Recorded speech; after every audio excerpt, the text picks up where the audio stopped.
the world runs off of scripts, and I consider myself a script analyst. You can say whatever you want to say. You can feel whatever you want to feel. Well, I mean, I was one hell of a medic, so Is it possible to be the most valuable person on the ship, but also be one of the most annoying people on the ship? If you become the most valuable person on the ship, you'll be the first person tossed off the ship.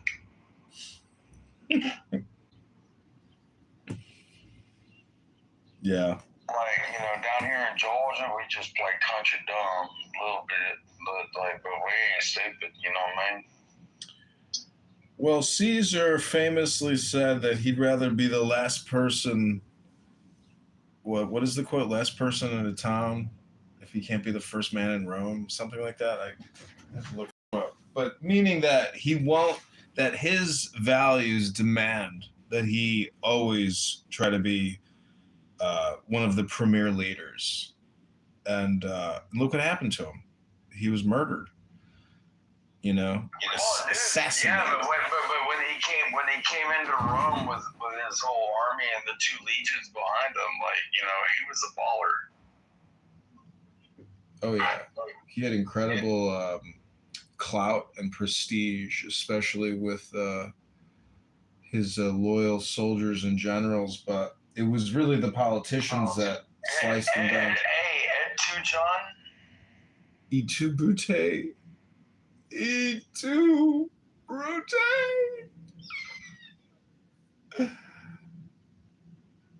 Look at who's the most decorated or who has the most kill shots. Kyle, what was his name?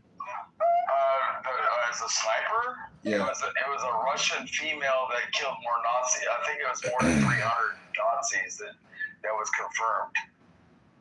No, I'm talking about the guy that was killed at the gun range because he was helping veterans with PTSD. Oh, Kyle. Oh, yeah. You're talking about the American sniper guy. Yeah. Kyle. What the fuck is his name? Kyle Rittenhouse.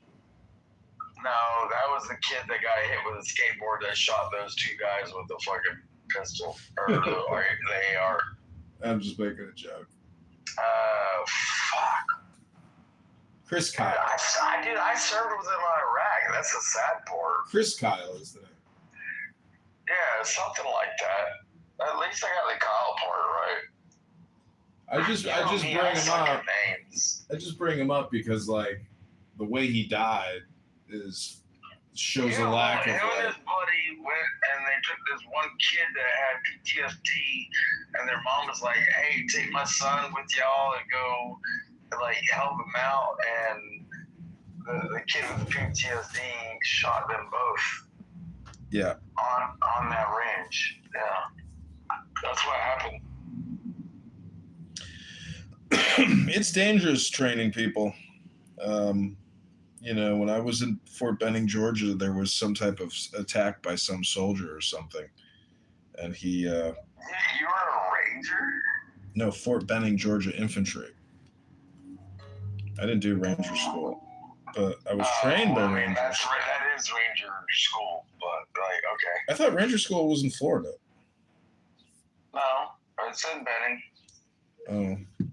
Well, anyways, my point is there was some type of attack, and I think they killed him. I can kill other people. You're talking about Columbus, Georgia, right?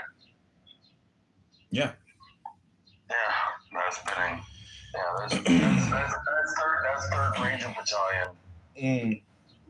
Well, the guy who was teaching us in our platoon company, he was a ranger, and he held the record for the most number of flutter kicks of all time. It was How many is that? It was within a 2-hour thing, or he did a 3-hour thing. It was the craziest challenge ever, and he said he was the #1 flutter kicker of all time. He must have an ass the size of a fucking steel grid. He wasn't Dude, look at it. Can you imagine what his hip flexors look like? He didn't look like he was in the greatest shape in the world, but he did look really like he was made of steel. Bro, if you're able to do that, if you're able to win that, flexors start crying at you? You don't even know what your hip flexors are, do you? Yeah, I know where my hip flexors are, I believe. Is it where my groin is kind of connected to the inside of my thigh? It's like from your groin to like your pelvis, and like and like the outside of the thigh, right in that same region. Like everything in that region burns if you start running uphill because your feet change angle and like it makes your muscles like deflect a different way. Dude, have you ever been to like Fort Knox? Mm-mm. Dude, like, look, do me a favor, look up misery, agony, and defeat. There are 3 hills that you run at Fort Knox. Mm. When I ran up defeat,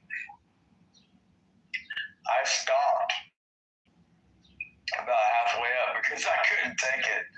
And I reached out. I was standing up and I could still touch the road. Like, it was that much straight up.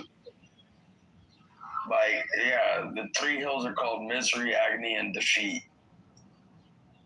Like, bro, dude, we used to punish the fuck out of ourselves back in the day.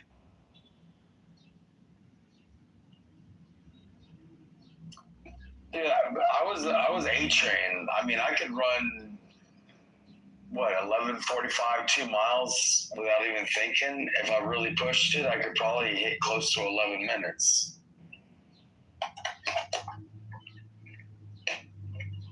You know, how many kids do you think today could even remotely run a 14-minute 2 mile? In all reality, I don't know, 20% maybe? if you're lucky. How many of them are going to actually join? 20% of that 20%. Now we're down to 5%. I guess so, yeah. Even less. Hey, don't bother me because I'm Jewish. I'm good at math. Oh, I thought you were Jewish because you liked sharing. Well, I mean, Raboy Shalom. I'm the master of my universe. How about you? Rabbanu Shalom. No. Dude, I think all people are gorgeous. As long as you're not trying to fuck with me.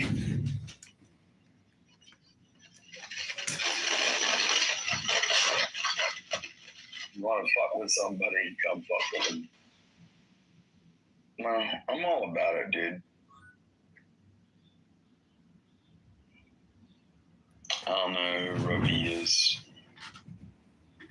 Oh, you don't know the rabbi? Oh, rabbi means teacher.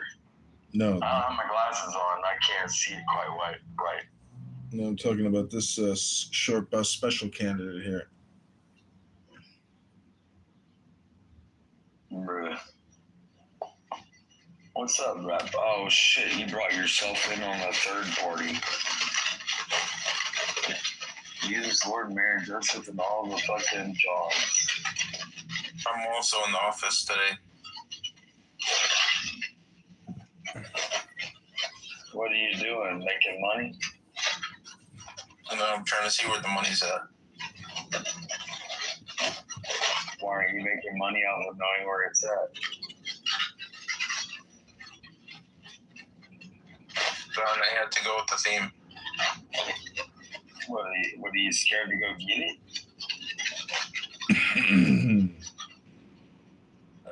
I was looking at some stocks. It's going to be an interesting week. You know what I thought? Bitcoin went down to earlier it was at 75,800. Nobody gives a crap. So depending on how the week goes, what I'm going to do is I'm going to get a call option on MSTR MicroStrategy for as far out as possible at the highest strike price. I think it was December. Let me me see. It's December 2028. I think it might have been the 369 call or something like that. Bro, I'm gonna tell you right now, John. Like, you know, in March, I lost like 80 grand in my investments, but then I ended up, like, you know, in April getting 68 grand of it back. So I'm still negative 12, but like, you know, I mean, like, stop touching that shit and leave it the front door alone.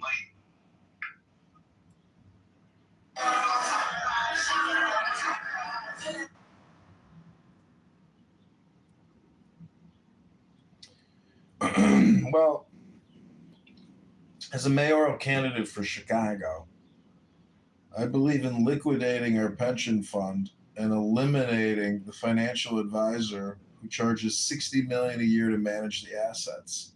So day number one, as the mayor, I'm going to save the city of Chicago $5 million a month in asset management fees. That's just a start. Dude, my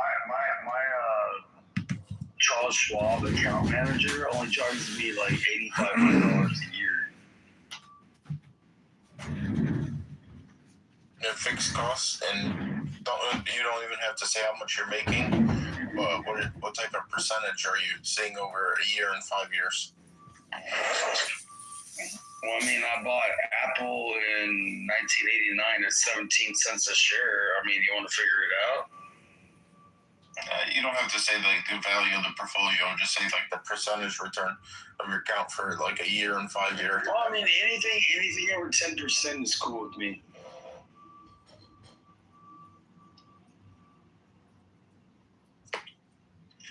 There's some weeks I got like about 147% return. I mess with the options. Well, I grew up in a group of people that said consistency is key. Nothing's wrong with that. It's good stuff.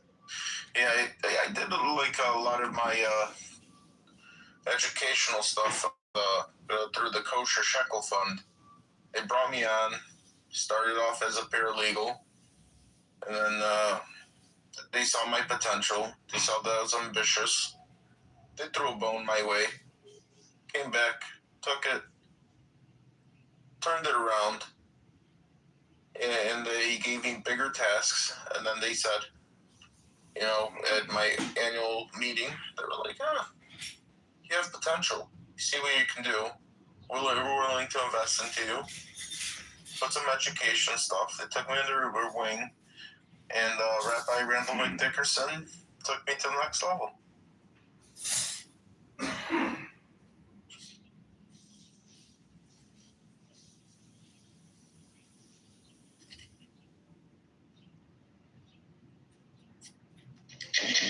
What do they say? Rabbi Shalom? I don't know. Shabbat Shalom works. Good Shabbos.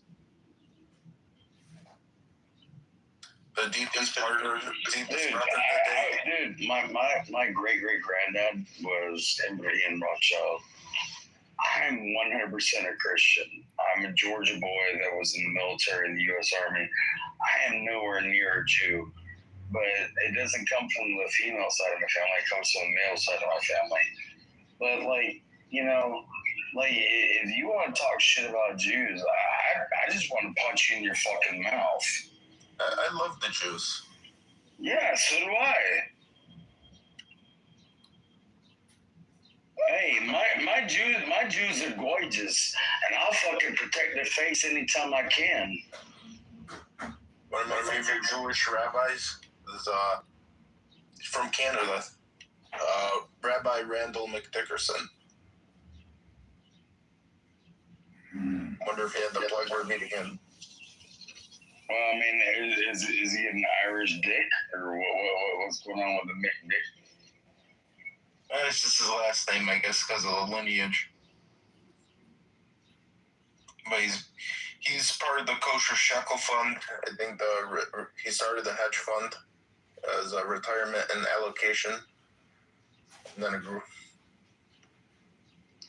Well, I mean, que sera, I guess.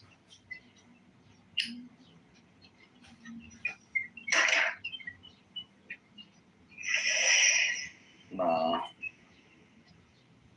I love me some, like, God.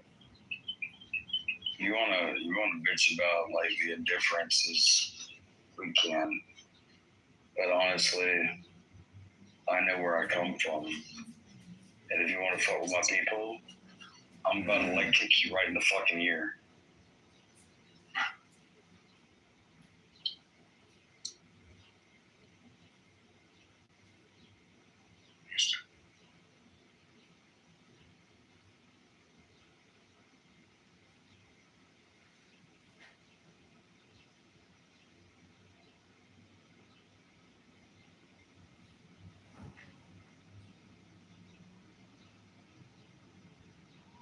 Bro, you don't think I won't?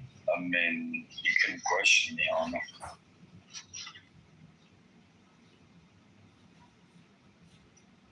I trust you, you have potential.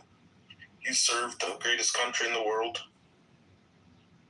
out of passion and out of love and the courtesy for your fellow people. Yeah, but you think it was based on my ethnicity or my religion?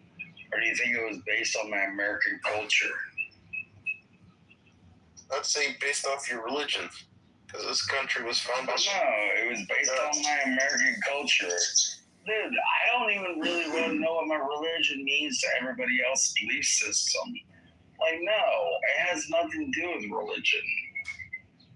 Like, I'm not trying to compare mine to be better than theirs. I'm just telling you that, like, you can do what you want to do. I'm willing to die for you to be able to do what you want to do. Can I have permission to thank you for your service? Dude, you need to be thanking John. John, can I have permission to thank you for your service?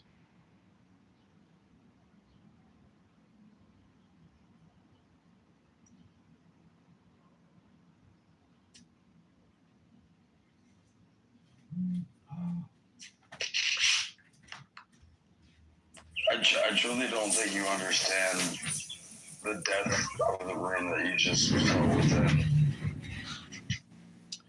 No, you do not have my permission, because generally I like to tell people that want to thank me for my service to not thank me, because I'm here talking to you and you can thank me. Therefore, there's nothing to thank me, and you don't know what you're even thanking me for. Because what if I was a charlatan? What if I was a bad person? What if you were thanking someone that was up to no good? Why would you be so bold and so, ignorant to just offer a general thank you? I get it. I know why. You're not really thanking me. You're actually the service. And so I like to say thank the dead, and I could show you the pictures of hundreds of young men who were extinguished too soon. Hey, John, I'm proud to observe Memorial Day weekend with you. Yeah, likewise.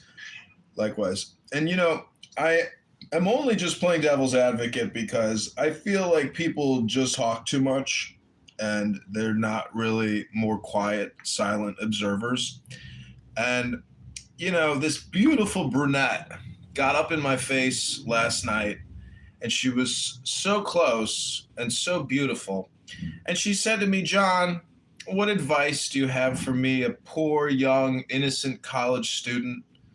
I said, read more books and always read books, and always know that that is the essence of personal development, books. So create a book club and read those books. And she said, I will, John, I will. And then her friend cock blocked me and dragged her away. And I said, goodbye, beautiful. Goodbye. Oh, we have Mountain here. The Mountain has arrived. Hey, Mountain, I got a question for you. I bought a sprinkler system, and it turns out that it's actually just like a waste of money, because people want to automate their sprinkling. But I have found that just using regular sprinklers, the rotator one, is actually the best way to wet my soil. So it turns out that, a little extra labor gets the job done for next to nothing. How do you compete with a customer who says, I'd rather just manually, physically move the sprinkler system all the time instead of installing your $8,000 custom design? What do you say? What do you say to a customer who's not coming into compliance with the mountain? I don't blame them. It's expensive, dude. It's up to 20 grand. I mean, we've depending on. Listen, if you have a small place, then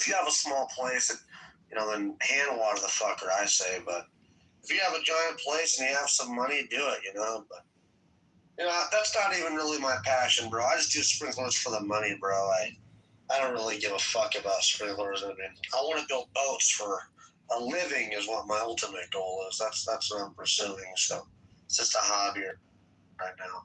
Yeah. Well, the moment you create a room about building boats and you have like a YouTube channel and an Instagram about your boat building company, I'll happily subscribe. But just telling me you want to make boats your lifestyle, but not actually giving me any content, well, I think you're all talk. You're just all talk. I appreciate it, man. Thank you. Sometimes that's what you need to motivate people. You just tell them, hey, bro, I need you to put your money where your mouth is, man. No more talk. Get the click shit done. So I agree. Click the link above. I agree, bro. Click the link above. That'll take you to my YouTube channel, and you can see what I'm talking about. I don't just talk. I show. I pull it out. I pull it out, and I show it. I pull it out, and I show it. I pull it out, and I show it. I pull it out, and I show it. I pull it out, and I show it. Well, I pulled that picture out of my ass, John, because that's the picture. I bought all those stacks of Encyclopedia Britannica yearbooks and science books, and those two other books for $6 at the flea market.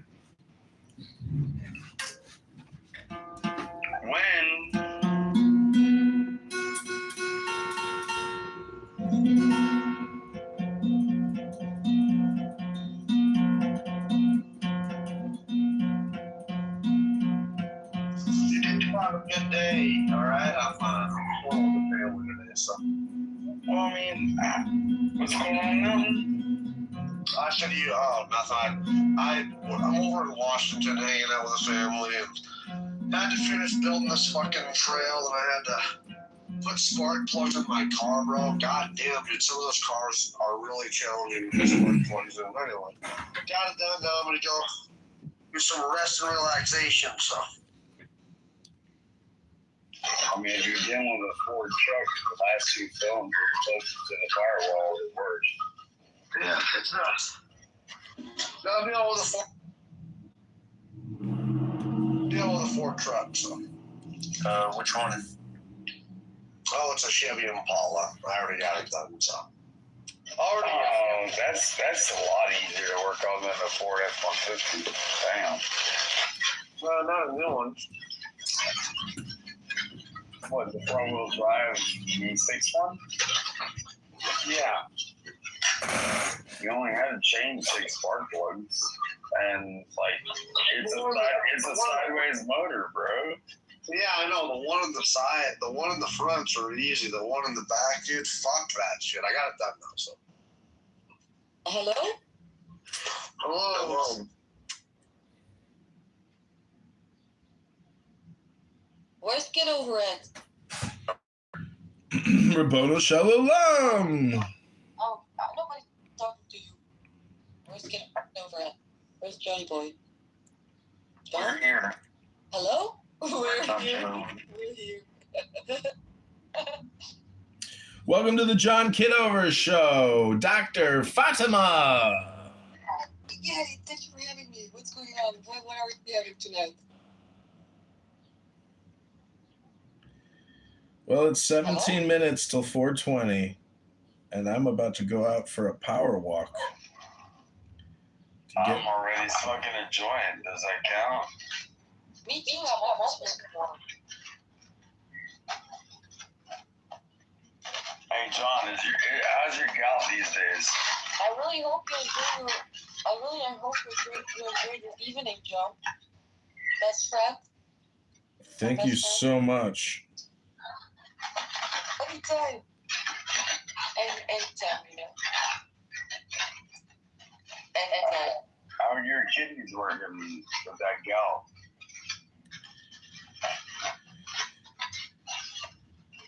What's up, John? Yo, what's up, John? I know, because if you have gout, your kidneys aren't working quite right. Aren't you? I'm asking, how are you doing with your health? How are you doing with your health? Oh my God, John, what's going on with your health? You never told me about this. What's going on, John? I thought we were best friends. This is good, man. The fucking voice is crazy. You never told me about this. What's going on, John? How are you doing? Hey, Daniel, what's up? I'm sorry.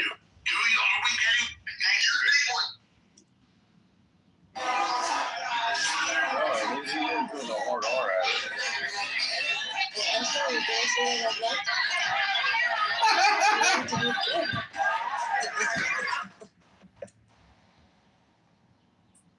Well, I mean, everybody knows that I'd be the worst one to ever do But it. there has to be a system that allows them to be helped. You really want to get me going on? Give me anything you got. Come.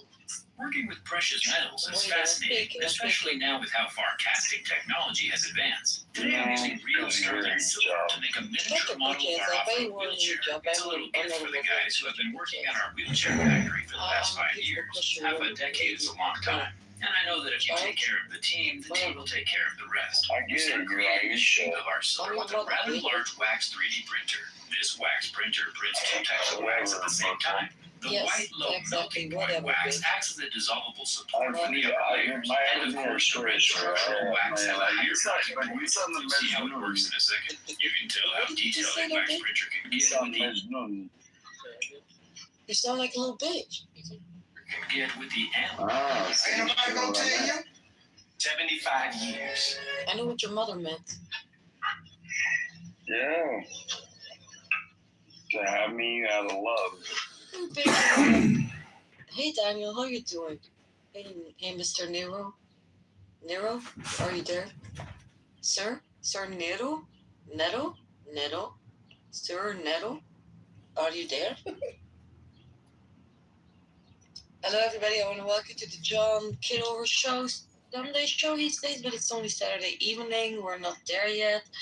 I want to welcome everybody. Welcome to all the Johns on the stage. I'm sorry for my English. It's not my first language. I want to welcome everybody, and I want everybody to have a good night and a good ride on the John Kitover show. Sunday evening show. Go. Title's been updated to Saturday. I actually did think it was Sunday. I thought I was enjoying my Sunday, and then I just realized, oh my God, she's right. It's fucking Saturday. And the reason why I thought it was Sunday was because I had such a good time last night with so many beautiful young women. And if you click the link above, you'll be able to see some beautiful young women who were very upset that I filmed them and put them on YouTube. And they literally ran me down the street, ran me out of the bar, ran me down the street. And then as I turned the corner, the Chicago police were standing there, and I said, oh, thank God.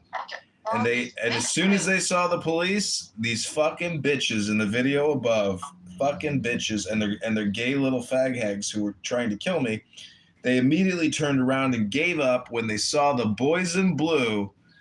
And, so people are all talk. But when it comes to the police, your behavior will not be tolerated. But, they think that it can be tolerated when they verbally and physically try to attack and assault me, but not the police. That's the great thing about the police. Click that link above, subscribe to the YouTube channel, and watch these young little drunk sluts shake and twerk their asses. Get over. Watch it. Click on the link. Subscribe to the channel. Watch this young bitch, drunk ass. harassing John Kitover, lying to the cops, thinking they can do whatever they want because they're filthy ass drunk club woman. All right, everybody, go ahead. That's right. Click the link above. Look at the short. Wait. Is this you trying to be a victim? I said, what's it mean? Demons when your mom's ain't sleep in the street. Demons when you need cats to go to sleep. ICU, guaranteed to be in ICU. What's beef? Beef is when you're roll no less than 30 deep. Beef is when you got 2 niggas on the street. Beef is when ICU, guaranteed to be in ICU. Wow, that was amazing. Thanks for sharing, Daniel. Thanks to everybody for You coming. allowed to say nigger on your... Johnny, you allowed to say nigger on your stream? Or is that going to fuck things up if you say nigger on your stream? Do we fuck this up? Kitover? I want to make sure that we don't fuck it up. Yeah, we have to make He's sure. streaming right now. Can we say nigger? Can we say nigger or can we? I'll make it simple. Yes, nigger or no nigger? Si nigger or no? Lo siento, no comprendo. Just wink once, or wink for yes and wink twice for no. Nigger ho, nigga please. Baby mama, baby daddy. Dude, this fucking live stream is gonna be halted. It's gonna be suspended. It's gonna get you fucking suspended, you fucking nigger. That's crazy. That's motherfucking nigger and crazy. We got all them dolls in the room tonight. Say hello, everybody, to Kitover. Hi, Representative John.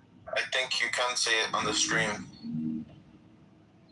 Okay, fair enough. We will embrace this new privilege that we want to welcome everyone to the Kitover live stream on YouTube. We're gonna follow all YouTube from nigger.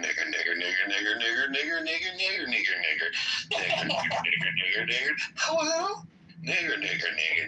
Nigger. We're gonna make sure your account gets suspended, John. You fucking dumb. As a matter of fact, I'm listening to the live stream right now. I'm gonna report myself. Nigger. John, you realize I'm gonna report myself for saying nigger? Even though they don't Time for the deepest part of the breath of the day. Saying nigger, and I'm reporting it as inappropriate. That's how much I love you, John. You fucking Jew.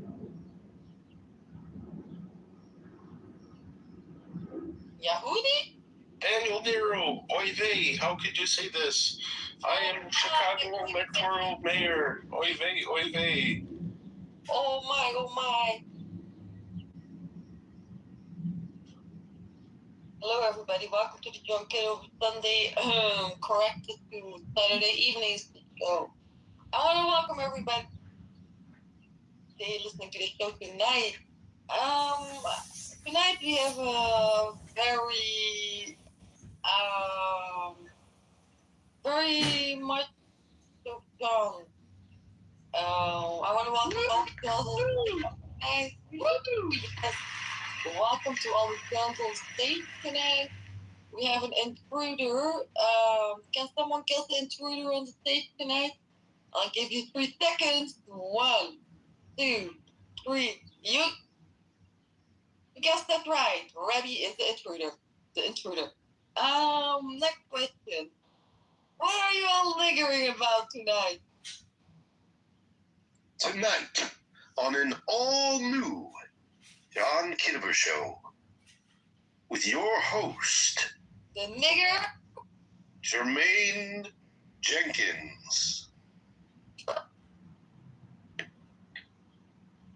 Amazing. Beautiful. What word starts with the letter N? It starts with the letter N It is? and ends with the letter R or $50 US. That's right. Nigger. John.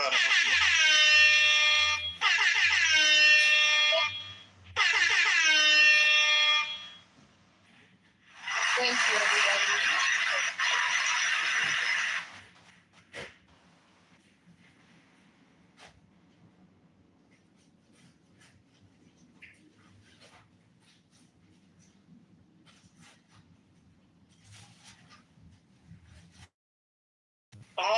I had so much fun tonight. This is gonna be a great night. Yo, nigger, Abby, what's up? Tonight we are niggering. Thank you. Roberto Shalom. Welcome back to the John Kitover Saturday Show. I want to share something with you about the essence of the Kabbalah. All right, here we go. The essence of the Kabbalah. Yes, go ahead, John Kitover. Roberto Shalom. Roberto Shalom. Wow. Wow, amazing. So, John Kitover, what do you want to teach us and all the other followers? Look, John Kitover, where I've been to. About the Kabbalah. Abby, please don't interrupt. Shut up, bitch. We're not having bitches tonight on stage speaking. John Kitover, go ahead. Teach us about the Kabbalah. John Kitover, do you see my PTR? Let me see. Abby. What does it say? I've been there. You want to just For you. prank that little hoe? Oh my gosh. Wow. Well, you get a mod badge because of your travels. That's so exciting. I just Congratulations. can't have. Oh Remarkable. my gosh, you visited the Anna Frank house. It's just a motherfucking house, bitch. No, they made a museum out of it. She's a fucking bitch. Oh my god, I think are you alright? Are you drunk or something? No, I don't drink alcohol, remember? Oh yeah, you're probably high. Excuse me? Is it true or not? Excuse me? I thought Frank was her last name. I thought Frank was No, I thought this was John Kitover. My bad. money currency. In currency. Hello? Tiptoes to my room. Hello? What? Man, everybody talking to you. Speak when you're spoken to.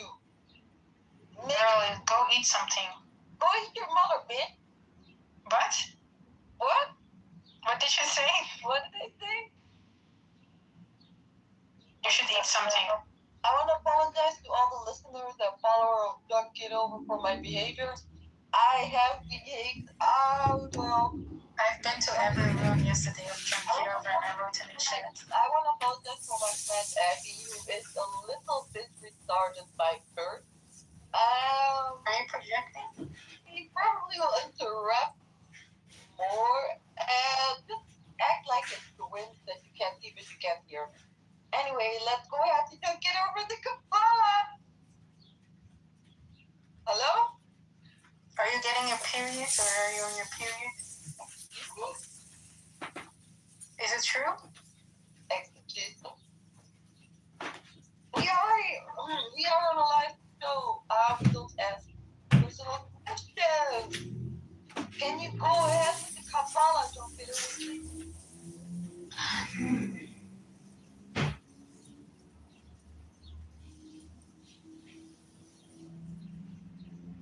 Have you really visited that big Anne Frank? Yes, I did.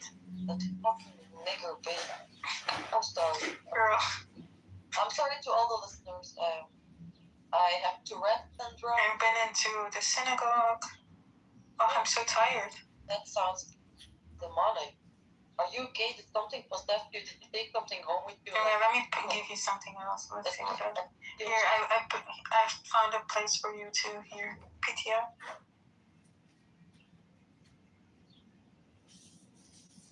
I don't see anything. PTR again. Sex museum. Sex museum. Even disgusting. What the fuck would they show over there in the Jewish propaganda they stole the Jews? I deleted it. Disgusting. German. Porn propaganda. Germans. You mean Dutch? I'm sorry. But it came from the German Jew. Look how ugly the Amsterdam University is, PTR. Like, imagine going to the university in Amsterdam and like, the university is this ugly. Hello, can you hear me? No?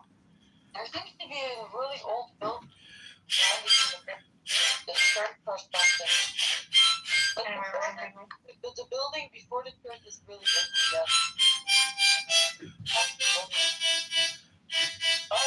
I will send you later.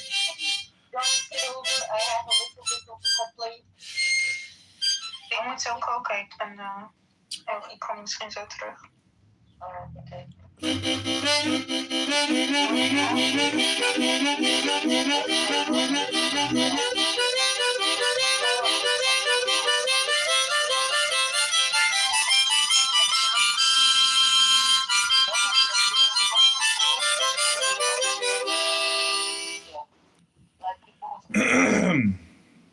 What was your complaint, Fatima? My complaint is that when two people are speaking, you don't start playing music. Thank you.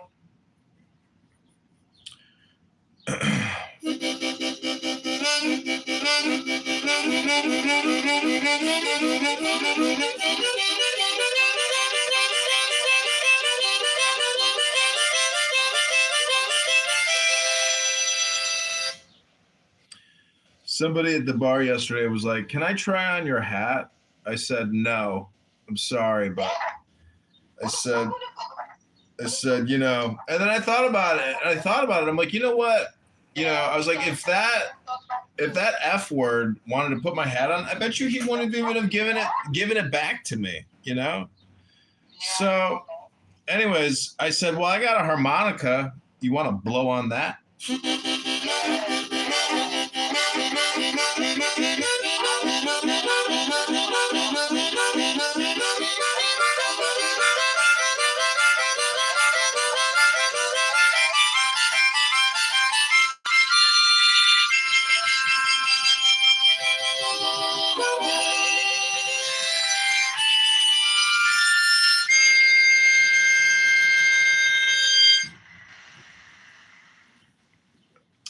Somebody said you're pretty good at that harmonica, but how are you at the cowbell?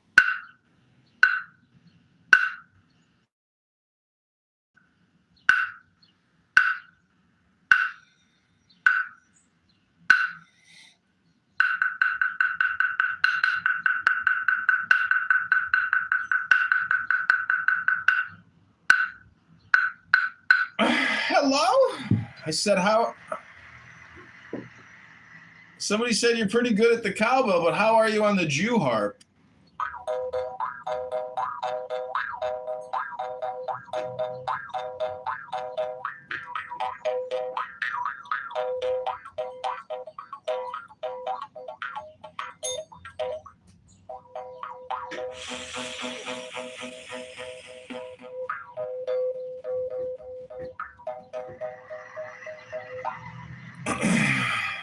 Somebody said you're pretty good at that Jew harp, but how are you on the Zen bell?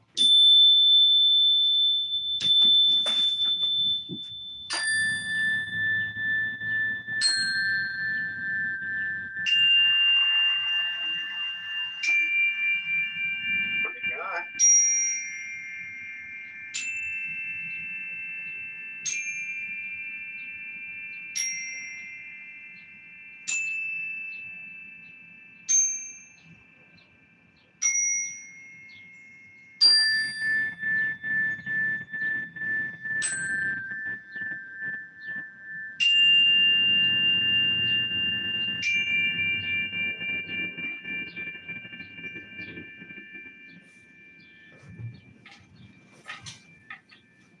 They said you're pretty good on those Zen bells.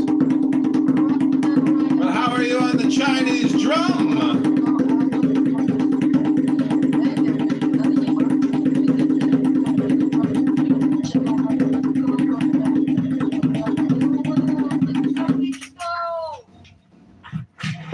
If there is anything anybody everybody wants to stay tonight. Be honest. We don't judge tonight. We never judge. We never will. We never did. Thank you so much, everybody, for attending tonight. Have a good one.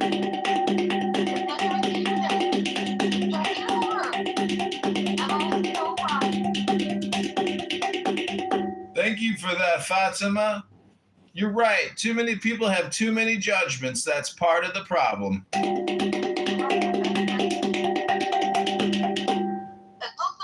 My best friend is going to be.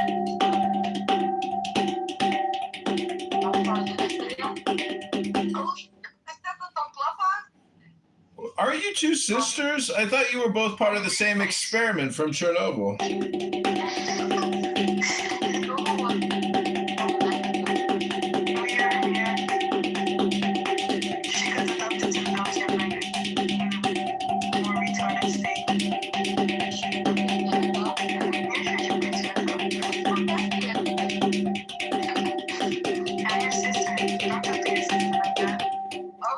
Daniel, welcome back to the John Kitover Show. Daniel Nero yesterday said, I want to know everything about you, John Kitover. I want to do an interview with you and learn about your life. So, Daniel, go ahead and ask your questions. What is it about John Kitover that you find so appealing, so entertaining, and so delightful? I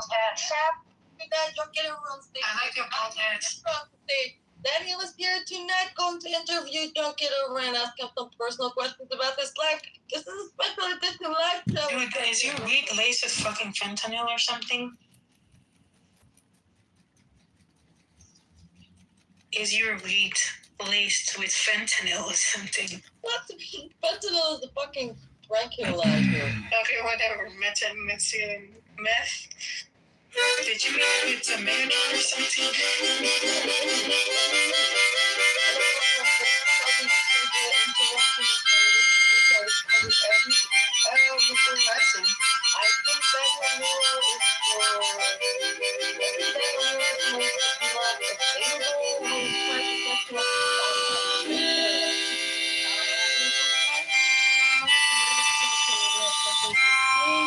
Maybe little something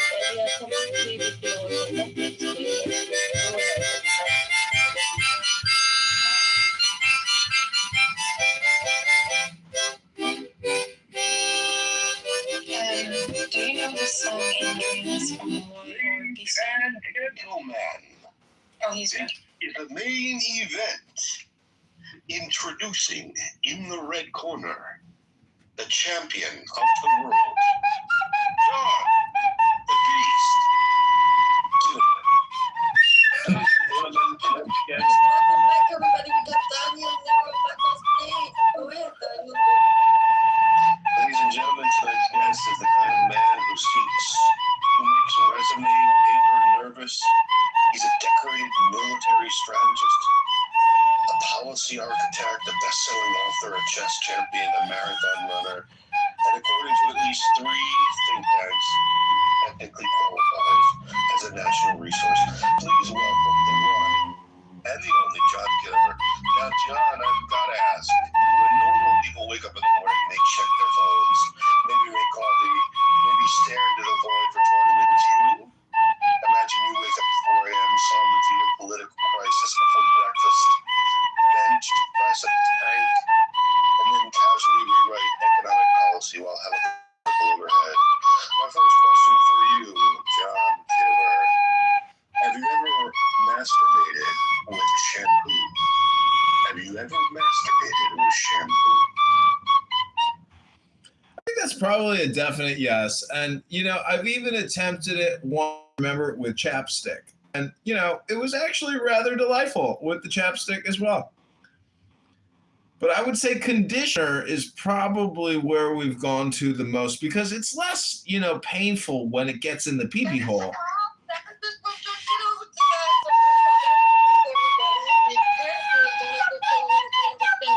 Everybody, this is an 18 plus channel, maybe 20 plus channel. Go ahead, everybody. This is going to be very spicy tonight.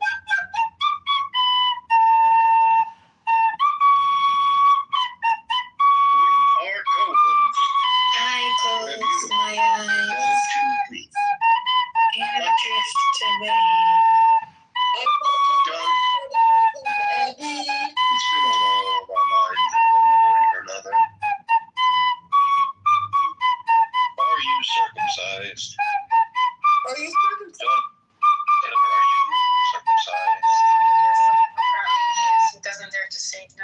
absolutely I'm circumcised, and I want to thank Dr. Vinny Boom Bots out of Mount Sinai, Mount Rushmore Hospital, who performed the circumspection and circumcision. Rabbanu Shalom.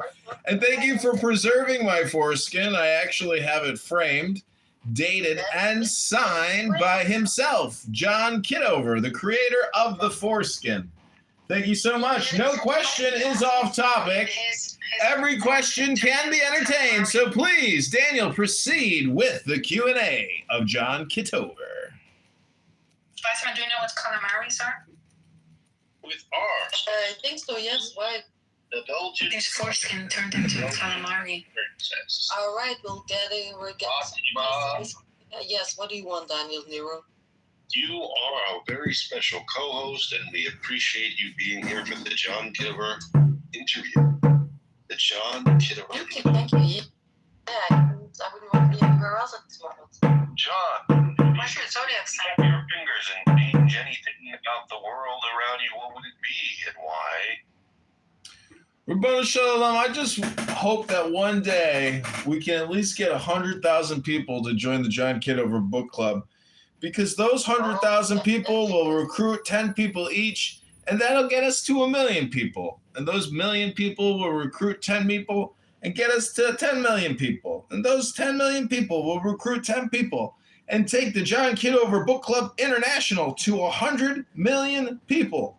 And then those 100 million book readers will take the John Kitover Book Club to 1 billion readers worldwide at the snap of a finger.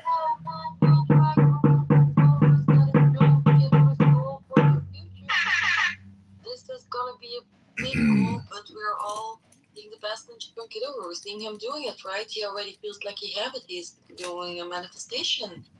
So he's living it already, right? So, but in our eyes, he already got it. Yeah, go ahead, John Kitover. All right, Daniel, do you have some? John Kitover tonight on all new episode, the Kitover Experience. All new episode. Kitover Experience.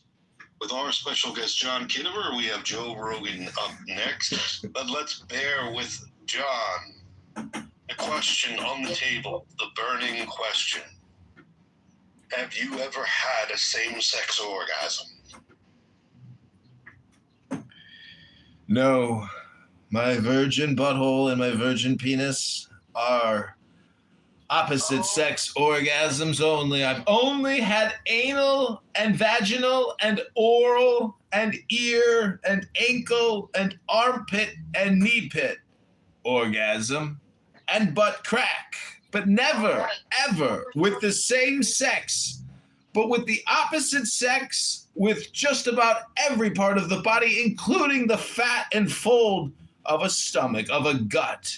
One time, I smushed a giant fat stomach together, and I slid my skinned flute through the slimy sweat of a giant, fat, black, liberal, elite, African, American.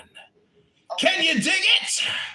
I can dig it. Yes, I can definitely dig it. Everybody that's for children, everybody who is listening and is underage, please leave this channel. Parents listening, go check your children. If you're not listening to this channel, this is very adult language stuff situations. Thank you so much. Go ahead, everybody. Daniel Nero as John Kitover. John, we have a question from Raleigh, North Carolina, from Earl Jenkins. Earl Jenkins. John, Earl Jenkins. what do you see as the most pressing issue for the hard-working folks of downtown Chicago?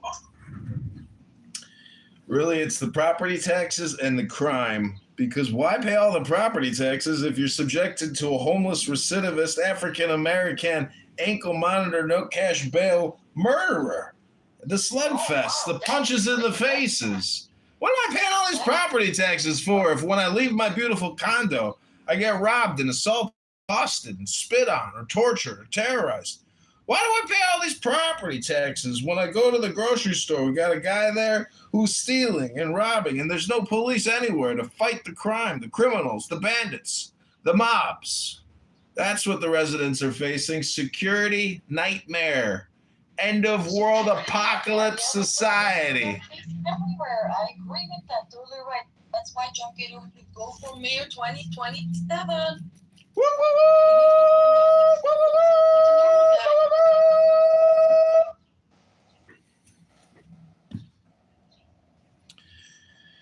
Welcome back to the John Kitover Saturday Show with our host, Daniel Nero, who's helping conduct this interview of John Kitover's inner workings. Please proceed to question number 3. Mr. Kitover. So tonight we're talking about leadership, strategy, politics, military life, impossible decisions, and hopefully whether a man with an IQ of 190 has ever locked himself out of his car. Give it up once more for our special guest, John. Give it up for our special guest, John Kitover, mayor. So the question from downtown Chicago, and it's Nigger Joe. Nigger Joe asks John, what is your favorite topping for pizza? Well, first off, I can't accept a question from anybody with the N-word as their title. It's disingenuous, and I rebuke it. But my favorite pizza topping is obviously just cheese, because I keep kosher. Rabbono Shalom. That's a great choice, John Kitover, mayor 2026 of Chicago. Okay, Daniel Nero, time for question number 4. Shoot! Mr. Kitover. Give me just 1 second here. We've got some technical issues.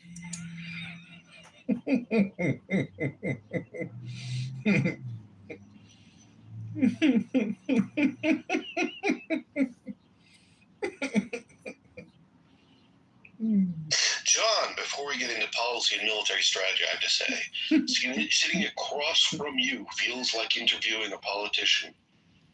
Less like interviewing a politician and more like discovering the Pentagon accidentally built a philosopher king in a laboratory. Your life reads like the kind of resume movie writers reject for being too unrealistic. So tell me, when did you first realize you weren't operating in the same setting as the rest of humanity?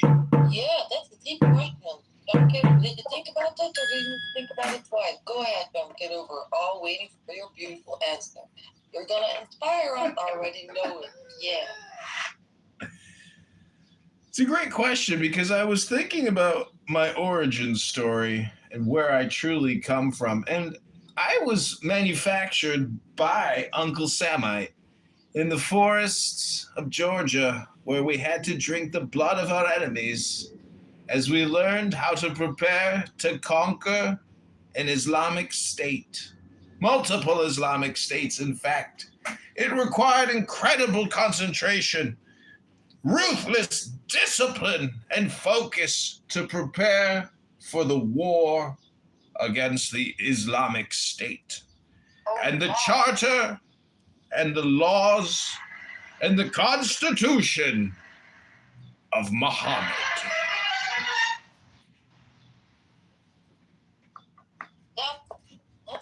Mr. Kitover, you've commanded soldiers, advised leaders, mastered strategy, and built a reputation for almost frightening levels of intelligence.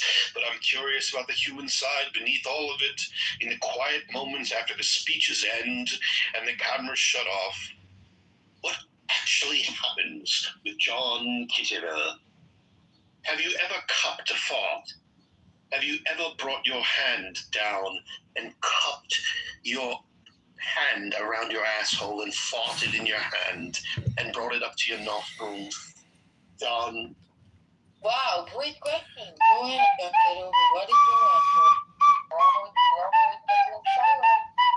I'm not sure if that's a serious question or not, but I will just say that a German girl that I was dating, this really hot biracial Asian German girl that I was dating, before she moved back to Germany to continue working for Goldman Sachs, she gave me a bunch of stuff from her condo, and one of those items was the potpourri, the pot poop potpourri that you spray in the water before you drop a massive load, and she claimed that it really worked.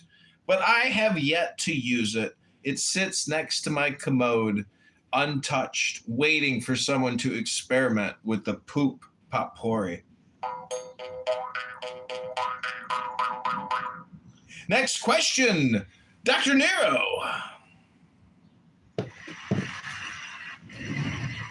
There's something fascinating about you, John. People describe you as a military mastermind, a political force, even a genius.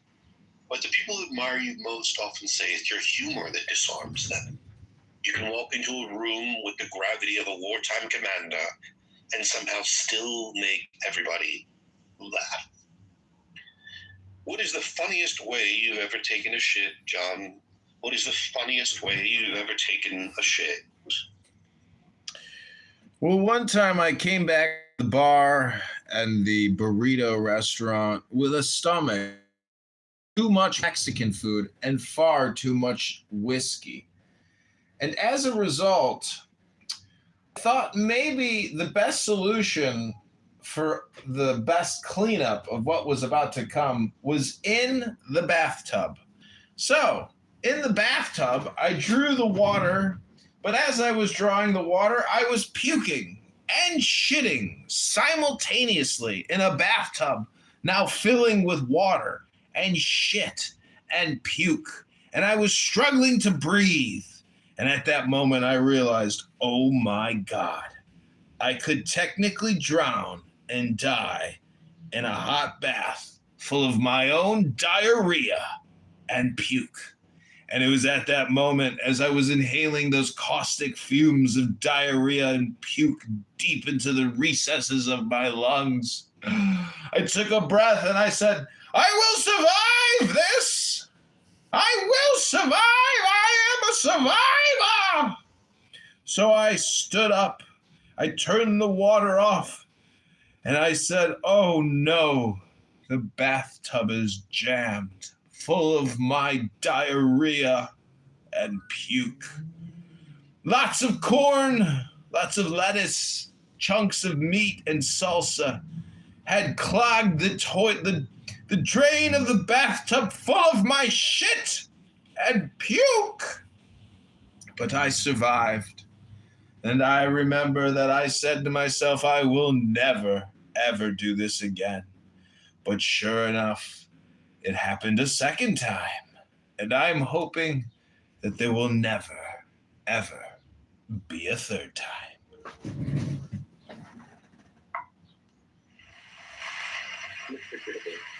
You never cease to amaze.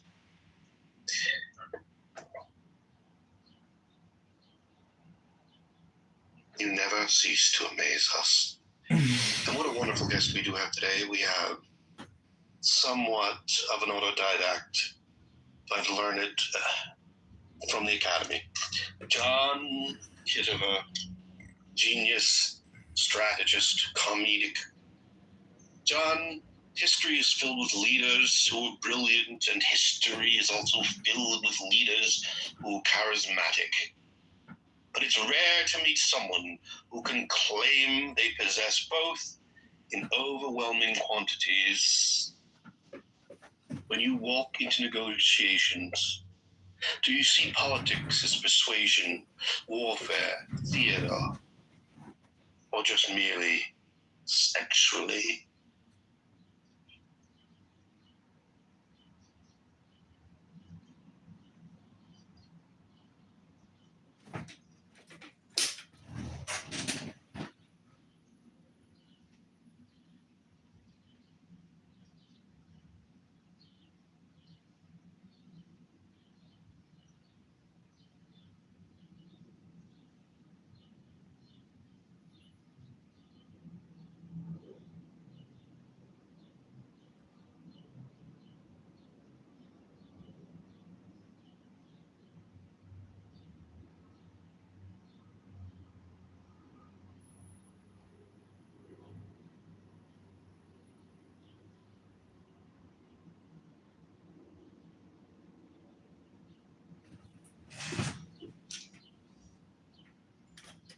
Okay, what was the question, Daniel? Something about sexually? Sorry, what was the question about sexuality? Mr. Kitover, let's not beat around the bush. We both know you're here. We want to know all of your dirty, dirty secrets. You spent years in military command where hesitation can affect your lives. Now you operate in politics where hesitation can cost nations years of progress.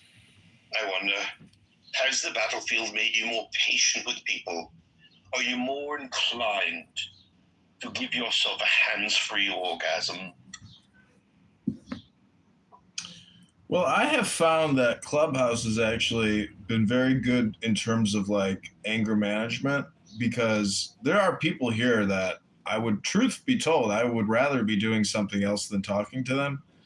So, but I still want to give them their moment to converse, out of not just respect, but out of intelligence. Because if I were to be rude or ever try to make somebody feel less than, like the girls above in my YouTube channel who tried to kill me last night after I filmed them filming themselves shake their money makers.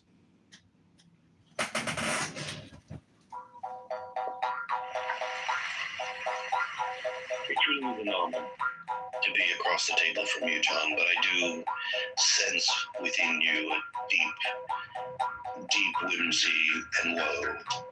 How many lives have been lost at the edge of your sword?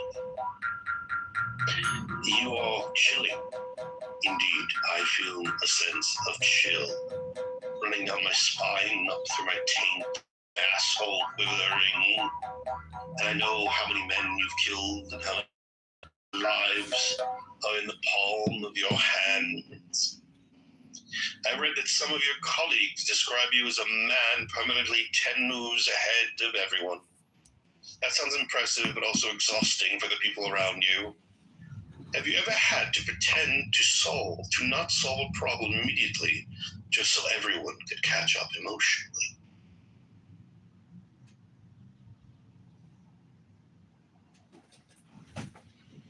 No, not in my recent work experience.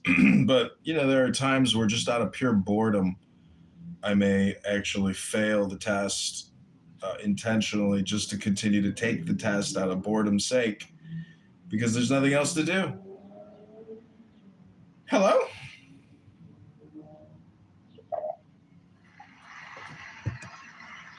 There's an intensity about you, John.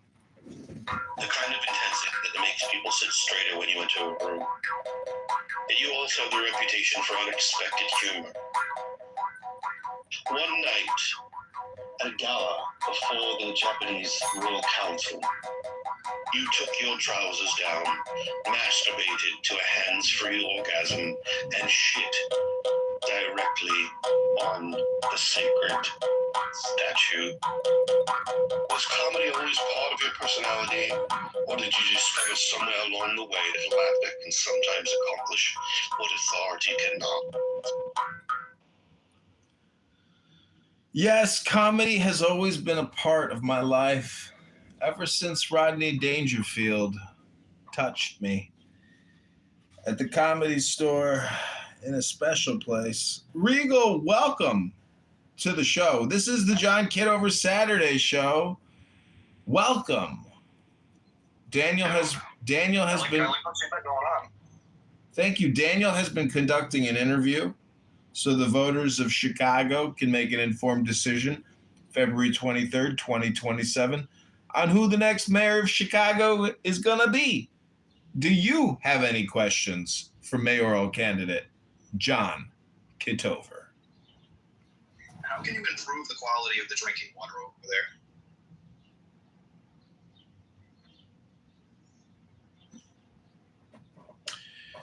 Well, they're doing a lead pipe replacement, and I worry that by ripping up lead pipes, they're actually contaminating the water even more. But it is a multi-billion-dollar contract, so there's a lot a lot of profit, hundreds of millions of dollars to be made in plumbing revitalization. But is it equitable? Because there's a lot of white people that are getting free plumbing work done.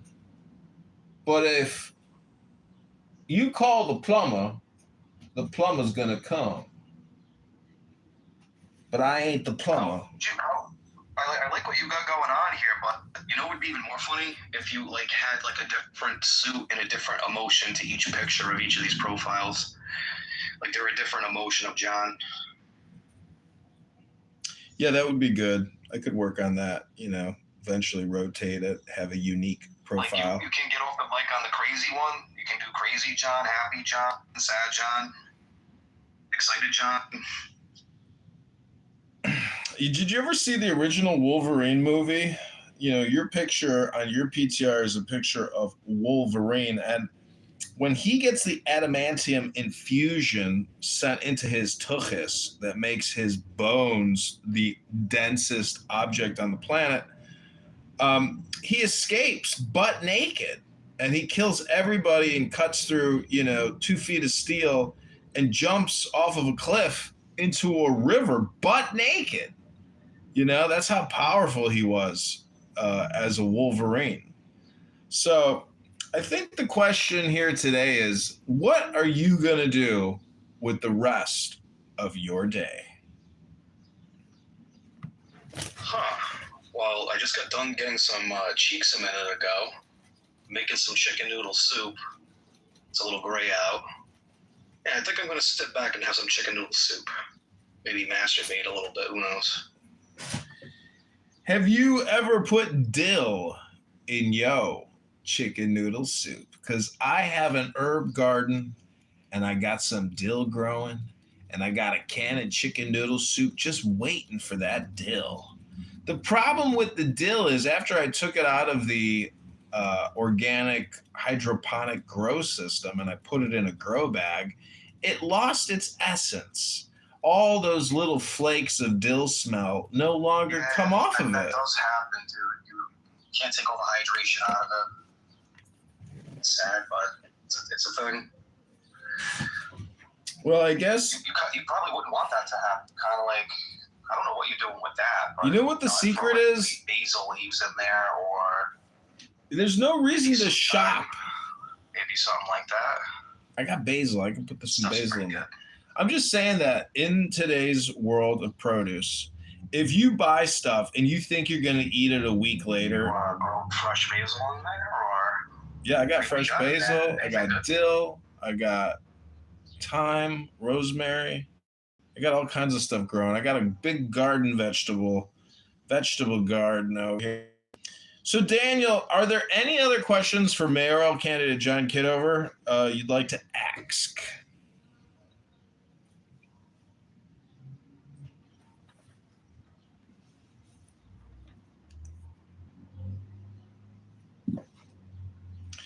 Okay, Regal, are there any other questions for mayoral candidate John Kitover of Chicago you'd like to ask?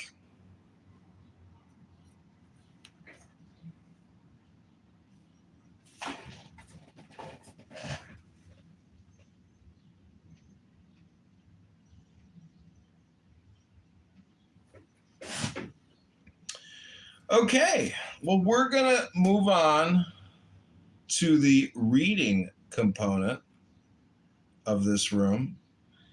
We're moving on to page 66 of Ayn Rand's The Virtue of Selfishness by Nathaniel Brandon. Isn't everyone on Clubhouse selfish? Some variety of this question is often raised as an objection to those who advocate an ethics of rational self-interest. For example, Did you record that? I really think chicks are getting white girl wasted. I really gotta ask you, what the fuck is that? Who is John Galt? I think you're pronouncing it wrong. It's pronounced John Gout.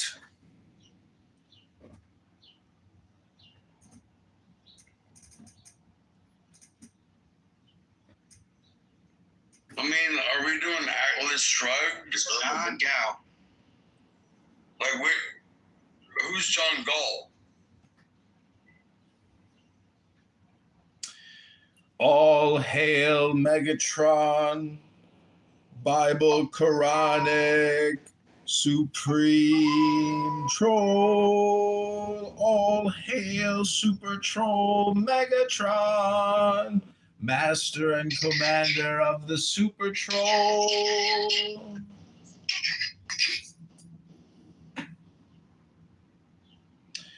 Well, I can see that the minion is forming. I'll go through like I'm Leonido from the Thundercats, be like, you know, Thundercats, oh, bitch.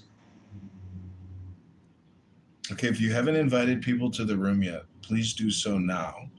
Click that link in the top and then go through your invite friends to join and click.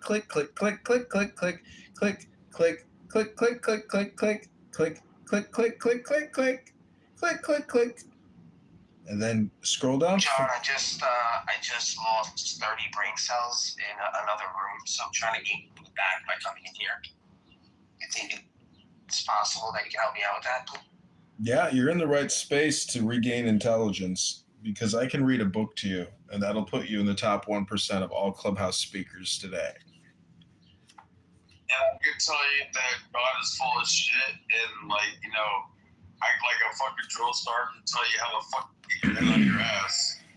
No, he's got a point. He's got a point with the drill sergeant thing. You know, I'm with you on that. 100%. Yeah, that was great. Actually, click the link above, Megatron, click the link above because last night I filmed these 4 little hoes shaking their ass on the dance club stage, and then they tried to kill me, and they ran me out of the bar, ran me down the street, and they were demanding I delete the clip from YouTube. But I said no. I said, no, you haven't even read Ayn Rand. We have to talk about capitalism, laissez-faire capitalism, of me filming you, film yourselves, shake your money makers.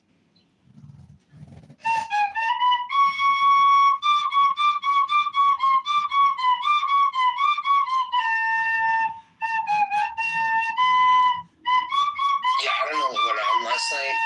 I went to sleep early last night, so I don't know, maybe you could fill me in. I don't know what's going on. I don't have a lot of good reception with this, so I'm going to be able to play the video. You left your house last night? Where did you go? Where did you leave? That's an event in itself. Like, where did you go? Just click the link above. It's a YouTube link. Watch the video, and you can see exactly where John Kitover went. Yeah, he was watching some white girls get white girl wasted. Hello, everybody. I want to welcome myself back in John Kitover's room channel. Welcome back to this YouTube channel, Clubhouse channel, Twitter channel, X channel, wherever you're watching from. Welcome to his room. I want to say hi to Rico and Megatron who joined this room on stage. What spring break gone wild is going on? What's going on, John Kitover? Well, we're reading from one of the only men who has ever actually eaten out Ayn Rand's pussy and sucked on her clitoris, Nathaniel Brandon. Wow. For example, it is sometimes claimed everyone does what he really wants to do. Otherwise, he wouldn't do it. Or no one ever really sacrifices himself, since every purposeful action is motivated by some value or goal the actor desires. Only one always acts selfishly, whether one knows it or not. To untangle the intellectual confusion involved in this viewpoint, let us consider what facts of reality give rise to such an issue as selfishness versus self-sacrifice, or egoism versus altruism, and what the concept of selfishness means and entails. The issue of selfishness versus self-sacrifice arises in an ethical context. Ethics is a code of values to guide man's choices and actions. the choices and actions that determine the purpose and course of his life. In choosing his actions and goals, man faces constant alternatives. In order to choose, he requires a standard of value, a purpose which his actions are to serve or at which they are to aim. Value presupposes an answer to the question of value to whom and for what. What is to be the goal or purpose of a man or woman's choices and actions here on Clubhouse? Who is to be the intended beneficiary of his actions? Matron, I know you can hear me, little bitch. Come on. Speak up, little bitch, you little fucking nigger. Real nigga, speak up, bitch. I know you can hear me, bitch. I'm trying to get to my phone. I was charging it. I'm sorry I didn't answer fast enough. I'm sorry, my God. I didn't mean to upset you. I'm so sorry. On the Clubhouse app. I am so sorry. I want to apologize. I didn't mean to. Doesn't mean it. Yeah, I didn't mean to get you upset. Okay, all right. You need to mean to get me upset. You didn't get me upset, you little bitch ass nigga. Oh, okay. Real, do you want to say anything to Megan from you? That's it. Thank you. Excuse me, did I stutter, nigger? Yeah. Did I motherfucking stutter? Yeah. Okay. Alright, wait. Alright, okay. Where did I stutter? Where? Tell me exactly where did I stutter. Go ahead. Do it in slow motion, please. Or maybe do it fast. You said stutter wrong, so that's stuttering. Like you said, like that's stuttering. That's not. You gotta get it together, hold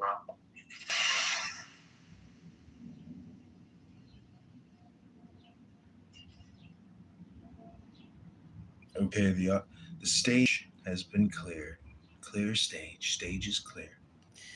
We're going to take the John Kitover Saturday show in a new direction. Unfortunately, Fatima, we can't permit you to come here and use the N-word. We know you want to have some fun and use a word that could be very scandalous and inappropriate for yourself. And maybe in your society, you can't use that N-word.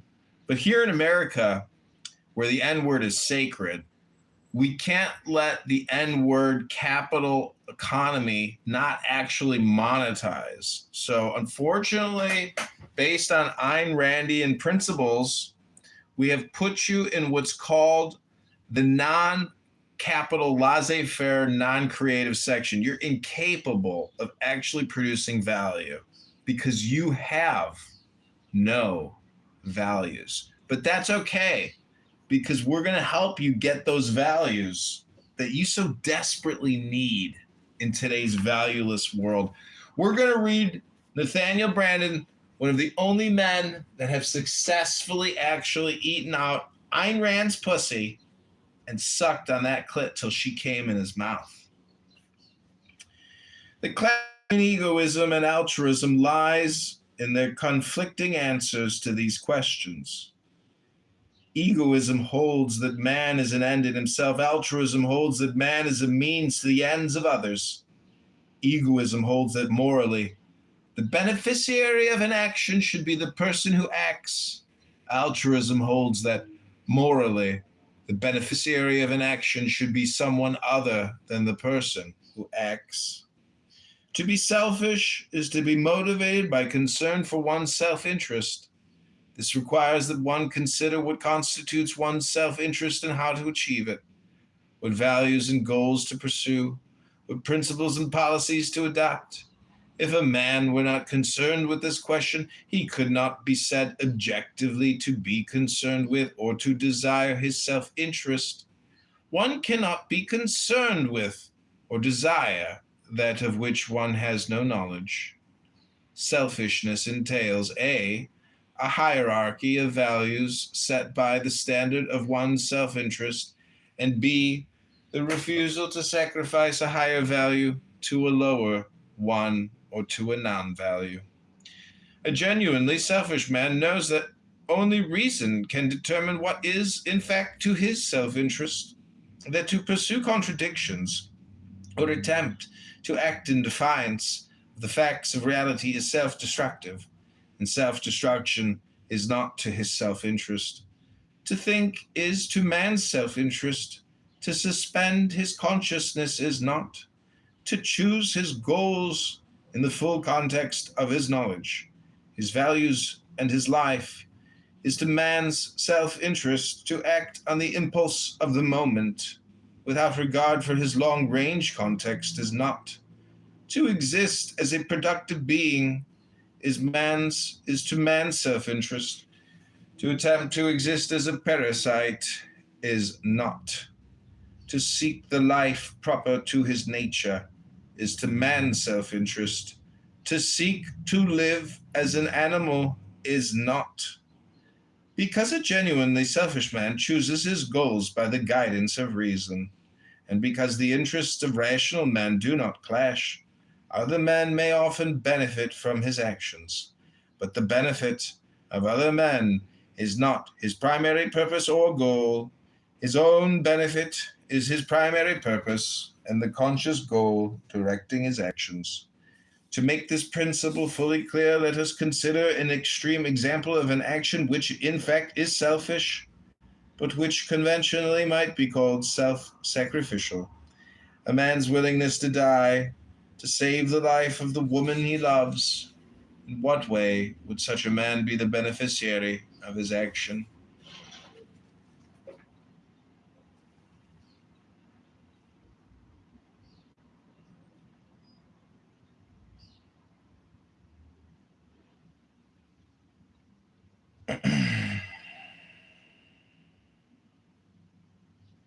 Know that the chosen priest, the acts of infinite space, is the prince, priest, the beast, and in his woman called the Scarlet Woman is all power given.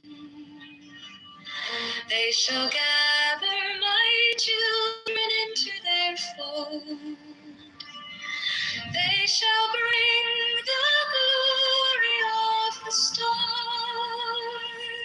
into the hearts of men.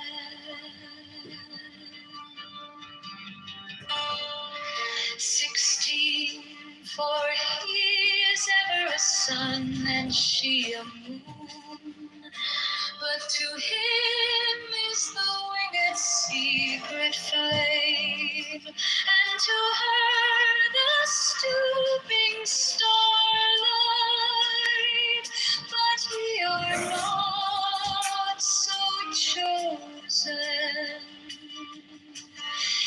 18 burn upon their brows, O splendorous serpent.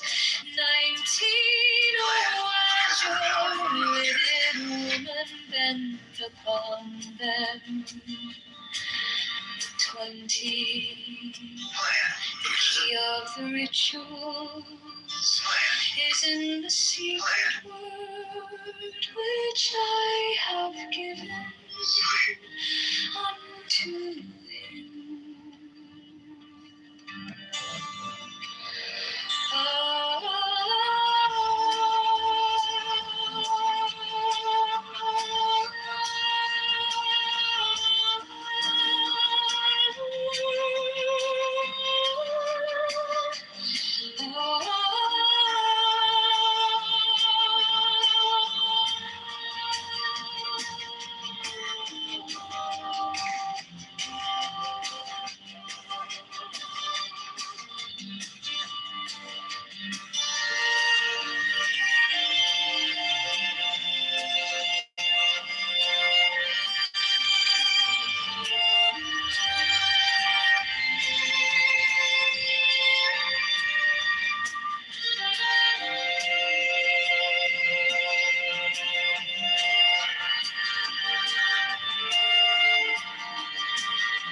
You want this guy?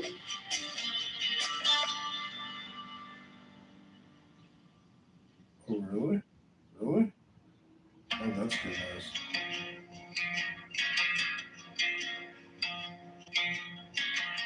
Now ye shall know that the chosen priest, my soul of infinite space, is the prince You don't prescribe. priest to be. Really? If that's good news, you don't agree. What do you believe? Hello?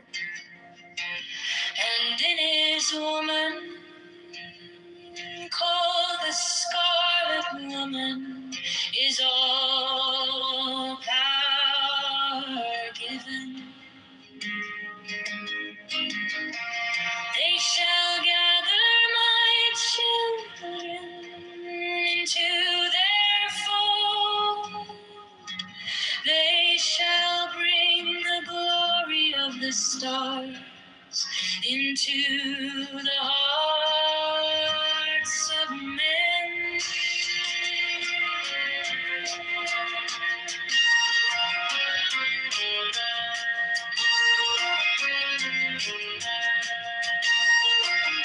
16. For he is ever sun, and she a moon.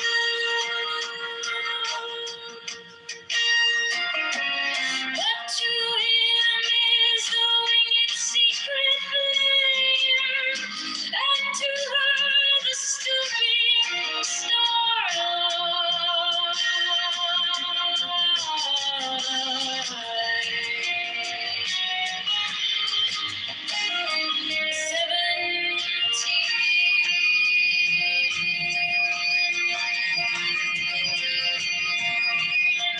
but ye are not so chosen.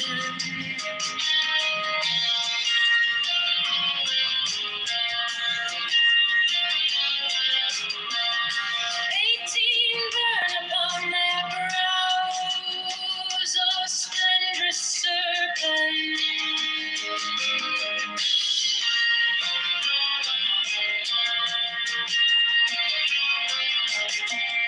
19 azure-lidded woman gained upon them.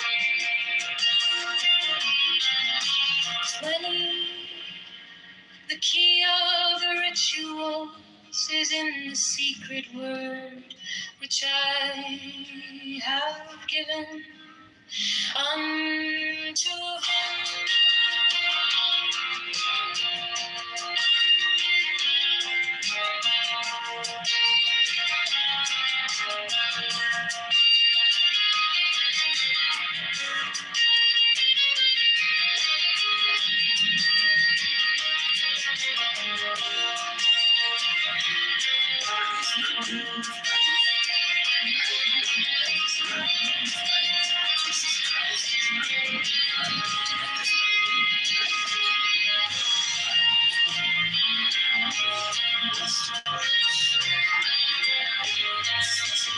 And I say that life is neither meaningful nor meaningless. The question is irrelevant. But life is just a person and opening.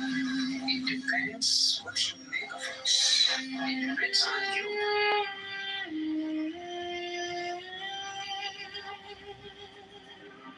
These are fools that men adore,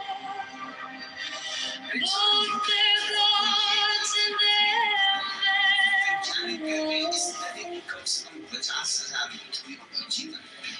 12, come forth, O children, under the stars and take your fill of love. 13, I am above you and in you. My ecstasy is in yours. My joy is to see your joy. 14, above the chambers, yours is the naked splendor of no wind. She bends in ecstasy to kiss the secret heart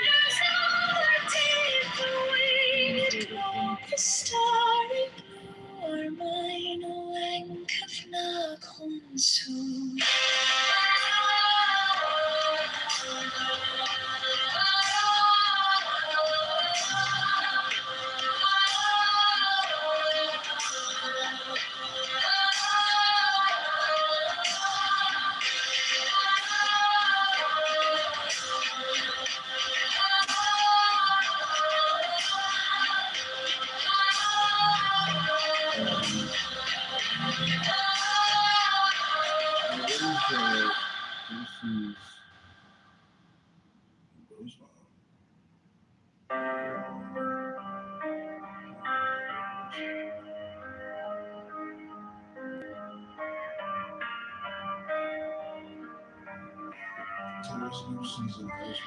These are fools that men adore, both their gods and their men of fools. 12 come forth, O children, under the stars, and take your fill of love. 13 I am above you, and in you my ecstasy is in yours. My joy is to see your joy.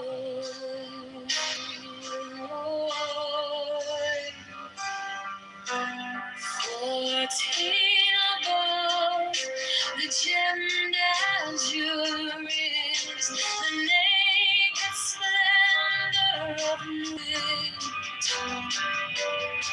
She bends in ecstasy to kiss the secret ardors of Hades.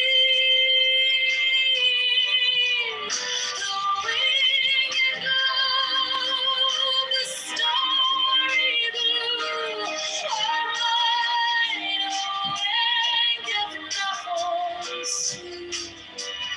My joy is to see your joy.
She bends in ecstasy to kiss the secret ardors of Hades. The winged globe, the starry blue, are mine, oh, and doth not consume. My joy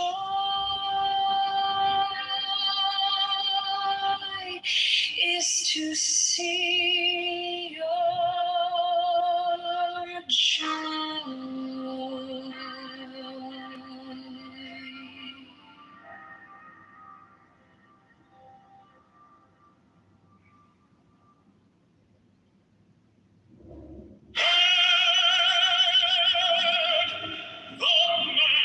manifestation of new wheat, the unfurling of the company of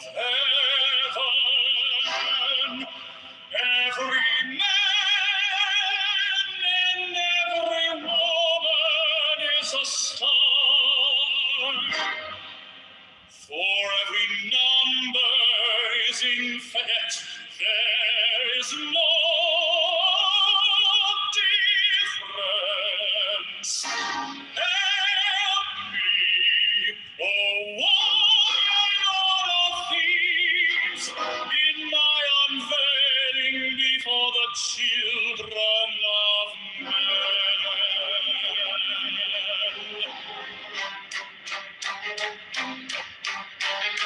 6 feet out deep, my secret center, my heart and my tongue. 7, behold, it is revealed by Iris, the minister of Horcrux.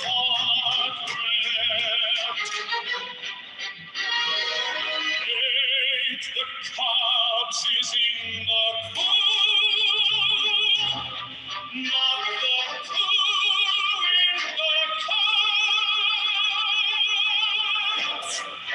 9, worship then the cubs, and behold,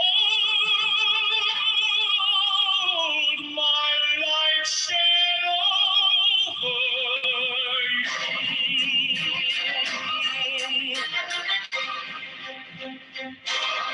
10, let my servants be few and secret, they shall rule the many and the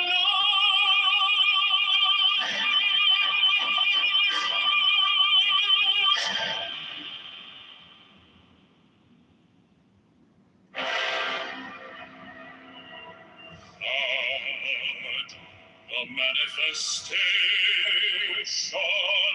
of new wheat, to the unveiling of the company of heaven.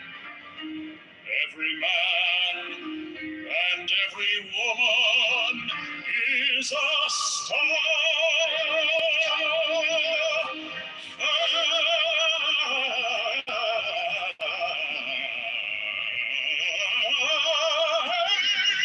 Every number is infinite.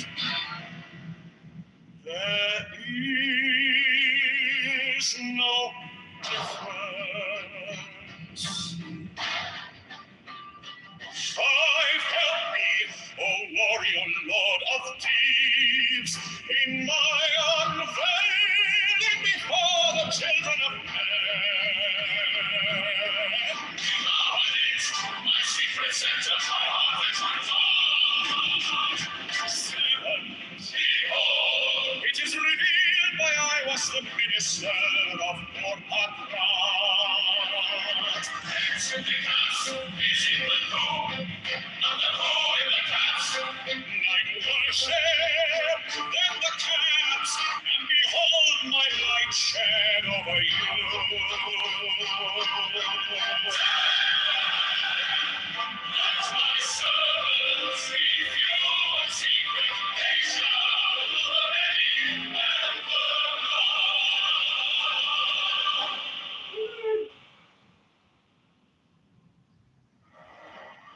mine is the head of the man, and my insight is keen as the hawk's. By my head I invoke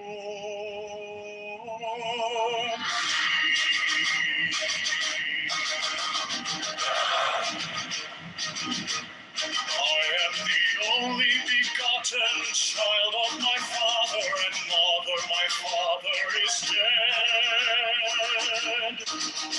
My mother bore me with labor and pain and fear. By my body I invoke thee.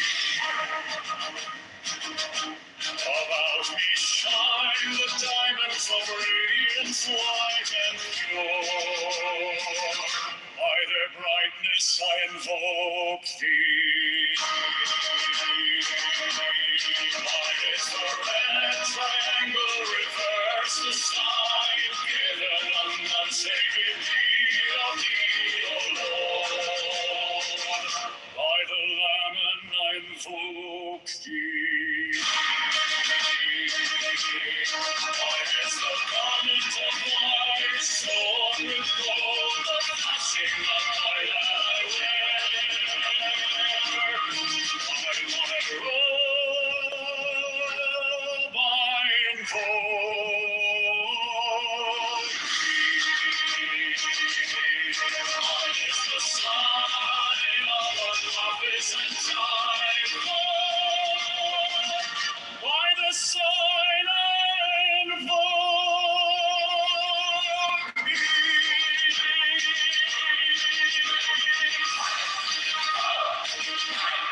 Mine is the turban of white and gold, and mine the blue vigor of the intimate air.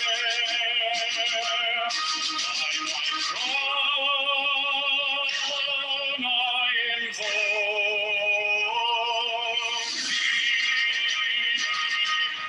fingers travel on the beats of pearl, so run I after thee in thy car of glory. My fingers I invoke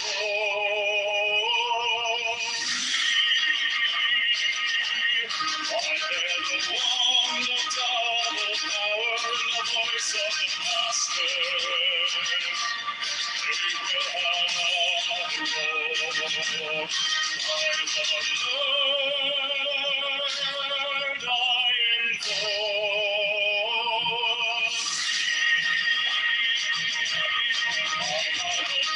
The waves of music in the sun that I may no more to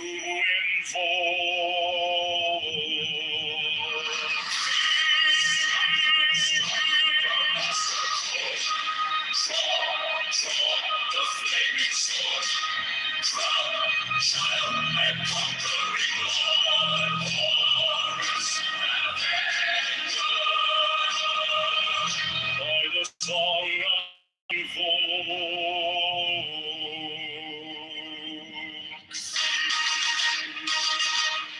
In my hand is thy sword of revenge.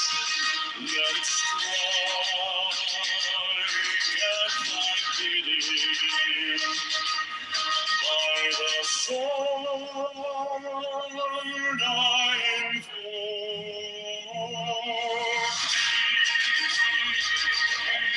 Voice of the fire, voice of the saints, you have all the voices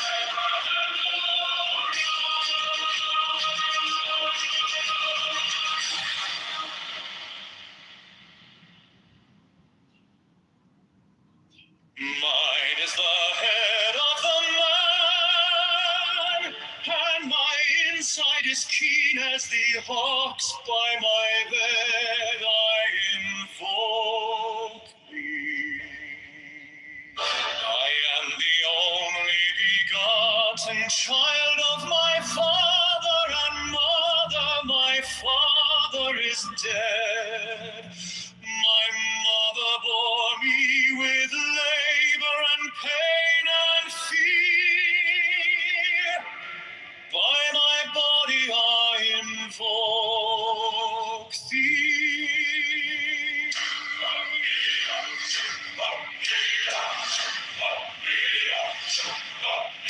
About me shine the diamonds of radiance, white and pure.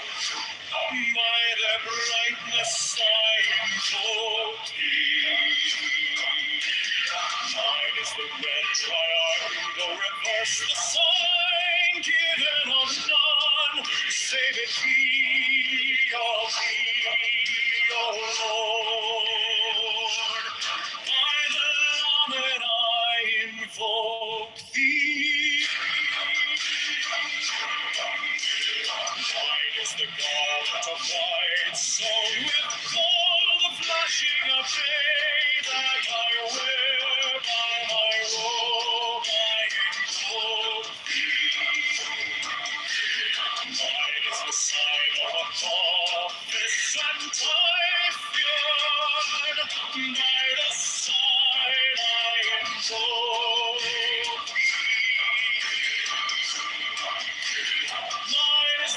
turban of white and gold, and mine the blue figure of the Kitover.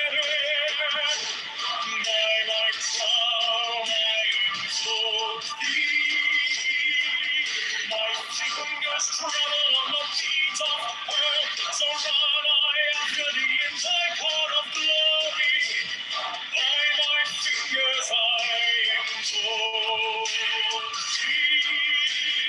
I bear the wand of double power in the voice of the Master.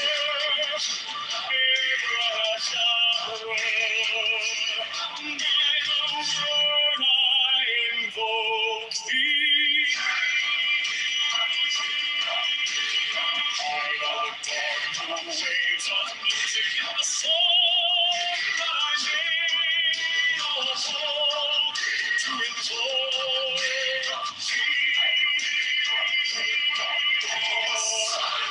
strike the master chord, draw the flaming sword, child and conquering lord, Horus Avenger.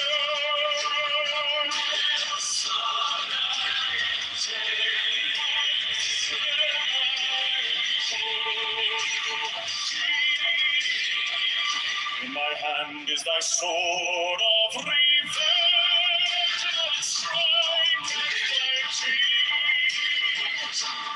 By the sword and sword, voice of the five, the voice of the six, 11 are the voices. Abrahadabra.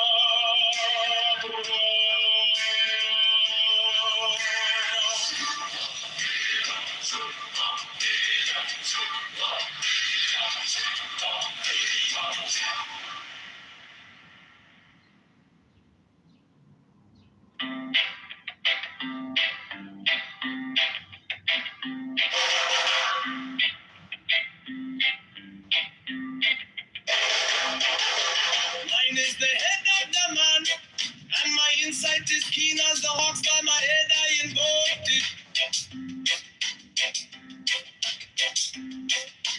I am the only begotten child of my father and mother. My father is dead, my mother bore me with labor and pain and fear. By my body I invoked it.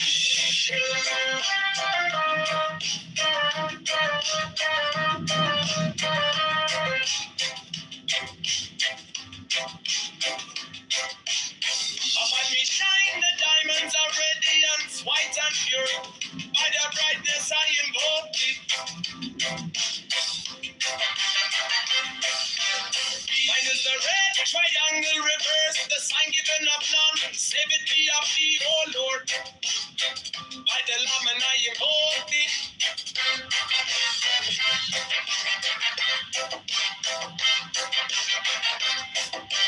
Free mine is the garment of white, sewn with gold, the flashing of eye that I wear by my robe I invoke it. Mine is the sign of a prophets and typhon, by the sign I invoke it. For mine is the turban of white and gold, and mine the blue figure of the intimate, by my crown I invoke it. My fingers travel on the beads of pearl, so run I after thee in thy car of glory. By my fingers I invoke thee. I hear the wand of double power in the voice of the master. Abrahadabra, by the word I invoke thee. Be mine are the dark blue waves of music in the song that I made the bold to invoke thee.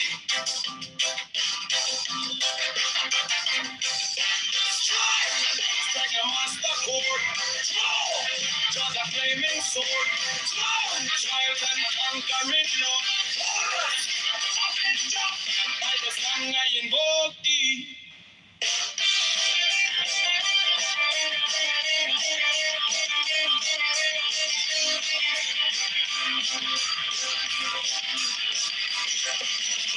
In my hand is my sword of revenge, let it strike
Mine is the adaptive man and my insight is keen as the hawk. By my head I invoke thee. I am the only begotten child of my father and mother. My father is dead. My mother bore me with labor and pain and fear. By my body I invoke thee.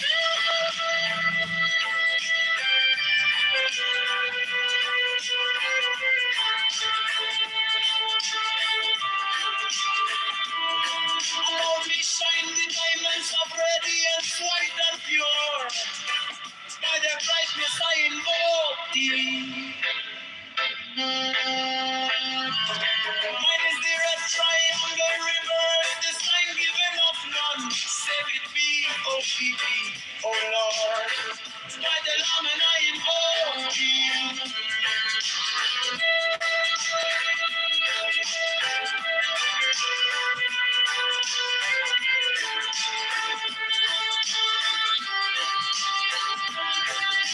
Mine is the garment of white stone with gold, the flashing of light that I wear.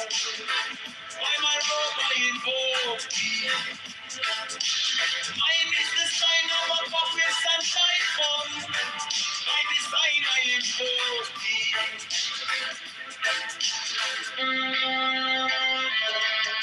Mine is the turban of white and gold, and mine the blue vicar at the intimate there. By my crown I invoke thee. My fingers travel on the beats of pearls, so run I after thee in thy car of glory. By my fingers I invoke thee. Forget the one of the tower in the voice of the master. Abraham, by the word I invoke thee. Hey, mine heart, the dark blue waves of music in the song that I made of all to invoke thee.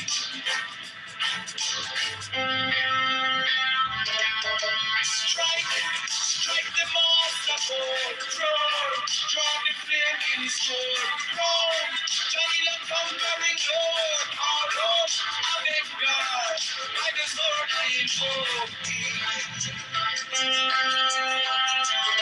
In my hand is the sword of revenge, let it strike, and I believe, by the sword I invoke thee. The voice of the five, the voice of the six, 11 are the voices. Abra.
Mine is the head of the man, and my insight is keen as the hawk.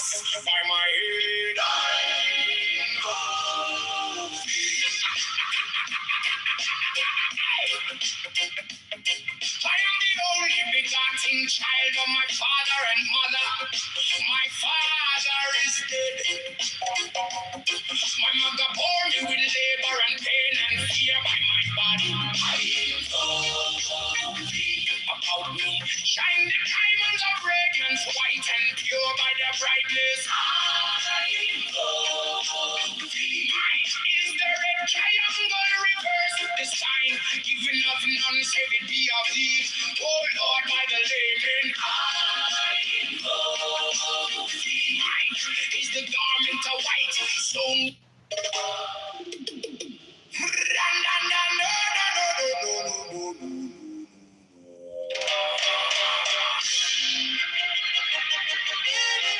Mine is the head of the man, and my insight is keen as the ox. By my head, I invoke thee.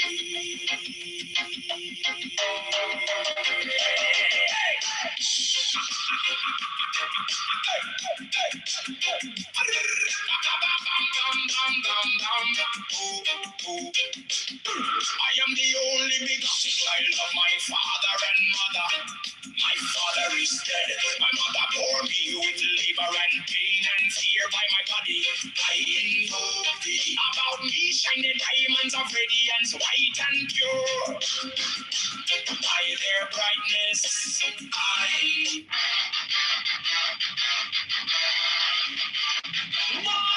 is the head of the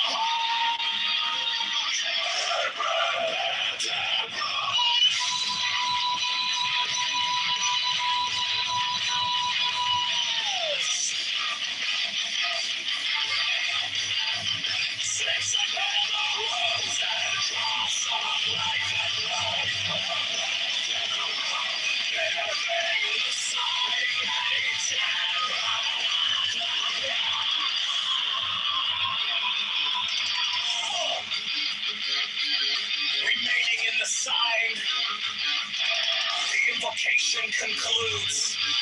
Therefore I say unto thee, come thou forth and dwell in me, so that every spirit, whether of the firmament, or of the ether, or of the earth, or under the earth, or dry land, or under the other, or dwell in the air, or of rushing fire,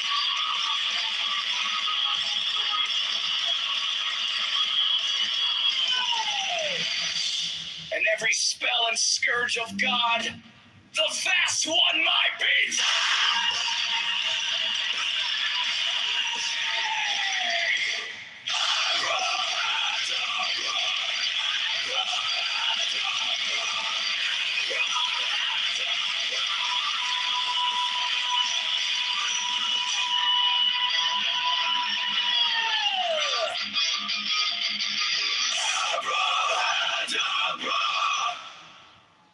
Mine is the head of the hawk, Abraham.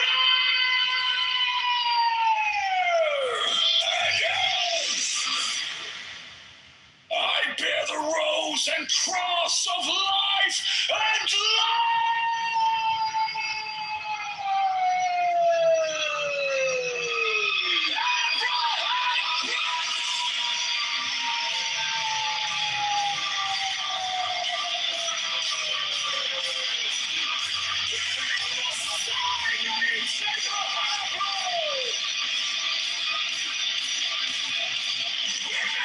in the side, the invocation comes.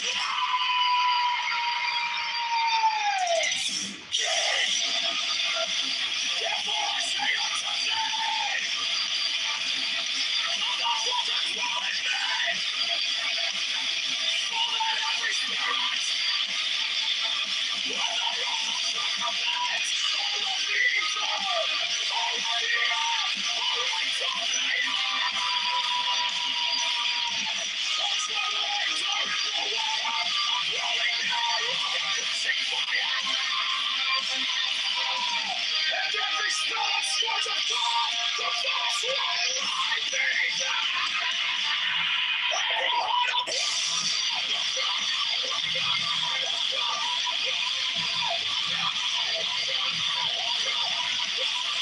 the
Six, I bear the rose and cross of life and light, giving the sign at each abracadabra.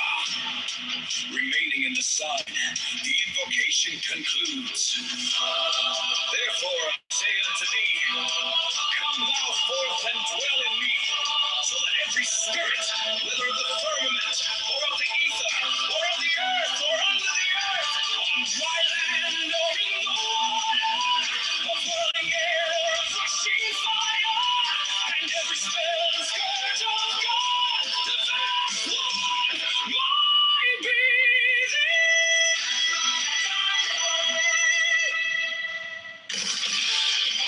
Mine is the head of the hawk, abracadabra, and ends. Six, I bear the rose and cross of life and light, giving the sign at each abracadabra. Remaining in the sign, the invocation concludes. Therefore I say unto thee, come thou forth and dwell in me, so that every spirit, whether of the firmament, or of the ether, or of the earth, or under the earth, on dry land, or in the water, of whirling air, or of rushing fire, and every spell and scourge of God, the vast one, might be thee. Abracadabra.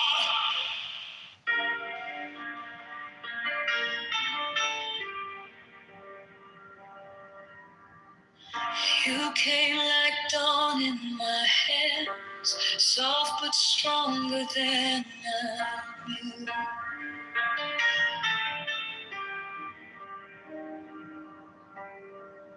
My fear turned gold in your eyes, and my whole night broke in two.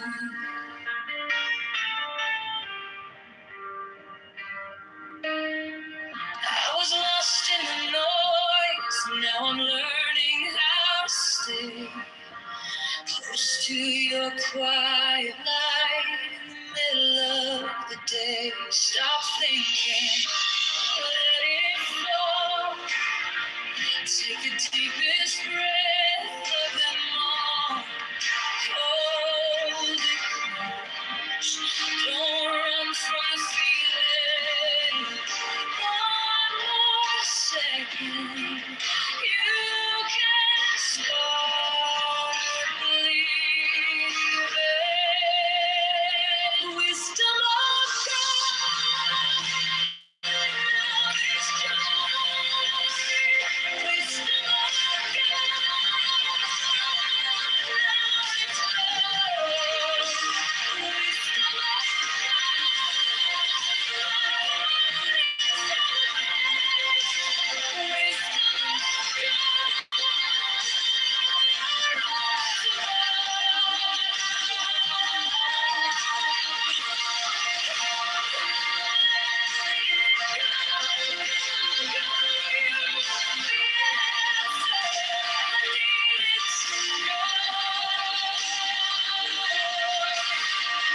Your touch is a steady rain on the dust of who I am.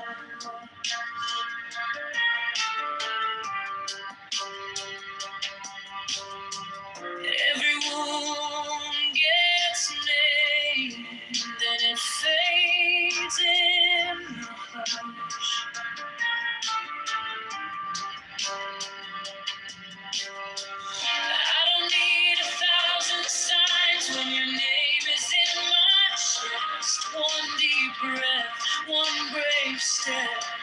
and the rest can be blessed. Stop thinking, let it flow. Take the deepest breath of them all. Hold it close. Don't run from the feeling. One more second. You can't stop believing. Wisdom of God. It's yours. Wisdom of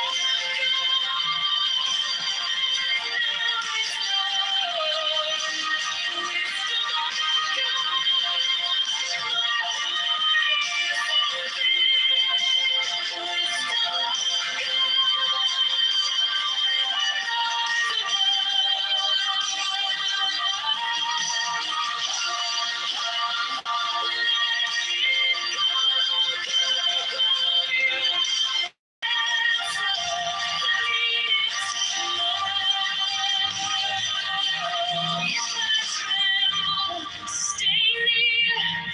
If I break, pull me through. Teach my hands to release what I cannot hold with you. 10 not 9, 10 not 11. I breathe in your holy calm. And the storm in my head lays down like a palm. Wisdom of God.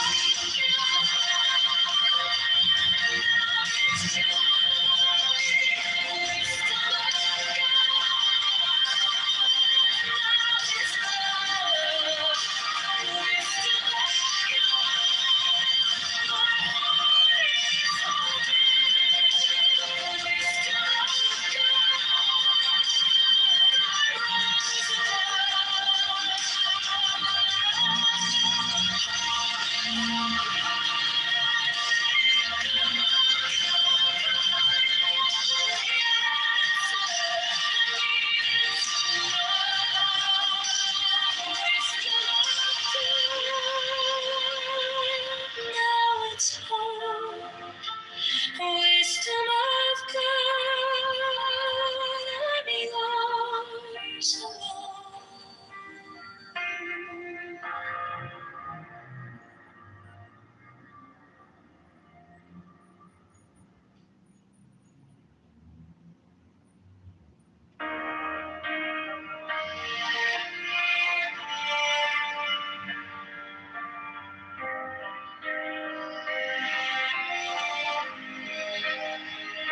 You came like dawn in my hands, soft but stronger than I knew.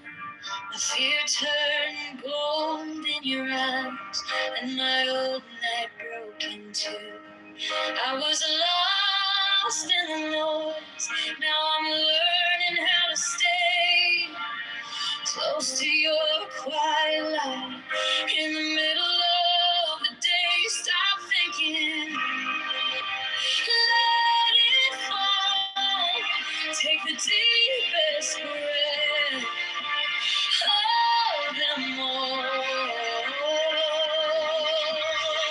Hold it close. Don't run from the feeling. One more second, you can stop believing.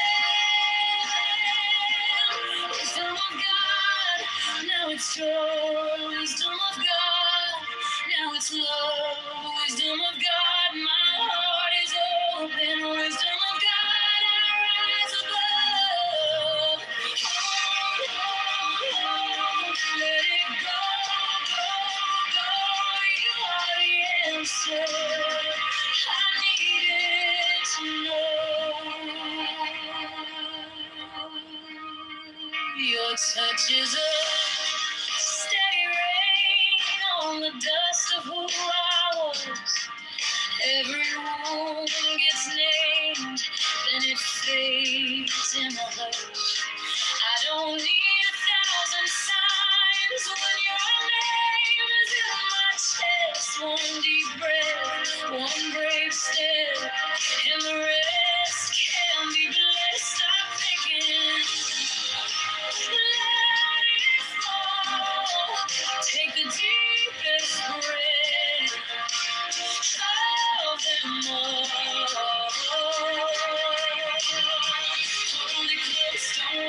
the feeling. One more second, you can start believing. Wisdom of God, now it's joy. Wisdom of God, now it's love. Wisdom of God, my heart is open. Wisdom of God, rise above. Let it go, go, go. You are the answer. I needed to know. If I tremble, stay near. If I break, pull me through. Teach my hands to release what I cannot hold with you. Tend my mind, tend my love. I breathe in your holy calm. And the storm in my head lays down like a pond. Wisdom of God, now it's joy. Wisdom of God, now it's love. Wisdom of God, my heart is open. Wisdom of God, I rise above. Let it go, go, go. You are the answer. I needed to know.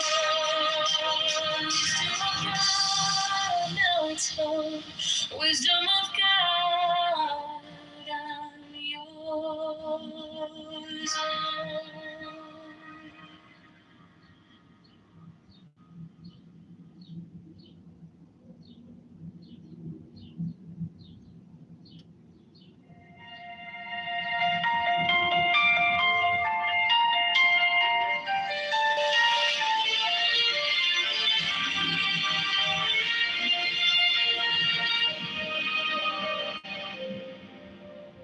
Wisdom of God is now joy, love, heart, enlightenment. You found me in the quiet with my hands still shaking. I was carrying the hurt like a name I couldn't drop.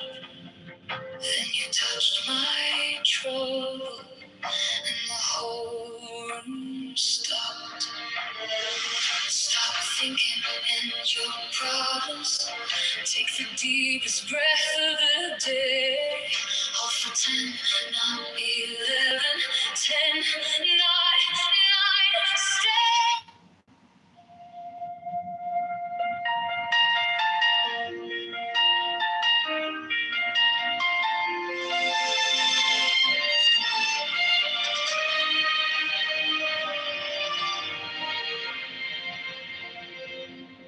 Wisdom of God is now joy, love, heart, enlightenment. You found me in the quiet with my hands still shaking. I was carrying the hurt like a name I couldn't drop. Then you touched my trouble and the whole room stopped. Stop thinking and your problems. Take the deepest breath of the day. Hold for 10, not 11, 10, not 9, stay.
Yo, John, you there?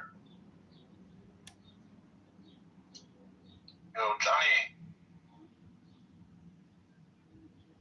Johnny Appleseed. You there?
El Normo!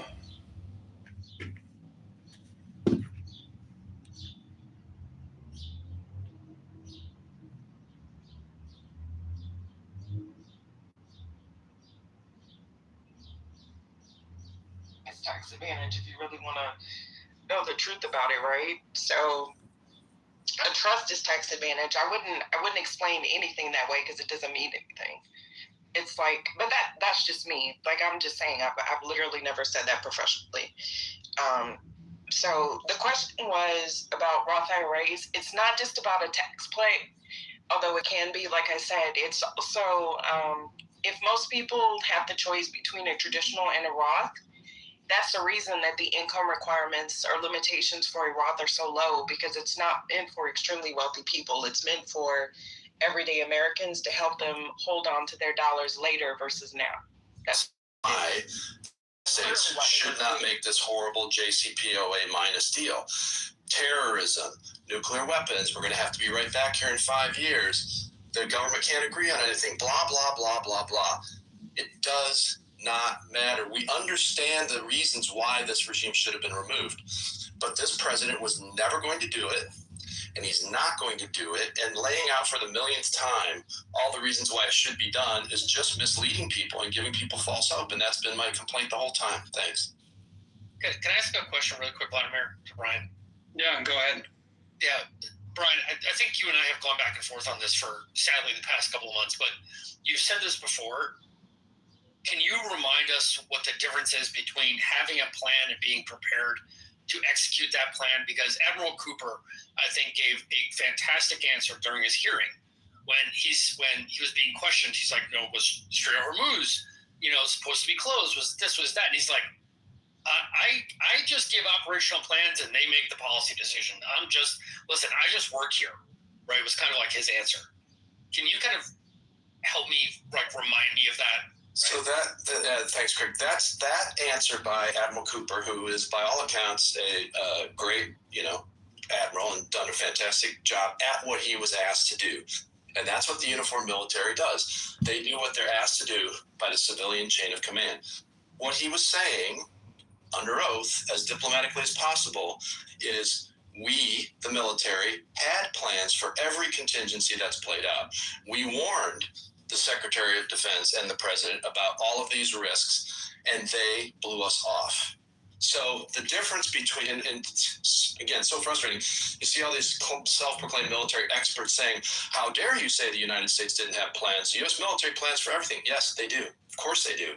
But in this particular case, not the first time, in his hubris and in his certainty that he would get a Venezuela solution, either without dropping a bomb or in a few days, led the president to ignore all of the experts. And the result is 13 dead Americans, hundreds of billions of dollars gone, and most tragically, the complete loss of deterrence by the United States in this part of the 21st century. And just to Dr. Fungi's point about the waterways, as I said, the primary mission of the United States Navy, when it's not fighting wars, for 250 years, is to keep the waterways of the world open. Why?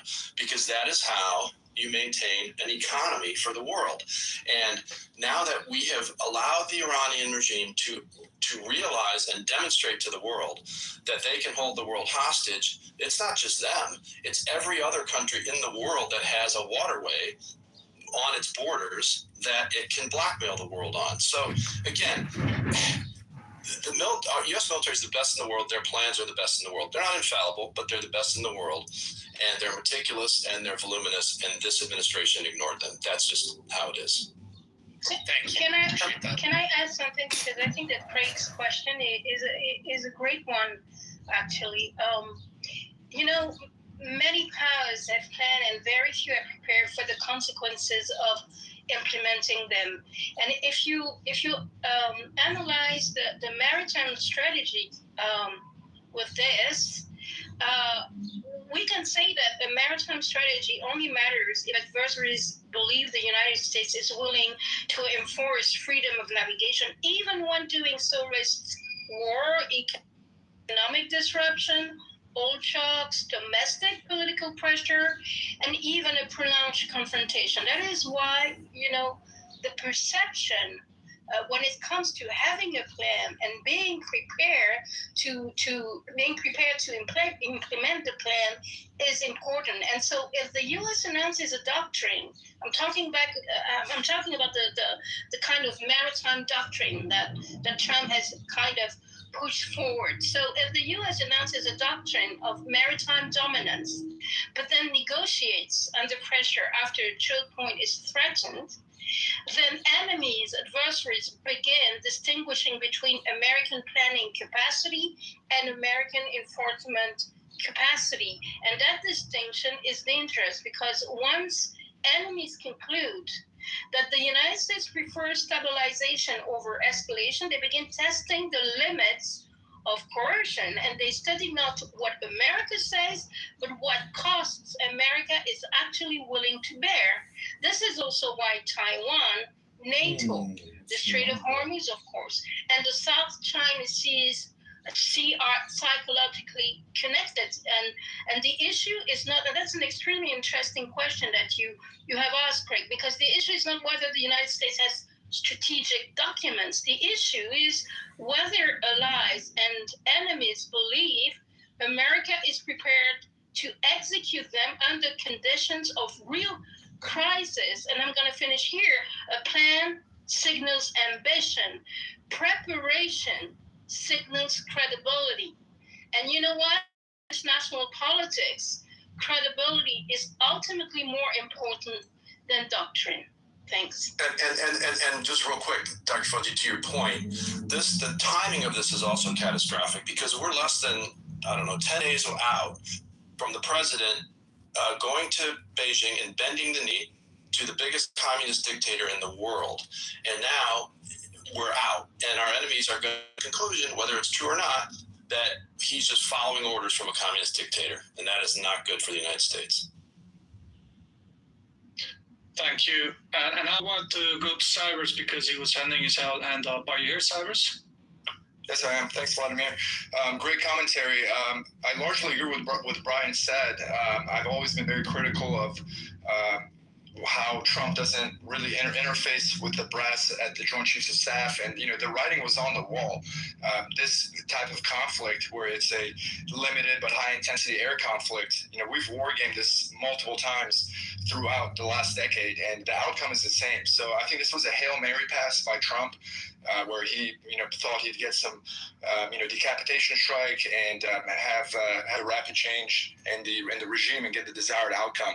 And that clearly backfired and ended up in a stalemate in the Strait of Hormuz, which became a case of economic mutually assured destruction for both the Iranians and the West, largely Asia first, and then Europe, and then onwards to the U.S. So we were operating in an hourglass, and I think the time was running out. The energy markets cannot deal with the supply shock, so Trump has to take the off ramp. The Iranians, I think, are eager to take the off ramp as well. I think neither side wants to re-escalate because the precipice and what lays beyond is so dire for the global economy if the infrastructure begins to get hit, as we witnessed during the 39-day conflict and when Qatar got hit and the forced gas field in Iran. So this was predictable, right? We knew this is a very narrow chokehold. It's shallow waters.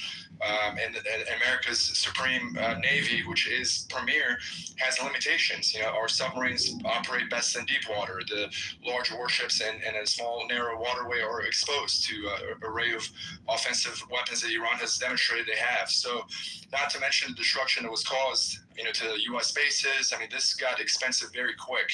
So my thing is this, I predicted the off-ramp several weeks ago, I think on your space as well.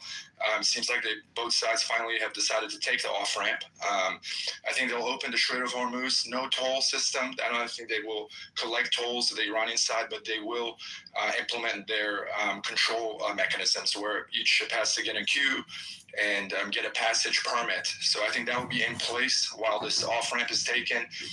Set 30 days. I foresee a frozen conflict for probably the next 3 to 6 months.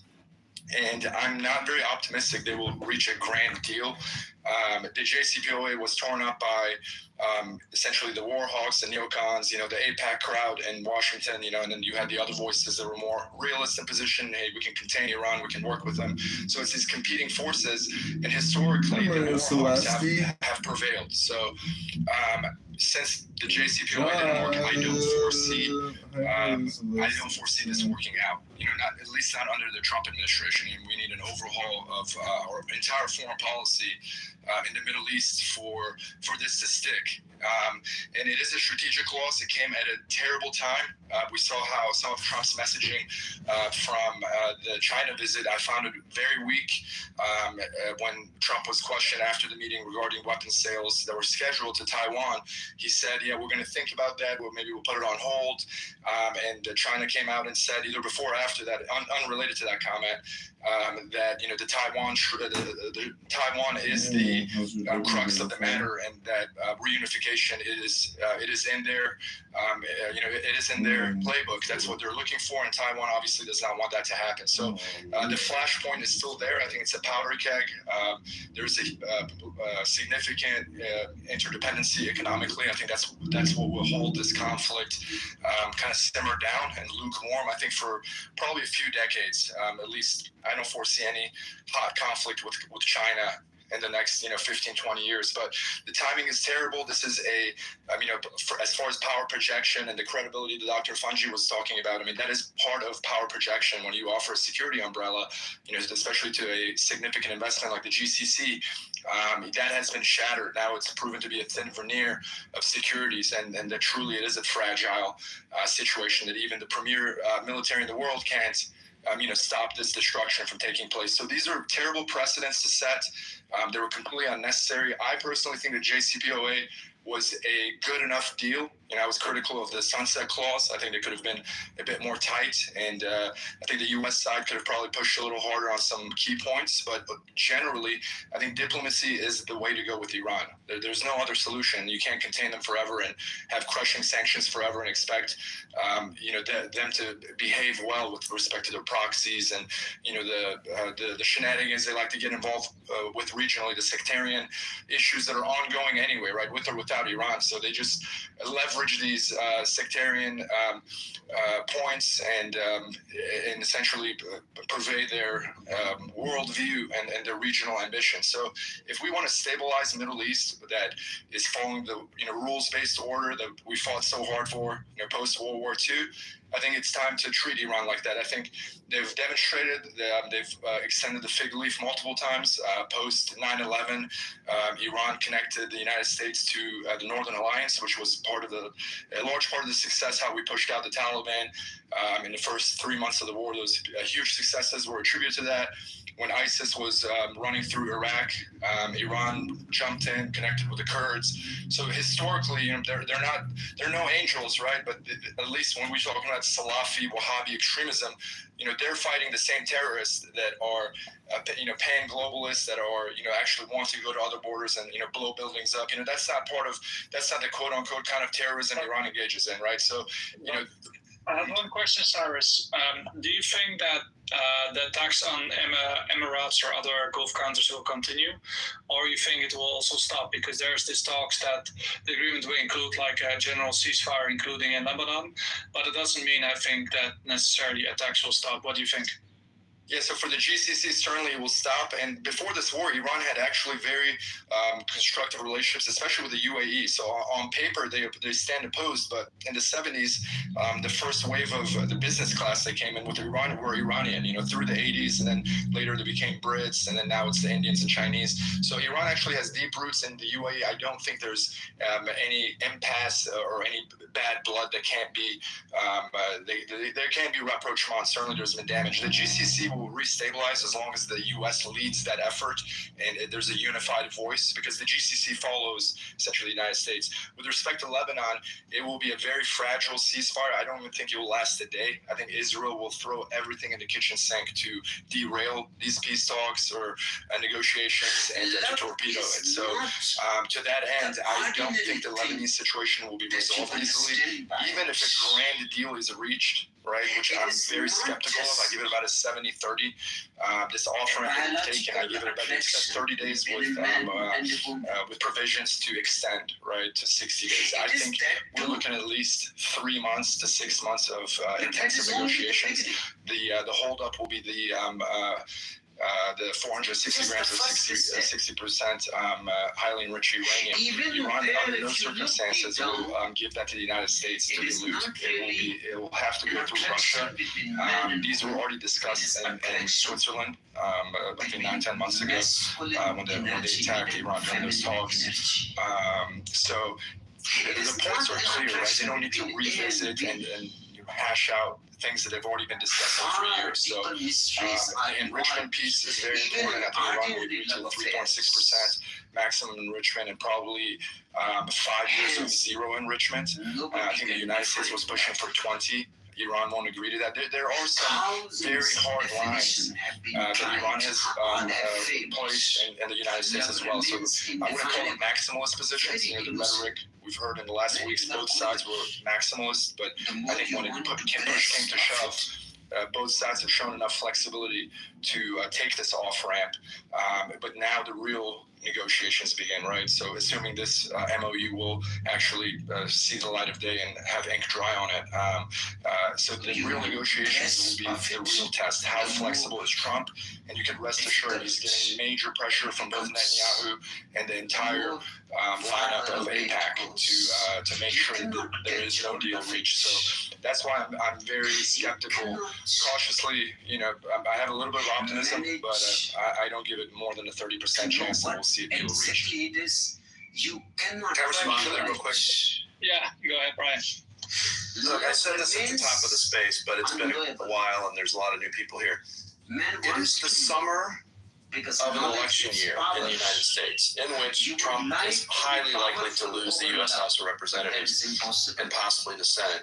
There is no chance, zero, that 30 days from now, when we're less than 6 months out from the election, Trump is going to restart the war. No chance. Mark my words. And here's the other thing you should mark my words about. You heard it here first. The next distraction is going to be Cuba. We're going to claim victory. He's going to throw a big party, and then he's going to go after Cuba, which is, he likes to pick fights that he knows he can win. And he thought that was going to be the case in Iran, and he just tragically miscalculated. Last thing, I agree with Cyrus on this. This is going to put a huge strain on the United States' relationship with Israel and Trump's personal relationship with Bibi Netanyahu.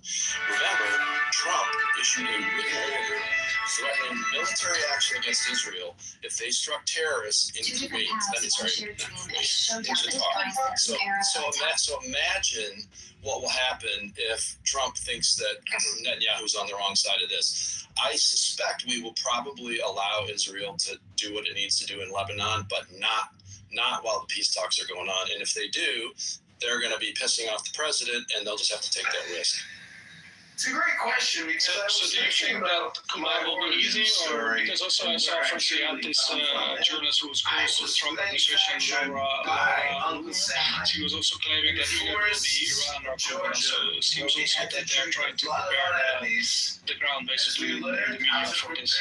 So Laura Loomer does a nut job, but she is close to the White House, and she does oftentimes get Trump's thinking right. I don't think any military operation that's the full-blown invasion of a country that wants to fight you is going to be easy, in the sense that there would be U.S. casualties. I don't think that's what he wants to do, though. I think, again, he wants the Venezuela deal. We just announced the indictment of Raul Castro, the former dictator of Cuba. I suspect that indictment has been in place for decades, and it's just been sealed, and we just released the fact of it. But he is clearly, in my view, going to try to do the Venezuela solution. He's going to coerce the current leader to make a bunch of promises and share oil and oil revenue with us, which is all this was ever about, and he's going to call it a victory. If we actually have to go in, we'll succeed, but there'll be casualties and hundreds of billions of dollars spent for nothing. Not for nothing, but for something that's not worth it. Vladimir, I had a couple points regarding the Lebanon piece. I think that will be if a deal is reached, ultimately I think it is to the benefit of Lebanon, obviously, for there to be a unification of the Hezbollah to integration into the larger army. That will not take place until there's very credible security assurances led by the United States, right? So the U.S. has to stand up to Israeli pressure not to give them a free pass to act, overtly aggressive, right? The Israelis are very heavy-handed. The proportionality is not in their playbook, right? So that's at least the United States doesn't fight like that. So America needs to take the lead and provide those assurances, and I think that's a 3-year runway for that to happen. So I think that will be a sticking point if a deal is reached. So that will keep the deal on the rocks until there's stability in northern Israel and southern Lebanon, until that is completely quelled, where the Israelis can live in peace without fear of getting rocketed, and the Lebanese not getting their homes carpet bombed, right? So it is a very terrible situation for the civilians on both sides, right? So that needs to resolve anyway. But I feel like Israel's war machine is churning so hard that they just don't want to shut it off. They've been on a go, since Syria before the fall of Assad. They've been on a mission, and I think this war with Iran has demonstrated the limitations of even the most exquisite military, right? So there are limitations to force, especially when you have a chokehold like the Strait of Hormuz that will have global implications. So I don't think there's any going back to war. If there was to be a casus belli, it was during Project Freedom, right, where Trump came in and said, hey, the threshold hasn't been met for the ceasefire to be broken, where it clearly was. Iran fired several salvos of cruise missiles at destroyers. I mean, that is a very flagrant act. And also for the U.S. to probe and test the strait. Both sides were bellicose, but when it came to it, neither side took that opportunity to escalate to full-scale warfare. Short of a massive land invasion with 800,000 plus troops, with no guarantee, right, of regime change. The only thing you can guarantee is a failed state, right? So if the agenda is to make every country a failed state in the Middle East, this is a good playbook. We did it to Libya. We've done it to Syria, to Iraq, right? It hasn't paid any dividends, nothing of substance. So I think it's time for the deep state, if you want to call them, or, because this is not a Trump issue. This kind of liberal, hegemonic, Middle Eastern policy that we're going to bring democracy, and, democratic countries don't fight each other. We've been going with that notion, and it hasn't been working. I think the U.S. needs to pivot to a more realist-based foreign policy and worldview, similar to China and Russia, how they're conducting themselves. I think we've squandered great wealth since 2001, and at a cost of many lives, and it's time to pivot away from that. And if we can make amends with Vietnam, America killed 2 million Vietnamese, and we've lost over 50,000 soldiers on our side, and now we're doing advanced weapons deals with Vietnam, and over $100 billion in trade. So approachment is possible. The Iranians, yes, it's an Islamic republic, but so is many other countries. Them being a Islamic regime. Expands terrorism at the international level. So it's not like any other country. Can we stop this propaganda? Yeah, it's not propaganda, but the thing is this, right? When we look at but let me explain. I'll respond to it. If that was the case, right? Operation Timber Sycamore would have never happened, right? Both Israel, Qatar, Saudi Arabia, Turkey worked together to fund al-Nusra, and now we've put a real terrorist, right? The Salafi Wahhabi terrorists. They're the ones that cut off heads. They're the ones that join Al-Qaeda and fly planes into buildings, right? Iran funds Hezbollah. Iran. Let me explain. Please don't. Let me finish my point. Let me finish my point, then you can respond. But let me finish my point. You can respond. Let me finish my point. Let me finish my point. I don't know why you're cutting me off. Then you can finish. You can say whatever you want. Let me finish my point. No, but you've been talking for 25, 30 minutes. Give me 30 seconds, and you can say it. I think it's enough. You're cutting me off. So if we're to stand on that and no terrorism, we need to have a distinct definition of the types of terrorism, right? Iran. So I say Iran. But let me be clear. Iran funds militias that are protecting territory, right?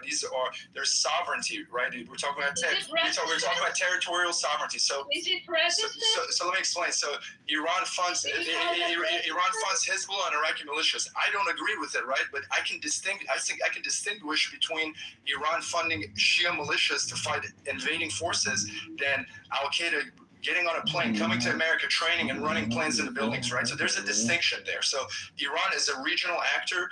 They turn to proxy militias, right? You call that terrorism. I call that militia proxy warfare, right? And they do nasty stuff. They kill people, and so do we. 800,000 Iraqis died as the result of Operation Iraqi Freedom, right? 200,000 direct and 600.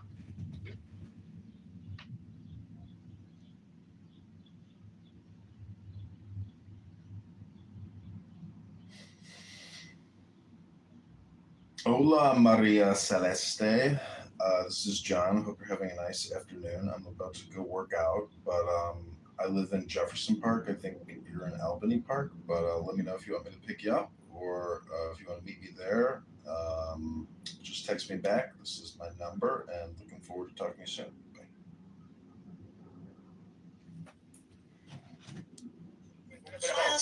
Hold on. Terrorism is when you make an act that kills certain people because of their whatever beliefs, and it's more than one person.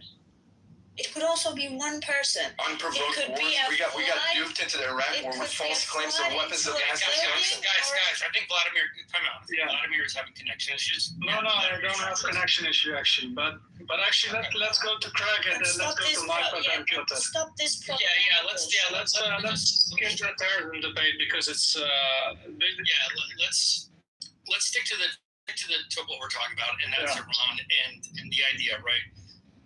The only thing I wanted to say is let's be absolutely clear about what the goals of this operation were at the beginning versus what we're seeing now, right? And I think that no matter who you are across the political spectrum, we already have Republican senators that are coming out, Republicans from Mississippi, from Georgia, Republicans Mississippi, Alabama, some that are against this deal, some that feel like this is just going to be a win for Iran.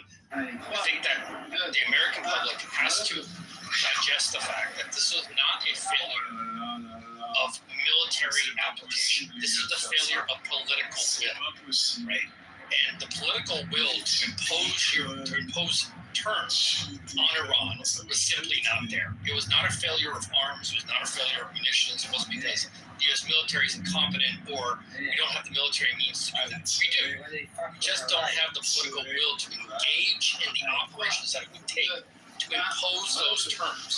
So before anybody gets over their skis and starts saying, well, the U.S. military, couldn't do this for the U.S. military. No, of course we could. Yes, we could. Good if you wanted to. But the political will of the politicians, of Congress, of election cycles and whatever, have prevented that political will from taking place. And this is why I said at the very, very, very beginning of this war, I mean, like day 2, right? If you are not willing to impose maximum force, then why even try to do this to begin with? And I think that we are regretfully seeing the results of not being willing to impose significant military force to impose those terms. And we just have to take a deep breath as Americans and just say, this wasn't a military catastrophe, a military failure. This was a political decision made by the political leadership. Though that's where the responsibility ultimately lies. And I would like people's focus to stay there rather than on, what our soldiers, airmen, Marines, Coast Guardsmen, and Guardians have done or not done. Thank you. Thank you, Craig. Let's go to Mikhail, if I pronounce it well, and then to Waja. Yeah, I'm from Europe. Can you hear me? Yeah, I can hear you well. Yeah, hi everybody from Europe. I just want to ask about what do you think if the Iran deal is set? If the America will again focus on the East, in particular to the Taiwan and to the Pacific Ocean, and also to the Ukraine, or if this situation, or also South Korea when some weapons were pulled off. So if the Iran deal is set, if this will be reused or not. I can answer that. Piotr can answer that, or Brian. Go ahead. Yeah, from the American side, the answer to that is absolutely not. This regime is committed to Russia succeeding in Ukraine, and it's clear that Trump has given assurances to President Xi about Taiwan, and they're not in favor of Taiwan. The only thing that this is going to do militarily is it's going to lead to whatever we're going to do in Cuba. We're not going to change our position on Ukraine because Putin doesn't want us to, and we're not going to change our position. The new position that Trump has taken, which is we're not helping Taiwan. Yeah, maybe you also have something to add to that, Piotr, because you are based in Europe, let's say. I think you can hear us. Waja, can you? What's your thoughts? I think you wanted to say something also. Thank you. And I think the earlier there is one somebody saying praising Iran. I don't think so. What is the message coming from the Iran? Iran is killing Baluch. It's not a terrorist. It's not terrorism. Iran is killing the Kurds. It's not terrorism. And Iran is also killing the Farsi females, those who don't wear a hijab and also live their life however they want it. It's not terrorism. What else evidence you need or a proof you need to prove the Iran regime that it's not a terrorism? One thing, remember, after this thing, if US and Israel give the free pass to Iran, Iran will literally genocide all those Farsis, all those Kurds, all those Baluch. They stand for something. And today, this election, this is not a political decision. It is an election decision. It's coming from the United States, and it's going to change. It not. This is the fire. Is still. It has a small fire is still somewhere. The Baluch and the Kurd, and also you saw today how many Kurd got hit by the Iran. It's not. It will never stop. It might stop for the other, like maybe UAE don't get hit, maybe the Qatar will not get hit, but Baluch will be genocide same way it was today, it was yesterday, it's gonna be tomorrow. And same for the Kurds, same for the Baluch. And also somebody says that, the Iraq, they play this role, Iraq, literally, Obama regime, they give you a full control of Iraq. And still you think still you try to stab United States. Still you try to stab all those other, they believed on you. And also, do you think that you leave the other people they are living in Lebanon and Syria and that area alone? Promise you will not. This is something. It is election a decision. I think it's gonna change tomorrow or the day after tomorrow. Hope so, because those females, those Baluch, those Kurds, they had a hope. I don't think so. That hope gonna die soon. Thank you. Thank you. Now I want to go to Piotr. He has been waiting. Piotr, go ahead. Thanks, Vladimir. Look, I just came off a in-depth analysis with Trita Parsi, and we were on another stream when this broke. This is a fundamentally bad day for the US, or the Trump administration especially. It is a strategical blunder of the highest order, and no amount of MAGA supporters, Trump supporters trying to claim that it is anything but a mess. It is a mess, and it's more than a mess. It's a disaster in many ways. Now, of course, the Iranians are not exactly in an ideal position. Their economy is shot, but they have something that the US doesn't, which is leverage, and they have a largely unified front. The Islamic Republic functions still, and the whole goal of this war, regardless of what the Trump administration say about it being about the military or the nuclear abilities or the Navy, it was about fundamentally trying to make the Iranian regime change, be that the whole regime or a leadership change or a behavioral change. That hasn't happened. You have the son of the guy they took out, who's more hardened, more intent to be resilient against the United States. You have the IRGC, which is more decentralized and flexible, adaptable. You have military stockpiles and protectable capabilities and whatever more underground, so we have less idea of where they are and how they're operating or how they're functioning. You have a strait, one of them critical economic corridors, largely completely controlled by the side that frankly was quite content with letting it be a free passage of water before. And you have, I think, the most critical thing that Shrita and I agreed on, which is that this is a huge balance of power shift, not between the Iranians and the Israelis or something like that, but between the Chinese and Americans. Because as we know, the Chinese have been involved in peace talks. They have been helping the Pakistanis. They have been adding political weight. And whilst they may not have their fingertips on the official documents, they have certainly been behind the scenes. And so over the years, as the Chinese have increasingly challenged the economic dominance of the Americans in the Middle East, they are now challenging their diplomatic ability as well and demonstrating fully, very clearly, that you do not necessarily need military power or hard power to get things done. The Chinese have a growing military. I'm not going to pretend that they have the same level as the US in other ways, but clearly they're able to persuade other countries to do things without having to invade or airstrike, etc., etc. So I think that this is just the beginning, right? This is the end of the military side, we hope, but it's just the beginning of the diplomatic and political implications. And those are going to last for a long time. And I think it largely also depends on what happens in the Israeli election, in the midterms. Trump is not out of the woods, no matter what he claims. And I think that this is, as I say, I think it's a strategical humiliation for the US in many ways.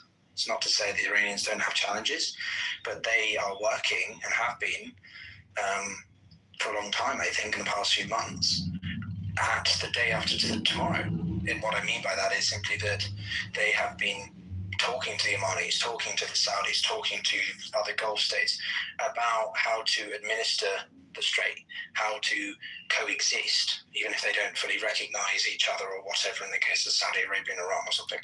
But whilst the American government have been just focusing on day-to-day and whatever, the Iranians have been a lot more long-termist and have demonstrated that strategic depth, which Trump just doesn't have. And I think the Iranians are going to come out of this. They will get economic concessions, they will get economic relief.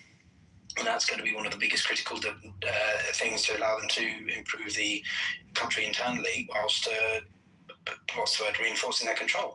And I'll land it simply by saying that this was all about the liberation of the Iranian people. Let's not forget what this is all about. The people in Iran being on the receiving end of this war for the past 3 months. And they're just going to be on the receiving end of an even more tightened regime with more desires to ensure control and their survival, and nothing else changes. So, glad to see the MOU, but worry about the next day and what it means for the Iranian people and the state of the country. But of course, also the balance of power across the Middle East and broader globe. But thanks. I'll see you soon. So do you see this as a victory for Iran or for the US, or you think that's too simplistic? Say again? Do you think this as a victory for Iran or for the United States, or is that too simplistic? Well, of course it's too simplistic, Vladimir, you know me. Nothing's black or white in international relations, and those who try to claim it is are either disingenuous or don't actually know what international relations and geopolitics is about. This is a relative win for the Iranians, right? And it's relative or absolute. It's a relative win because they have largely come out of this intact. The government exists. The economy is on its last legs, but it's still there. They control the Strait of Hormuz, and that is their single biggest asset, right? Not anymore. If you'd asked the IGC a few years ago what was their nuclear option, they would emphasize the need to have a nuclear weapon as their biggest deterrent.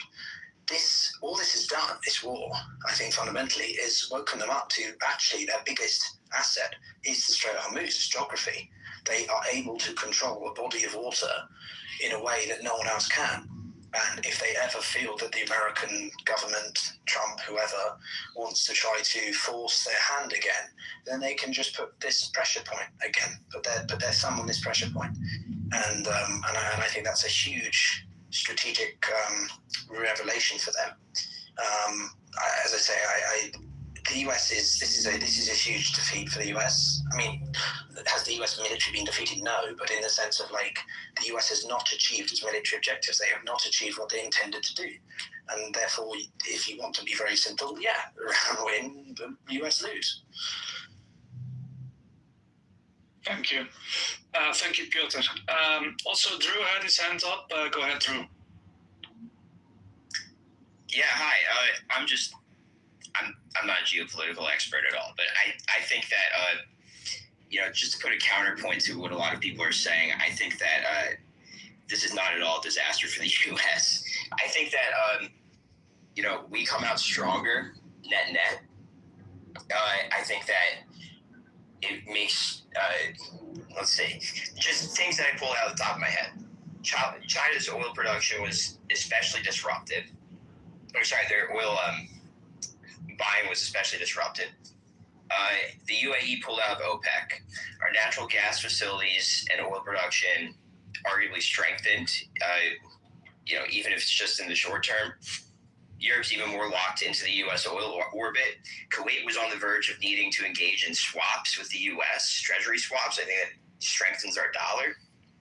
I just think that ultimately, this talk of the balance of power shifting is overblowing it. I think that, Iran being between the U.S. and China, I think that Iran being a stronger player in the Middle East is better for the U.S. I think that our Gulf partners, people are going to think twice into investing in them versus us. I don't really understand how, even whatever the reasons that we went into this financial engineering escapade, right? Whatever we said that we were doing, I think on the whole, in a disaster, the strong players in any system tend to come out stronger on the other side relative to the weak guys. And in this case, it's Europe is more beholden to the U.S. and the Arab states are more beholden to the U.S. And our oil production and our oil people, I guess, I don't even know, but they have a stronger relative position now. So I don't really understand how this is bad, other than inflation. But I mean, that was already happening in the last administration. So I think the inflation is mostly because the Federal Reserve printing money over a long period of time. So that's just my point, is that I don't see how this is at all bad. I think this is like a great win for the U.S., especially if we can get out unscathed. And whatever we do with Cuba, I think ultimately Trump is a broad strokes guy. He wants, better oil production in the U.S. I think he wants things flying, capital flying back into the U.S. I think it's going to happen. And I think that, with a country like Cuba, it's right on our doorstep. The long-term logical end to our relationship with Cuba is greater relations, more trade relations. I think Trump is thinking in terms of trade relations, and he'll probably want a trade deal with Cuba at some point. But that's besides the point. I think that with Iran, we come out stronger relative to a lot of people and a lot of countries. So thank you. Thank you. And that right there is a demonstration of why the US has lost so badly. If people think about it, 100%. Yeah, let me just reply to this very quickly. Okay, so very quick. Nothing that you mentioned is actually fundamentally true, right? So there are limits on what the U.S. oil capacity to export are, and it is certainly not enough to make up for any kind of oil shift, because these oils are done on contracts, right? Futures contracts. So the oil that's shipping now was bought 3 months ago, right? And we don't have to. Yeah, but that's a short-term limit, right? I mean, more investment's going to come in. Europe is changing its. Excuse me. You want to talk about long-term? Let's talk long-term, okay? Europe is changing its fundamental energy design to renewable energy, and despite what people might want to say, that renewables are actually a large portion of China's own energy consumption. And so Europe is going along that way to renewables. So oil and gas is not going to be, in the future, is going to be the long-term solution. you will still need it. Let's be absolutely clear about one thing and one thing only, okay? I am an America First guy, okay? But let me be absolutely clear about one thing. Countries buying oil from the United States does not benefit the average American taxpayer 1 single cent. It benefits oil companies who, yes, pay taxes, but that is a proverbial drop in the bucket to the overall price fixture, right? And I just have to make sure people understand. This is not a video game. This is not a real-time simulator where you do a deal with your country and your country gets richer because your funds got added to. That's not the way it works, right? They buy oil from oil companies, and those oil companies pay taxes, sure, but that's not enough to help out the average family that's dealing with cost of living increases. That's not enough to deal with grocery prices, gas prices, small businesses, interest rates spiking to 5%, right? The yield on the bond is close to 5%. That's recessionary. The last time I was at this was around 2009, right? So this isn't La La Land where you get to play The Sims and Civilization 4. This is actual real life for people. So we can talk about the macro benefits to America and this ridiculous idea of power politics. China. Well, that's fine, but people are saying, "Oh, this is terrible for America." No, I'll tell you why. No, hold on. I'll tell you why this is terrible for America. Let me be absolutely clear why this is terrible for America. Okay. This entire conversation is a macro issue. No, it's not. It has nothing to do with Let me finish. Hold on. This isn't macro. This is micro, because the average American is going to be dealing with. And keep in mind, we don't actually have a deal right now. This is just floating in the breeze. Nobody actually has a piece of paper. So you don't know, and I don't know what that piece of paper says. And if anyone... The deal doesn't matter. Oh, the deal doesn't matter once we get out. Great conversation. No. The only thing that matters is that we get out. Thanks. And, we've done the damage. Yeah, we've done the damage. Guys, I have to soon wrap up, so I just want to go to Brian, and then I want to wrap up the news, and then we'll end the space for tonight. Go ahead, Brian. Yeah, thanks, Vladimir. I'm going to respond to the nonsense we just heard, but my macro point I just want to leave people with are two. One, as I said at the beginning of the space, this is a catastrophic generational failure for the United States and the West. What this war really was incoherent, but let's just say that we actually had coherent war aims. As they were stated by the President and the Secretary of State, they were, number one, dismantle Iran's nuclear program. Iran can never have nuclear weapons. Number two, destroy, triple underline that, destroy their capability to build and deploy ballistic missiles and other weapon systems. Number three, stop them from funding terrorism around the world. Those are the articulated, and sink their Navy, objectives of the war. Not by me, by the President and the Secretary of State and the Secretary of Defense. We have achieved exactly zero of those. What we have achieved is letting the world and the Iranian regime know that they can put a chokehold on the world whenever they want, a capacity they didn't know they had before this. They're going to get nuclear. I'm not finished. We did not get any of our objectives. We destroyed our alliances, which, mark my words, we're going to need against China, unless we capitulate to them too, which is what Trump tried to do in Beijing. I am not a MAGA person, okay? But the stated objectives of Trump and MAGA have been a dismal failure. And what you just heard from this guy are the MAGA talking points that we're going to hear in the next couple of weeks. The problem is no administration official ever articulated any of those goals. I'll leave it to Craig and other people who know about the oil business to know whether that's even accurate what this guy said. But those were never the goals of the war. Catastrophic failure. Last thing, and we just saw it on display here. Copium is not analysis, okay? We've had people like this up on the stage from the beginning. They're projecting onto the president 95D chess that not only does he not have, but he's never articulated a word of it. So this is the spin you're going to hear. It's going to be lies just like it was yesterday. Thanks. Thank you. I have to do a hard stop now because they already asked me 10 minutes ago to stop the space.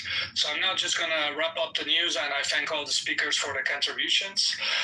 So what we were discussing today was that there was reportedly President Trump on Truth Social, he posted that an agreement has been largely negotiated with Iran, but they're still talking about the final points.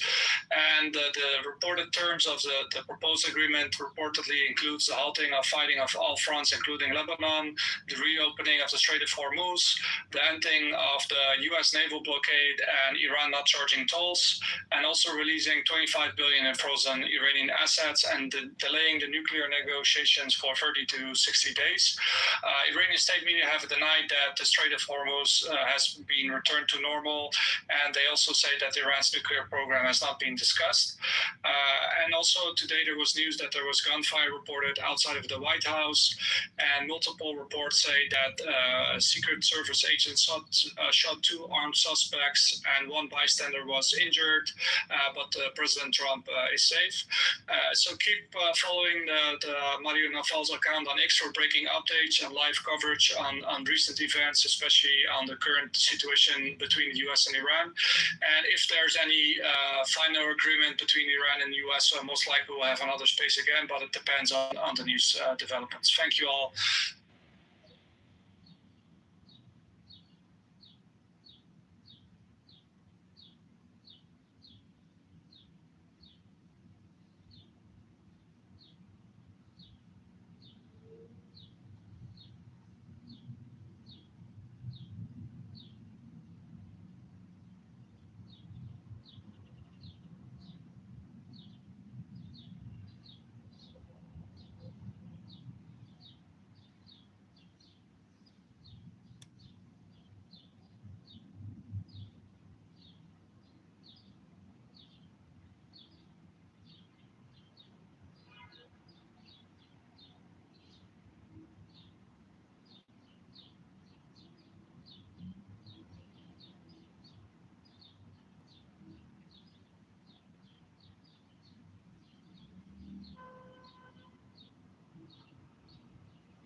I'm a liar. Only the individual can tell you what you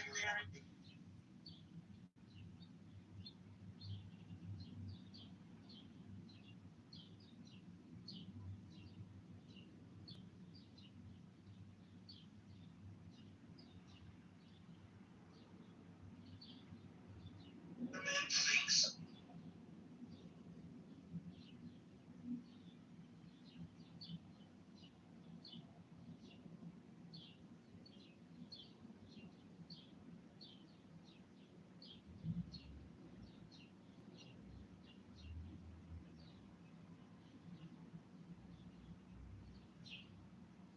Gunfire near the White House. And I jumped in here because sometimes, when there's a threat, the White House or the executive branch.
That's all right. Beautiful.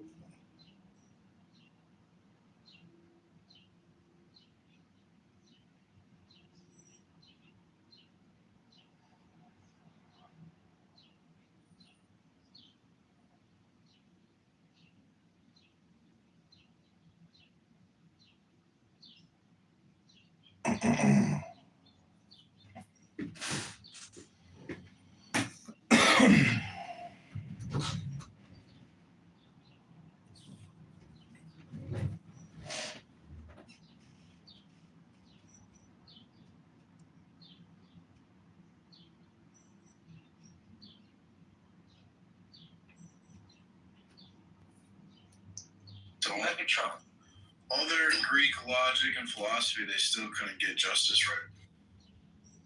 Well, clearly you also don't know how to shut the fuck up, right? So, PMARS, please stay on mute, because I was about to say something. So Megatron, I love the question you put on the top, but that seems like very anti-Christy, the question you're proposing here. So, what's your response to that, Megatron? Here's the people, the book. Have you read 1094? Pardon? Have you read the Surah 1094? Oh, people, O Muhammad, if you are in any of the doubts of what has been to reveal to you, you may go to the people of the book. We have revealed the Torah to Moses and the Injil to the Christians. And if you ask them now, they'll say, oh, it's corrupted. But if you go to Surah 4:171, it says, Jesus is the word of Allah. But do not associate him with Allah, for it is shirk. So if the Christians had the idea that Jesus is God back then, and they have the idea that Jesus is God now, the preservation is still there. Kristen, I wanted to hope you picked up on what PMARS was operationalizing there, right? No, I did. I understood his plan. His whole MO is Darvo, right? So, no, I get it. I've heard him speak before, actually, so. Yeah. Well, am I wrong? Oh, you're poor PMARS.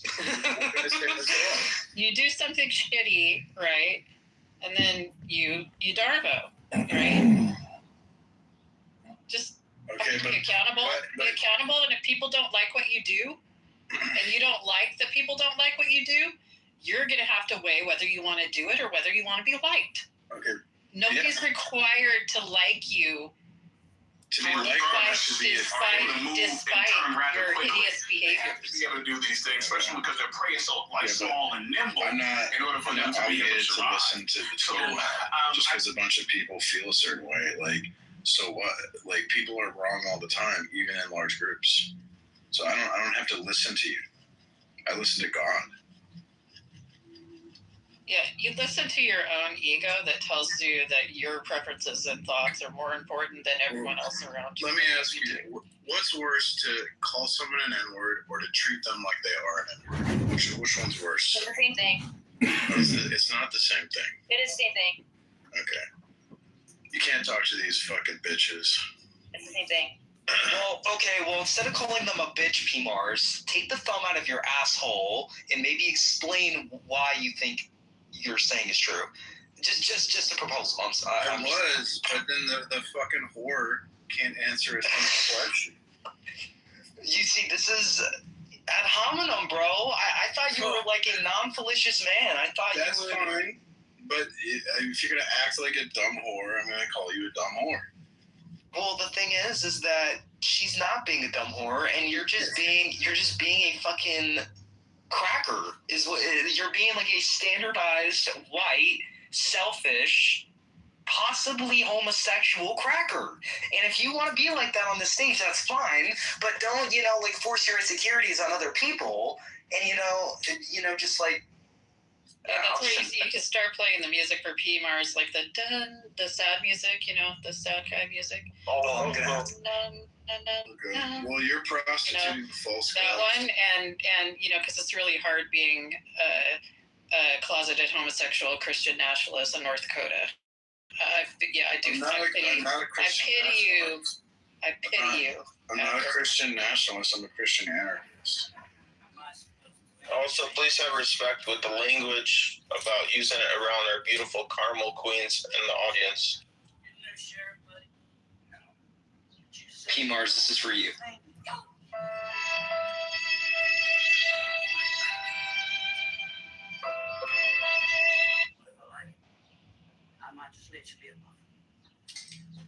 Yep, that's exactly the one, Kristen. I know. If you grew up in Germany, you guys would have killed Jews. Most out-of-pocket shit ever. It's true, you're a bootlicker. No, I'm not. But I think that if you were part of the Hitler, you were probably going to be the one who wasn't going to run away.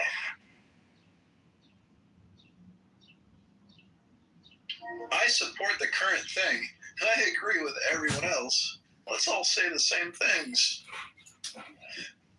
Don't think for yourself. I am a non-playable character. I am from the news. I am from MSNBC and CNN and from Fox News. I am here to repeat the status quo and to be a robot for your entertainment, but do not expect anything controversial to come out of my mouth because I must play it safe and just say the status quo. We must reduce complex problems to a simple solution. It's Trump's fault. It's the illegal Since we know immigrants. PMARS and John are both gay, wouldn't they make the perfect couple? Oh, they would, absolutely. There is nothing wrong with homosexual behavior. It is perfectly fine, except in an Islamic state where they will throw you from the roof. Picture though, because PMARS would probably impact Isabel pretty badly. So just saying. You see, here's the issue though, and I don't know why we haven't addressed this. PMARS is like. Does anyone know his actual height? I'm 49. I've heard some crazy allegations about his height, but just that height difference of PMARS to John Kitover, which I suspect him being an average white Republican cracker, he's probably around 5'10". I mean, that's a pretty like a large height differential. He's how are you like a 5'10" neck beard, you know. Well, and that brings me to my point. Like, how do we address that height difference? Because like that's going to be really difficult for them. I just imagine P-Mar sitting on John's shoulders like the whole time. Like that's how they walk around together instead of holding hands. Like Master Blaster. Yeah. I'm crying.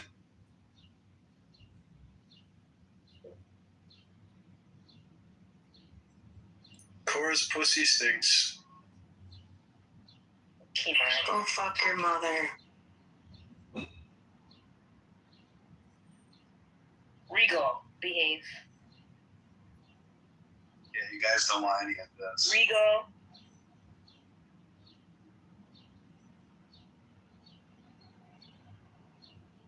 So PMARS, if you really want to talk about race relations, right, you should try to like get into the philosophy of race and like talk about whether it's more useful to be a constructivist or an eliminationist, right? Because we all know that being a race realist is useless.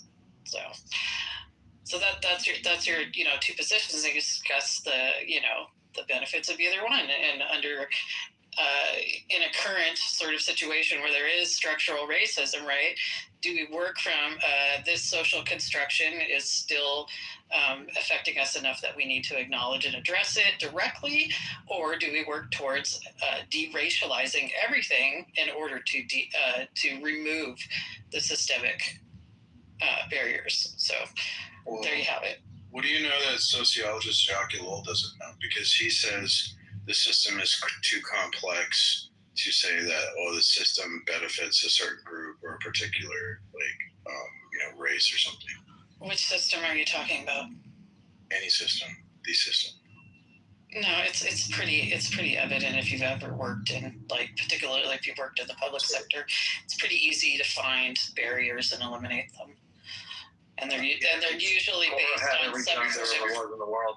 You're just begging the question. She knows because she had every job in the world, She's worked in the public sector. She's been a construction person. She's a veterinarian. She's a doctor. She's a scientist. I've money for construction projects, right? Which meant I needed to understand them and work with people. What you're doing is reductionist, because the system is actually incredibly complex. And to reduce it to, it favors white males or something like that. That's reduction. That's not what I did. Oh my God. I'm not saying that we need to what we need to do, right, is what you do is you create multiple points of entry that work for different types of people. You recognize the fact that not all people are the same, right? And that in order to provide access, you have to have different access points. Just like when you go to the doctor, right?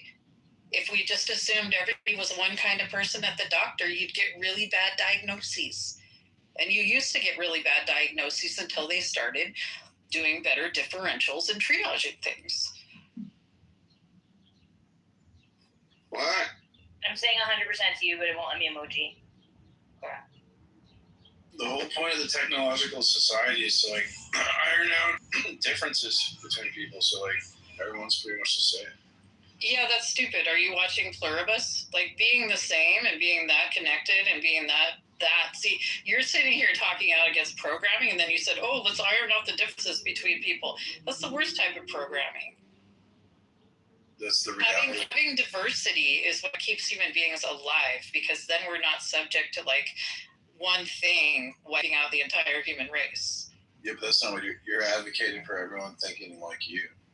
No, I'm not. Yes, you are.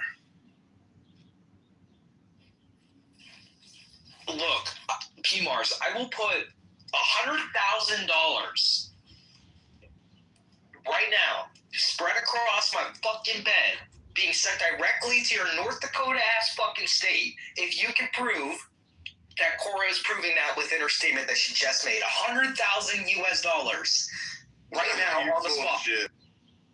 Wow. Bullshit. Got $100,000 on this bed right now. Prove it. Prove it, PMARS. Prove it. tampon. This dude's lying his ass off. He ain't got no 100K on his bed. Yeah, no shit, Sherlock. I think everybody in the room fucking. No, what's wrong? Like there's this thing called sarcasm and another thing called hyperbole. You know. Yeah. Oh, I don't know the dude. I'm sorry, I don't know the dude at all. I don't know hyperbole either. But the thing is, what's so wrong with people wanting other people to think like them? Presumably, the things that you think are things that you believe to be true and correct. Because then we'll be enslaved. Because they'll be able to use scientific techniques to control everyone. Bro. I don't know that follows. I mean, what if my belief is that I'm against government control of people? Yeah, you're not understanding. So, the whole idea of science is you want to be repeatable, okay? And so, psychological techniques to control people, they have to work the same on everyone. So that they have to iron out differences between people so that the same techniques can control everyone, and then they can control everyone easily. If we all think differently, it's propaganda isn't as effective. So the system irons out. P-Mars, I'm sorry, I gotta cut you off. I'm sorry, P-Mars. Megatron, what the fuck is that answer to the poll? Megatron? It's called sarcasm and hyperbole, Christian. That's pretty funny, Megatron. Well, it's pretty much an extreme I have to choose between here. All the time, or less than. Who the fuck is P-Mars? P-Mars is the one on the top right that has this bald-ass looking dude, kind of I can't even see the fucking face because the image is so fucking terrible. I don't know where he pulled it out from, but he's an interesting fellow. Go ahead and converse with him for a bit. Well, he's on the lower left on my screen. Yeah, he's on the lower left on my side. So I don't know what his picture is. He's beneath me, which is exactly where he belongs. Oh shit! Wait a second, I thought where he belongs is West Virginia. No, he's in North Dakota. Mountain Mama. Who the fuck lives in North Dakota? A lot. Clearly P-Mars. People like P-Mars that are don't have anything to offer society and need a cheap place to live where they could be relatively invisible and troll from the internet all day and live off the net. Away from civilization. 27 people. North Dakota is the Baltimore of the United States. What? Baltimore's not that bad. Yeah. Yes, it is. It gave us John Waters. That is a gift to the universe. It is a gift, but I'm talking about the gang banging and the killing and shit. You've been watching too many episodes of The Wire. No, it happens there, but Memphis is bad too. I want to buy an apartment house in Memphis. I love Memphis. Oh my god, are you serious? 80% Yeah, I want in the Midtown area, near the zoo. Oh my god, I thought you were normal. We're all weird. Normal. Which is why it's weird that P-Mars says that I want everybody to think the same. I would get utterly bored if everybody thought the same. My life would be horribly boring. Yeah, everybody be like a robot? Yeah, they want you to be robotically and cult of nice guy. I don't understand why calling out racism or discrimination or bigotry or homophobia is considered bad and thinking forcing people to think the same when that's just a place of equity and wanting love and care for everybody, which is the whole point. You want everybody to be treated the same, but now you're treating people like shit. It doesn't make any fucking sense. We're all going to be on screen in 50 years with the transphobic. or racist or bigoted. So if everybody's all of those things, then it loses all of its meaning, and then you can't call anybody that because that's not what they are. I'll be them as It's tyranny. You're trying I'm pretty Florida, you're allowed. to police other people's vocabulary. Hey, I'm not policing anybody's vocabulary. I'm asking why You're lying. have the ethics. You're just a lying whore. Raquel, you look pretty hot.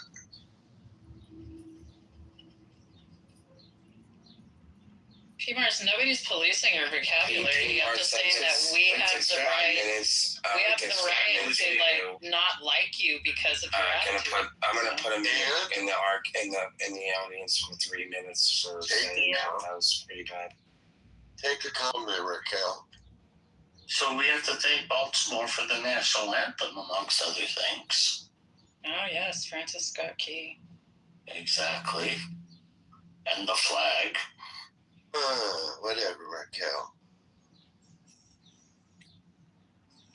Megatron, come off mute. I have a question. The room needs to be blessed with your presence right now, Megatron. Man, I don't Little take Christian's advice run a from pair of balls. He's being that. very assertive. This is interesting.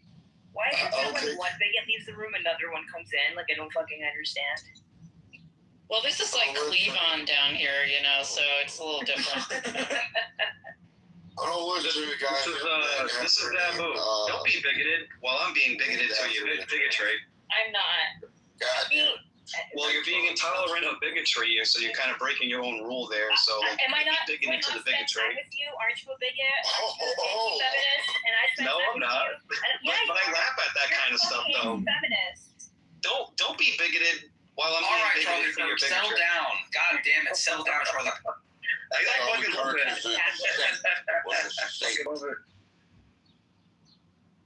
Regal, you do hate women. Don't you be mean while I'm down with bigotry. I love bigotry. Don't you be bigoted while I'm being bigoted to you. What Regal needs is a woman that doesn't put up with like his like performative incompetence, you know, and makes him do his own laundry, makes him pull his own weight, you know, and smiles and says thank you. Well, yeah, I'm not sure that his incompetence is only performative. Raquel, what are you talking about? I give Regal credit. He's a smart guy. I think he can figure out how to do most things. I think Regal should join the military. Who did that? Get some training, learn how to make his bed. No, he's too far past his prime. He's got a beer belly and he fucking never gets out of bed. Why is everyone always dogging on Regal? Because Regal is talking shit at me, so I'm talking shit back at him. Because he hates women. Yeah, Raquel. I don't think he hates women women. are allowed to be bigoted while they're telling you. I think he hates that the women that he likes, and they don't like that. Don't be bigoted while I'm being bigoted to you. Submit to him like you can't be mean. Stop being mean while I'm being mean to you. That's why. I need to point that out. all the That's why they don't like it. Wishy-washy, sort of like internalized, misogynistic women. He's not attracted to them, right? So he's in this like conundrum. Or are you so look at her. So now, don't be homophobic while I'm homophobic, right? So intermediate conclusion. Is that homophobic, Cora? Was that a little bit No, homophobic? I was talking about you're attracted to the type So of why women are you talking that about why are you talking about that in a sense where you're disparaging homosexuality? Why do you have to different, you know, trad wives? You're attracted to women that are assertive and intelligent and won't put up with your shit, right? And the women that will put up with I'm really your not. shit, you're not attracted to. No, I'm really not. I don't want to be in a competition with the person I'm with, and I'm not in a competition with the person I'm with. You need to be a slut. He's not a conundrum. He's a riddle wrapped in a mystery inside an enigma. And a conundrum. And really easy to figure out. So. Dude, after Regal was in that Enigma room where she crashed out on P-Mars and started calling him the hard R, Regal has changed, don't tell him. Hey, Tim, I'm gonna go. I'm invisible in here, so. Yeah, you're not the center of attention. See ya. Yeah, that's some Bye, bullshit, Felicia. isn't it? Goodbye. Nah, I'm not black. This is an airport. You don't need Leave to know. quietly. Archer. Leave quietly. It's on the top right on your phone. Black. He's Blake. Don't tell me what to touch on my phone. I'll touch my phone however I want. Okay, but Cracker, that's not the point. Don't give yourself pink eye. Make sure that you're playing the I'll screen. finger my phone Don't however take I it want. into the bathroom with you. Okay. Okay, Damn right I am. Damn right. Where's the lotion? God damn it, Cora. You gotta stop doing that. Based, whoever kicked it. Wow. Stop abusing your power mods. You guys are fucking I didn't do abusing. it. Nobody fucking picked him. Come on, God. He said he was going to leave. He left on his own. Anyhow, I'm going to go take a shower and then I'm going to meet my brother and probably try to avoid eating at P.F. Chang's. So. Oh, well, say hello to your brother for me. Yeah, he's a great guy. He is. Adios, Cora. Great seeing you. Bye. Oh, she really left. Yeah, she had to go. Yeah, of course. No shit.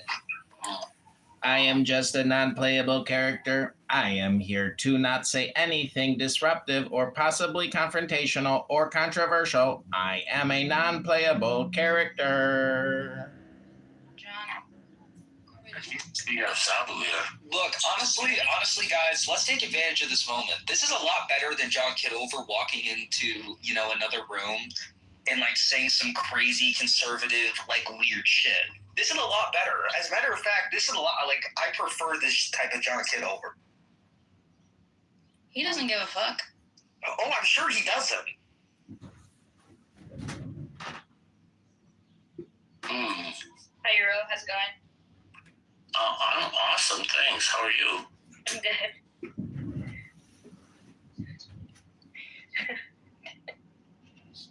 Did you just change the title of the room, Sabu? Daniel did. Who's putting up these offensive surveys? This is not offensive. I My find part it is offensive. wiggle and my butt wiggle is accurate. I find it to be very offensive. Well, don't be a bigot against my farting. Oh, is that being bigoted? Yeah. Yeah,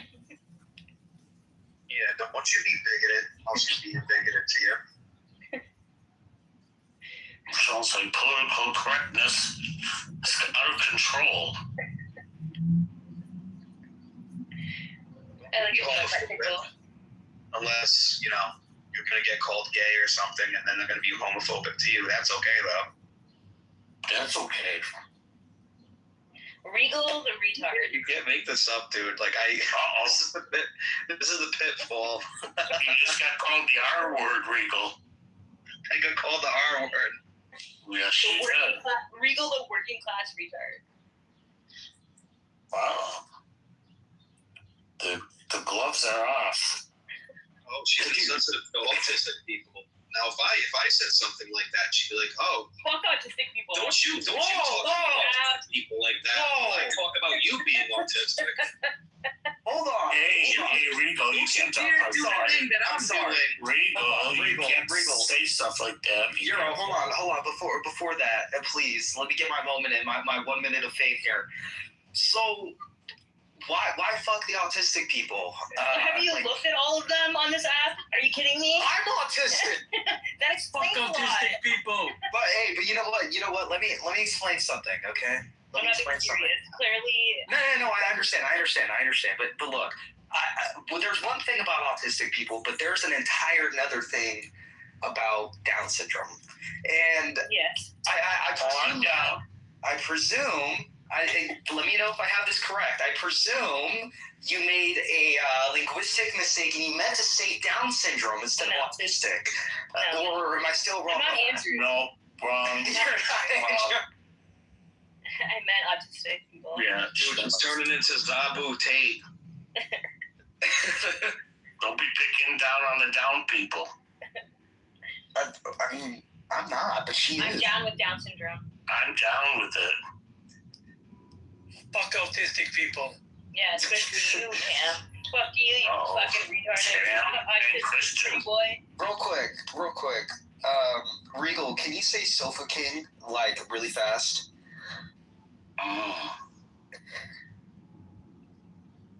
This is the king of the couch. Stop that movie, man. Zabu, can you say Sofa King really fast? I think we say Davenport over here. I can't say it for you. Why? Davenport King. Davenport King. Davenport King. I'm also autistic, but I can say it. You didn't. I can say it. Couch King. Couch King. No, he's asking you to say, can you say Couch King really fast? Yeah, but I can say Davenport, right?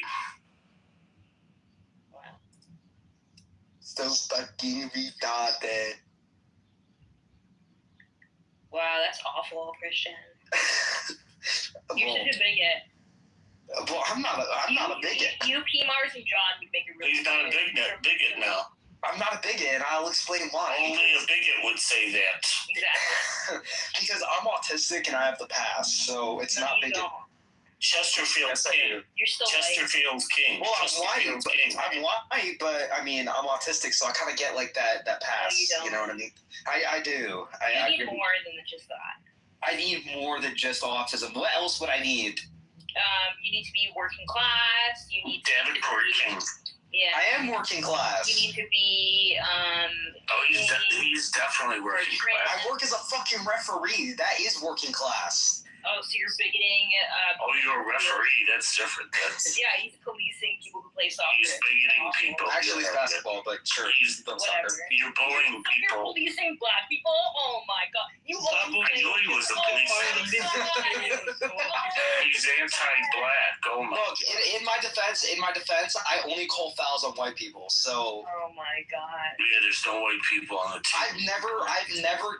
I've never really given a foul to a black person my entire referee career. I can. So now You should consider a different career.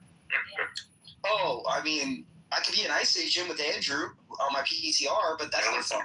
That would be better. Yeah, this job's not for you. Well, because if it was for you, you would have started giving fouls to all the black people. You would have been like, technical, out the game, right? Euro? No way, dude. No, not me. Nah, come on, Euro. Just admit it. No. Come on, man. It's okay. This is a safe space. You can admit it, bro. No, you're the one that you have a problem. You really should not What problem do I have? You just said you've never given a foul to a black person and you're a referee for basketball? Not really. Maybe like a couple of times. Really, no. So now you're a liar. Yeah, he's an inconsistent liar and also not good. Yeah, he needs help. Serious help. You need help. Jesus doesn't love liars. Well, Jesus doesn't love Unitarians either, apparently, because what I was told is that I'm a heathen and I'm never going to make it to heaven because I don't believe in Trinity. Exactly. Trinity. Exactly. That's probably true. And he's a racist. Yeah. Well, I mean, shit. But other than that, he's a good guy. Well, maybe not. Well, Why do you give the benefit of the doubt? He is, after all, the Davenport King. Well, what about when he like flooded the entire Earth and basically like killed everybody on it? Yeah, what's wrong with that?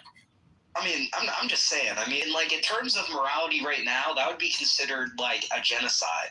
No. The people were evil. That's what you're missing. Ah, yes, they were evil, so God had to take them off. That's right. Yeah, they were evil. So here's my question to you, Euro. Yeah. Imagine like you took his spot for a day, you took his job for a day, right? Just hypothetical, real quick. If I took a shot for a day? What? I didn't understand your question. What am I doing for a day? Being God for a day. Oh, being God for a day. Yes, hypothetically speaking, right? That's a short amount of time. Okay, it is. If you had to make a decision, you saw all this shit going on, and you're like, fuck, these crackers are fucking doing the most horrendous shit. Crackers.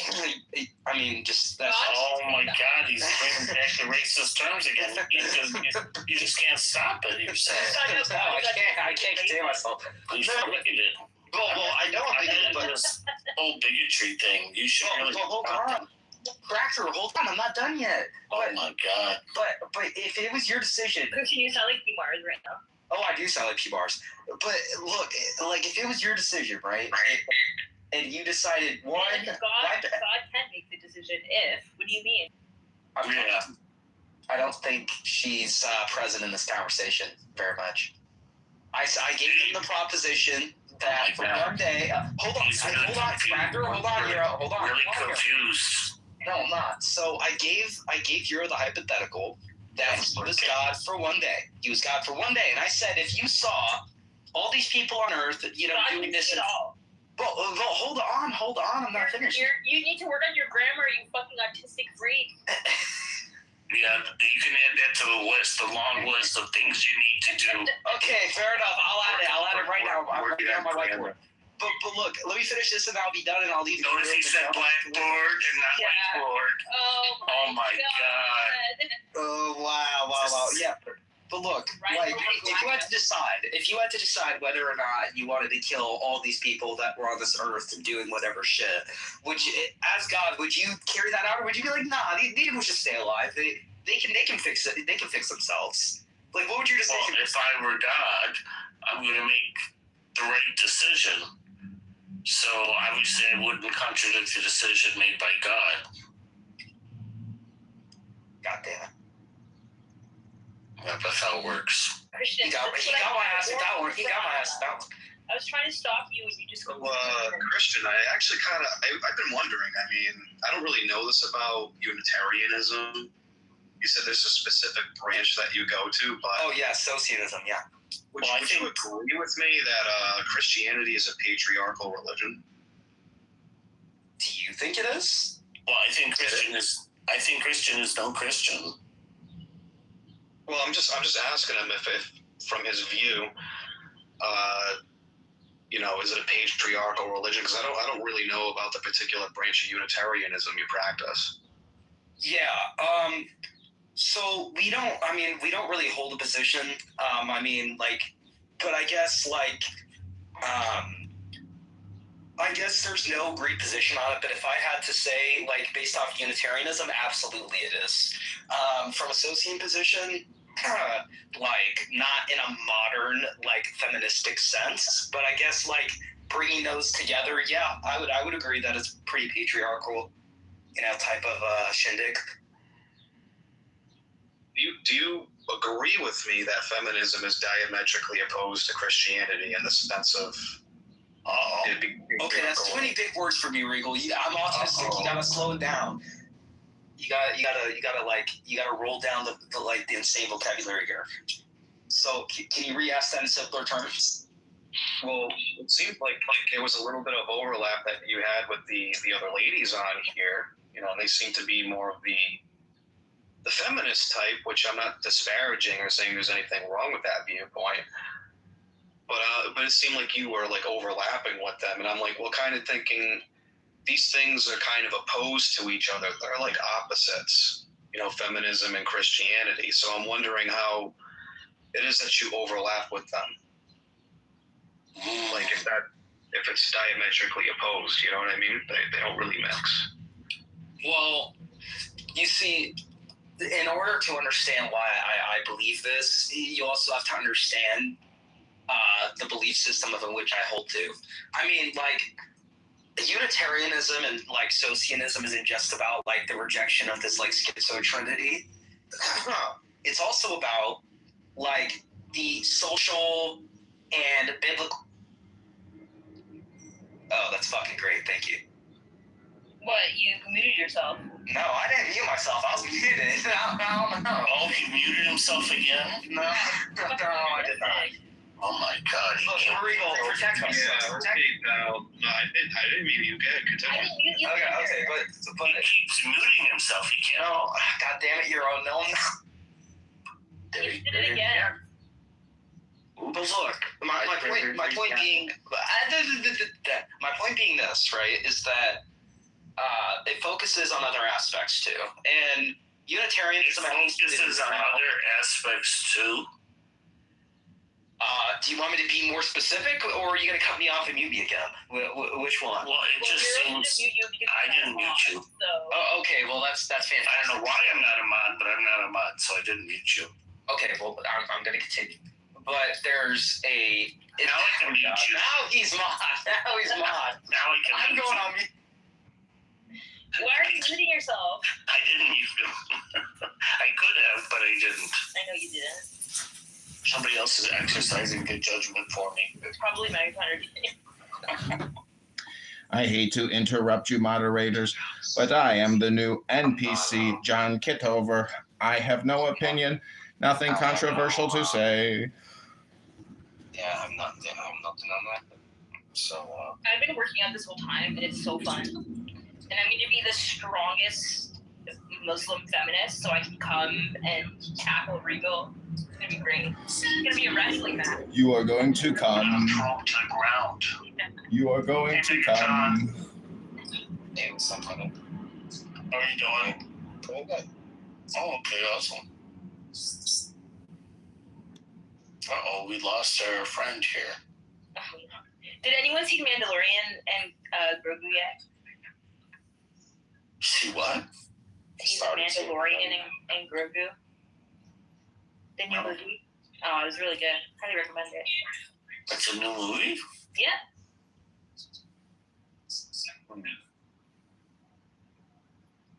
Did you watch the show? No, I didn't know what it is. I guess you're not into Star Wars. I'm totally into Star Wars. So you haven't watched The Mandalorian? No, when did it come out? Are you serious? The Mandalorian is a show that's spin off. It's on Disney Plus, so whatever. It's not Disney, but it's on there. And the movie just came out this week. It came out yesterday. Wait, yesterday was Friday. Isn't it funny that a Muslim? Isn't it ironic that a Muslim feminist with a great ass is so dedicated to Disney Corporation and Disney's content? Isn't that just amazing? Thank you. Thank you for calling me. You're very patriotic, actually, Sabu. Congratulations. You're very pro-American with that attitude. I love it for you. I just love that for you. Why is Disney pro-American? Because it's one of our greatest exports. Obviously, Euro, and it trades on the New York Stock Exchange. It's an American corporation. Never Disney Euro. You seem to know everything. You seem to know everything. God, we've established this already. That's because I'm sitting on a camel, so it gives me a higher height so I can see further.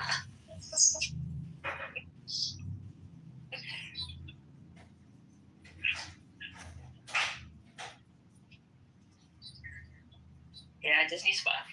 Whatever. I do a lot of other things that are... So in the States, most films come out on a Friday, but over here, films come out on a Wednesday. So it actually came out on Thursday, but the official day... Right. So when you have your early shows come out on Thursday, which is fairly rare, we have them come out on Tuesday. So yours would have come out on Tuesday? Yes. Okay, well then check. It's why are you waiting 4 days to watch it? I don't understand. That's true. Get your shit together. I have to. I tried to get my camel into the cinema the other day, and it was just so crowded. There's no room. The first day was pretty empty for us. Really? That's unusual. Well, because it was a Thursday. Oh, yeah, it's true. What I like to do is go Wednesday morning. Nice. Yeah, and then I get the place to myself. I love that feeling. Yeah. Okay. During COVID, I would go to the cinema. I'd be the only one in the entire place. Wow. Yeah. I haven't been to a big theater in like 3 years. So this is a lot of fun. Yeah. I usually go to, there's like an independent theater around the corner from my apartment. Oh. Usually where I go. Nice. Because I'm cultured. You And are. a hipster. You are. Unlike John. Yeah, exactly. John should work at Disneyland. He should.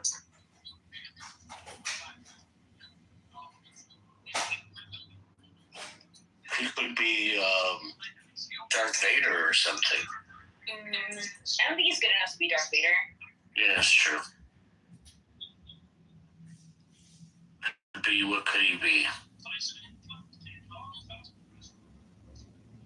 He's just an average stormtrooper. He could be one of the pirates. And Maybe. yeah, Peter Pan pirate. But I like some of the pirates. It would be Captain Hook. Captain Hook, he could. But see, when I see villains, I'm like, oh, are they really all bad? They're just like, you know, restricted. They're like fucked from the system. And they didn't get enough love. Yeah, the poor guys. Yeah. Did you see Die Hard? Did I see Die Hard? Yeah. A long time ago. Do you remember the bad guy in that? No. Oh, okay. Should I watch it again? Have you seen Clockwork Orange? Yeah, but I don't remember the details. Oh, I just watched it for a second time. Clockwork Orange is really disturbing. Very. Also, a movie that I'll never watch again is Trainspotting. Oh, I don't. Daniel, dude, this is funny. You see that? Oh my god, you make it. What do we say? Look up to the top. Oh my god, that's awesome. Oh, that looks pretty good. But I don't understand. I see 2 people and I see 5 hands. What's that? No. It's the hand of God. What is that? He has 3 arms. No, I'm not talking about his 3rd arm. That third hand there is kind of freaking me out. It's God's hand.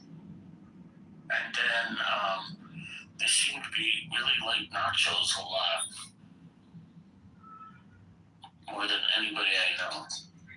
Well, ladies and gentlemen, I don't want to bore you, but I'm about to go out with a spicy 19-year-old Honduran named Maria Celeste. Oh, good for you. You're meeting a 19-year-old? I'm going out on a date with a 19-year-old tonight, yes. Hey, at least she's moved up to women and humans. That's great. Well, you're a Muslim. I'm not that kind of Muslim. What do you mean? You got a great ass. But I'm not. Don't question it or fight it. It's true. She does have a great ass. Why do you say stuff like that? She told us about how great it was. She's working on it every day. I didn't say that. I just said I run a lot.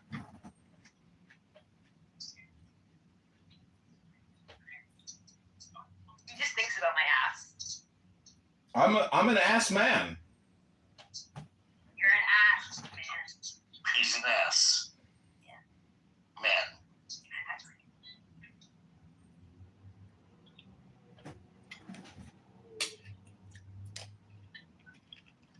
She wants to go to the most expensive steak restaurant in town. No, I don't. Well, how are you going to get those gains if you don't put the protein in the tush? Yeah, but I don't need to go to an expensive restaurant. I'm in Canada. We have really good farmers. What the fuck are you talking about? That's true. You're so self-centered. I'm talking about my date, Maria Celeste, tonight. Why are you so concerned she wants to have steak? That's what she wanted. She said, I want to go to the best steak restaurant and sit on the best patio in Chicago. You're in Chicago? Are you a cheapskate? No, I'm going to go pick her up. First date, you pick up a girl now, 19? Like, this is unheard of. Yeah, but why are you complaining that she wants to have steak? That's weird. I'm not.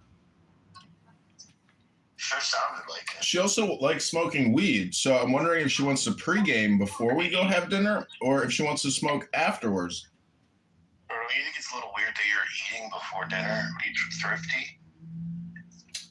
Well, I have some food in my fridge that if I don't eat it now, it'll spoil. Daniel, he's already complaining about the price of the steak. Oh my god. He's filling himself up with oats. Like he's doing that so he won't spend a lot at the restaurant. Man, house arrest sounds like so much fun. John's house arrest is incredible. Yeah, square this circle for us. Why is it that you're eating before dinner?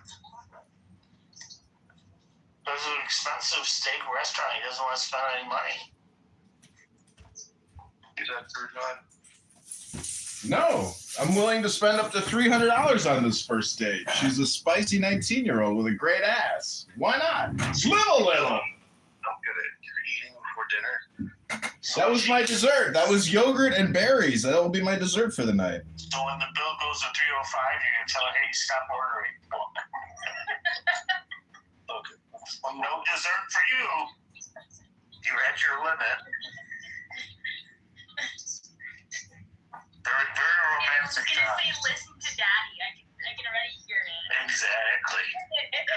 He's gonna be like, oh, you better watch your figure. No dessert for you. Yeah. Fucking Nazi. What? Yeah. She called you a Nazi. That's projection. That's a Muslim speaking. Why don't you regale us and tell us what's going to happen on this little date of yours? He's trying to control her already. What she eats, how much she eats. I just texted her. I wrote, hi, hopping in the shower. Text me your address, and when you're ready, see you soon. You lied to her. Well, wait a second. You don't know her address? No, gotta text me her address. This is the first date. Or worse. Sucks all the time. Tell me about it.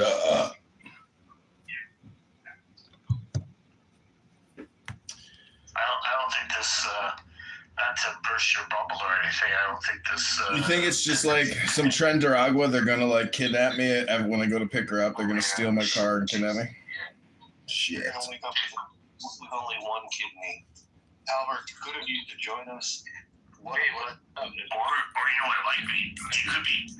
It could be a sting operation. He's gonna get there.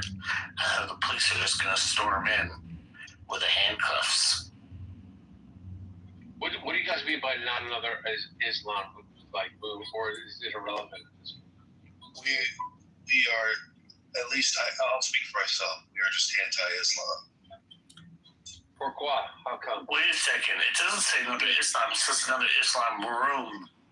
Because some strains of Islam are I think, very destructive. The traditional Sunnism or Tawafism or Wahhabism seems to be pretty nasty. So that's the I think he changed the title to fuck Wahhabis. Yeah, that's... Yeah, there you go. So it's the extremist part of it. I've met somebody who is Islamic, and she is fucking awesome. Oh, yeah, nice. Yeah. Sorry. You should think twice. I know, it's pretty awesome. You never know. I am thinking of multiple times. I don't know all these ancillary parts of it, so that's why I'm interested. Try and get a gauge upon where she stands, you know. Is she a Sunni traditional Muslim, or is she culturally Muslim? You know, you have to get some gauge. Is she, you know... I know some traditional Muslims that are pretty progressive.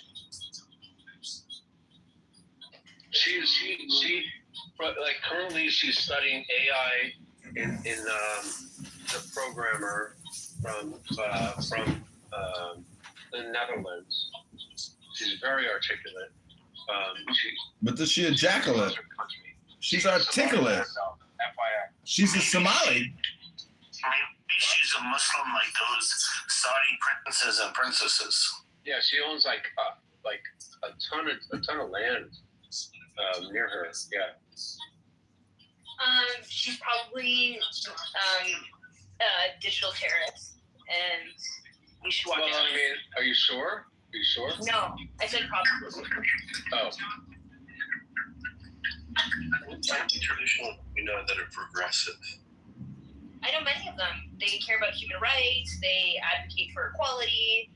They go to protests in support of other progressive movements. Well, what do you think I mean when I say semi-traditionalist? Like, what kind of definition? I think you mean like the Wahhabi Salafi Dawa style bro. No. Go on my side of the bed and get me the pump. When I say like a Sunni traditionalist, I'm thinking like next to my bed, the air pump. They take the Sunnah, yeah, push them to sleep. In a literal way. They take the Quran in a literal way. And and you think that they would Some of them have progressive values. I don't know what to tell you. People make shit up all the time.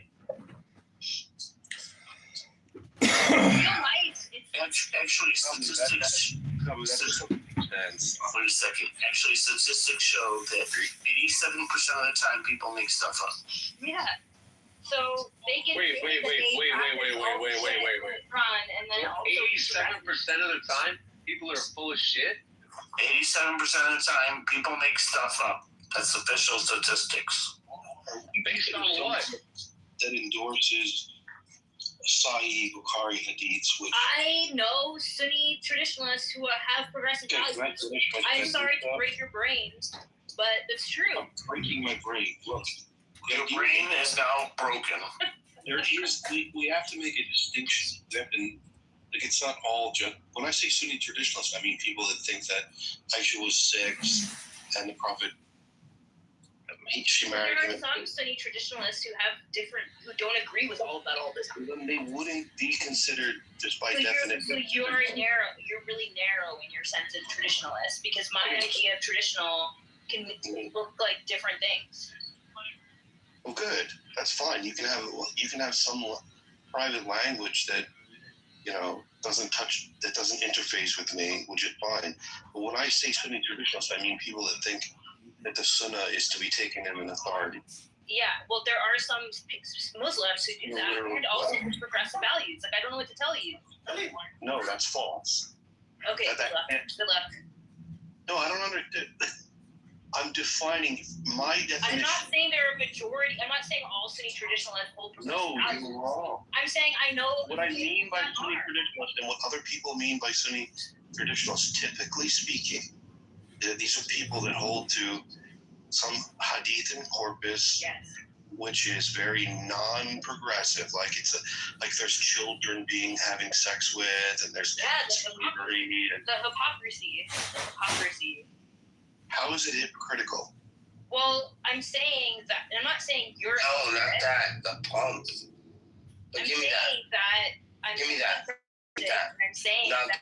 You have a little thing to it. Megatron. No. That's perfect. Thank you, Brandon. I'm saying that I know people in real life who identify as traditionalists. The inhaler, but it's fine. She said inhaler. Thank you. I should have. You're right. But this is perfect. So you can. What, Daniel? Why is it that you want to consider? Why you want to group together traditionalists with what otherwise? Because that's what they practice religiously. Okay, and you call all right. So they practice religiously. Yes. That the paradigmatic man. Yeah. Fuck the 9-year-old. Yeah, and then some of them also. And you consider that progressive? No, I'm saying that they don't necessarily apply that to how people should act now. Well, they're not. Then that's the idea. Then they're not Sunni traditionalists. Well, they identify that way, and they have views. I'm an unright. Are you saying that there's no Sunni traditionalists? I'm an unright pumpkin. I'm an unright pumpkin. I just said I'm a veg. Yeah, but they practice it. I'm saying they practice. Who said that 87% of people are bullshitting? Who said that? You're wrong on this, man. Like, I don't know why you. I don't know. How am I wrong for saying that there are people who practice this and also socially practice progressive values? when I speak They about don't apply it to everyday circumstances all the then time. under my definition, they wouldn't Yes, be. I'm not any saying you're wrong. Fuck, Daniel. I'm not saying you're wrong. You're saying I'm wrong. Yes, you are wrong about that. Okay, well, good for you. When I say Sunni traditionalist, I'm I thinking know of, what you mean. yeah. I got it. So then why not just call them something else, like liberals? I don't need to. Why? Because it's not functional for me. Well, then how do you differentiate between a terrorist and a Sunni traditionalist? Because a terrorist a Muslim terrorist, well, there's many different types of Muslim terrorists, but the ones you're talking about hold traditional values and then apply it in a non-progressive way. That's easy. All right, so there's a type of literalism to the text that I've applied to the definition of a traditionalist, as you well know. Yes. Right? And there are people that I understand your definition. No, you don't understand. Yes, I do. All right, then why are you rebelling against the distinction? Stop. Why are you making? Why are you guys fighting instead of listening to each other? Yeah, because, well, look, the idea is that we have to be able to differentiate between sane people and. You can differentiate. Go for it. Look, you just want to group everyone together. No, I just said that Stop interrupting. practice progressive values. That is a fucking different category. No, Zabu, the idea is, look, you want to group everyone together. Yeah, but raising your voice doesn't make it more. Yeah, like it doesn't make it more important. She's like, look, there's traditional Sunnis that are also progressive. And by progressive, she means, what the fuck? No, this is bullshit. I just really want to learn more about the understanding. And you can do a Google search. Like what? No, I don't Google search. I listen to people who believe this shit. Okay. That's what I do. I don't care about Google searches. Google searches are irrelevant, honestly. We have in our language the ability to differentiate and understand different types of people. And if we just muddy this water, we're doing ourselves a disservice because we can't make things better unless we identify deleterious elements within a particular ideology. But Zabu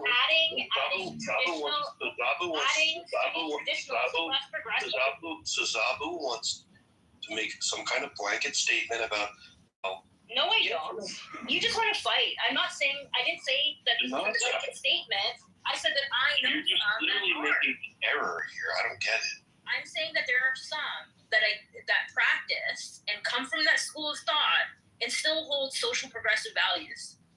I hate to break your brain and say that there are differences and that that doesn't mean you still can't have your ideal type. You can still hold your ideal type. Yeah, but Type. There's going to be some bifurcation, though. So there's an ideal Sunni traditionalist. There's a non-ideal Sunni traditionalist. Either way, there's some bifurcation. We need to identify elements. We need to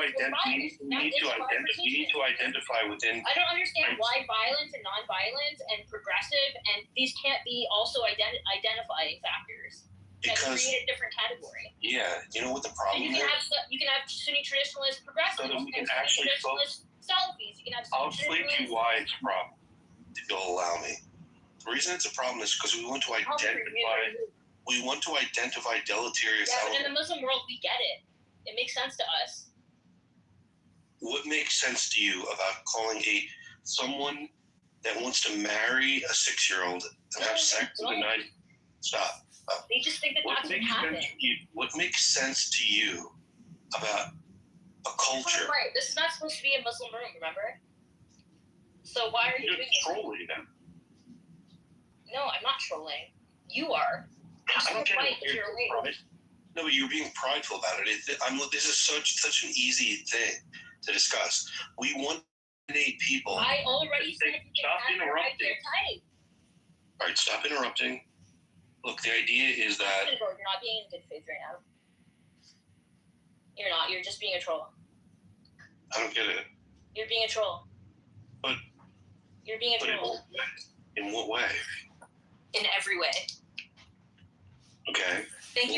explaining to you why I don't want to be on this app and why you are like this sometimes. Well, can you explain to me where I'm going wrong then? I'm not saying you are wrong in having your ideal type. I'm just saying that there are other things that Sunni traditionalists do that don't fit in this narrow idea that you have. Okay. So there are Sunni traditionalists there's who a hold wide. progressive values. Okay. And that is a different bifurcation than saying Sunni traditionalists who support ISIS. That is the difference. Okay. We can talk about something else. That's fine.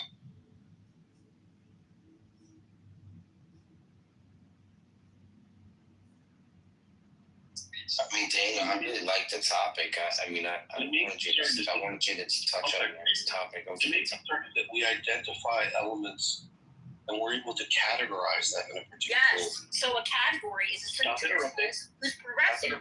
That's a category.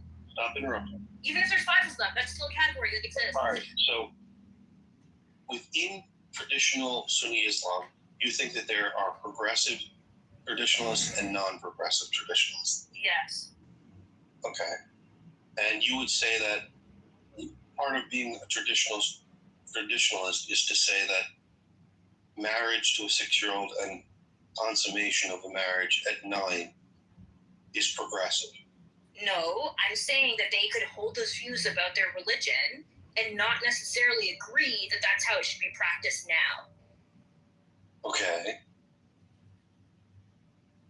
I feel like there's You're something taking the case that a Sunni traditionalist is somebody who believes you can marry somebody at 9 in the past and apply that now.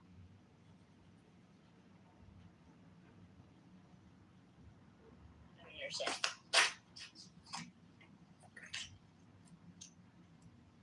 I don't get why that is so hard to process. Oh, look who we have here. Admiral. Is that a meme? Yeah. No, it's a meme, yeah. Yo, what's up, man? What's up, a meme, man? Salam alaikum, brother. So, Yeah. How were you able to pronounce this name correctly? I'm confused. I said salam alaikum, meaning say wa alaikum salam, bro. You know what I mean? MashaAllah. What's the topic? Like, you don't want to have a room about Islam, yet, I come in and you speak about Islam. What's going on? Me talk about it. No, we're not talking about it. Didn't talk about it. I was Abu. She kept bringing it up. No, it was Daniel. No, you brought up a topic. No, John brought up the told him topic to that I'm change a Muslim feminist with a nice ass. And then Daniel brought up the Oh, topic you said about... that earlier. No, this is what started it. It's all John's fault. Well, what are you saying? Like, people can't talk about certain things? It literally says, not another Islam room at the door. That's very Salafi of you to be like, oh, you can't talk about this. That's your Daniel's choice. right. What are you talking I'm about? thinking Daniel's right. About what? About what he said. Okay. I said he can have that definition. I don't understand. Well, now it seems like he's scared to talk about it. I'm scared to talk about it? No, Daniel is. Yeah, good. Let him be scared. Well, that kind of fits the narrative, right? Of what? What he's saying. What do you mean? I'm sorry. You're just talking out of your ass now. I'm just saying it's very like traditional. You're right. I mean, I'm talking out of my ass. What am I saying? I have no comment for anything like this. You're right. I'm sorry. Take that back. No. You always need traditionalists. When you're Muslim, or if you had a Muslim background, but you can't talk about your traditions when they're wrong. How about you, Zabu? Can we talk? Can we talk about anything? Like, what's the point of this? You want to sit in here in silence? You can talk about anything. You guys were sitting in silence when I came into the room. What the fuck are you talking about? So now we got a topic, and you're telling us to stop. No, I didn't. Okay.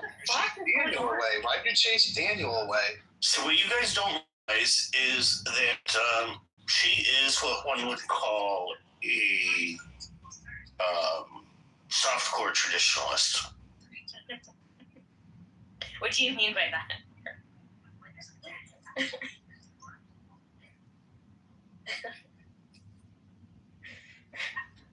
No, hardcore. Chocolate.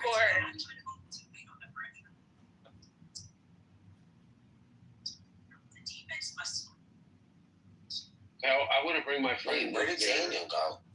I don't know, dude. Because he's not allowed to talk. He was trying to have a discussion, and she was like, you know what, you can't talk about it. He said he wanted to stop talking about it. No, dude, he left because you were telling him he can't talk about it, and he's an idiot, and you want to jump off the app. You're like, you were being mean to him. Good. You guys are the only ones that are allowed to be mean. Who's you guys? But don't be mean while we're being mean to you, though, right? What? What you just said didn't make sense. Don't be mean while you're being mean to us. That's exactly what I'm doing. Why is everybody being mean? Why? Because they're men. Because nobody's allowed to walk around women because they're always mean and homophobic and racist and misogynistic. So you can't say anything around certain people because their delicate sensibilities get triggered. Yeah, I kind of agree with that. Okay, cool.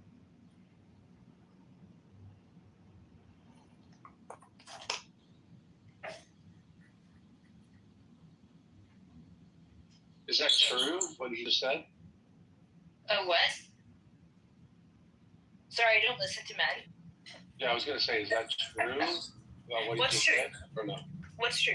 What did he just say? What did he just say?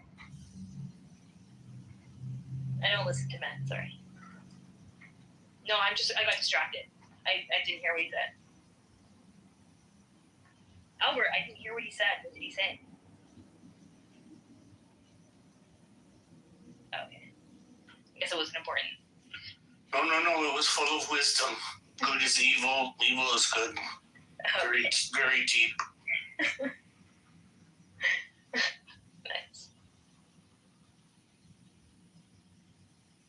No, I heard everything, and I was on mute for the right reasons. I wanted you to integrate what he said. And if you didn't hear it, maybe you can repeat it. Yeah, Rio, go ahead if you want to repeat it. I'm a dumb woman. You should explain yourself to me.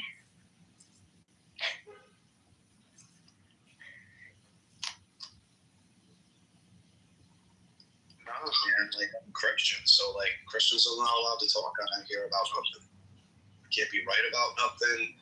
We just can't talk, because we're racist, misogynist, homophobic. I've never once said that all Christians Nazis. are like that. I've never once said that. You're projecting.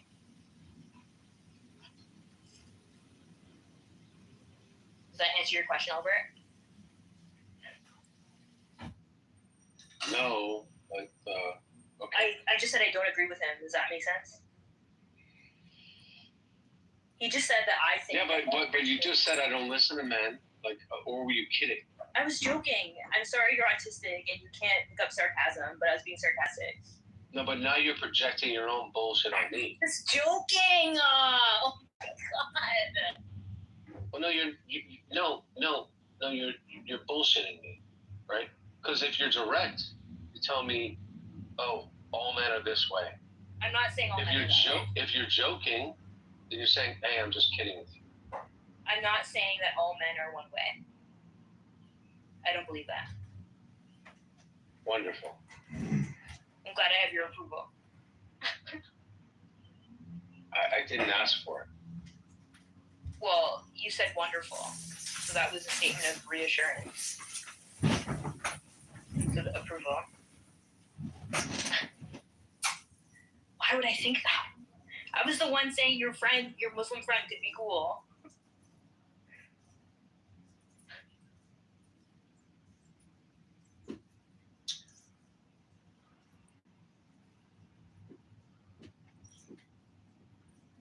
Oh, beautiful casual.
All right, guys.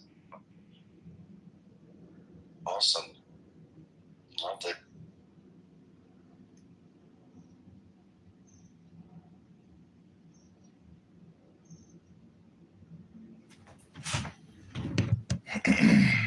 Well, Rabboni Shalom, another banger, another big banger. I just want to read one page from one book, the Tao Te Ching, the classic book of integrity about the way.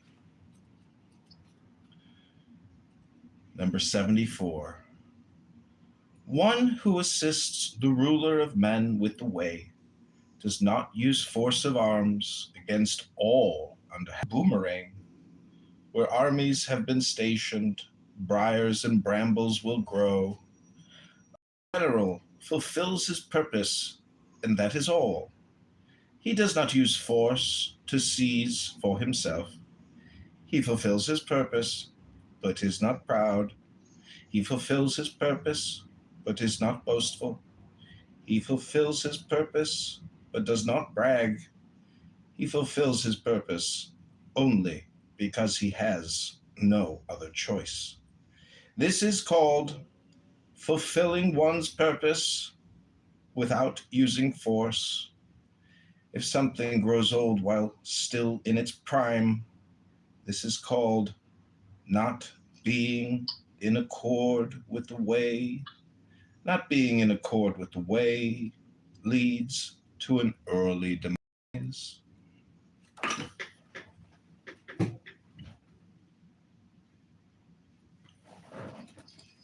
Let's note that John still didn't take a shower and probably isn't going to go pick up his date.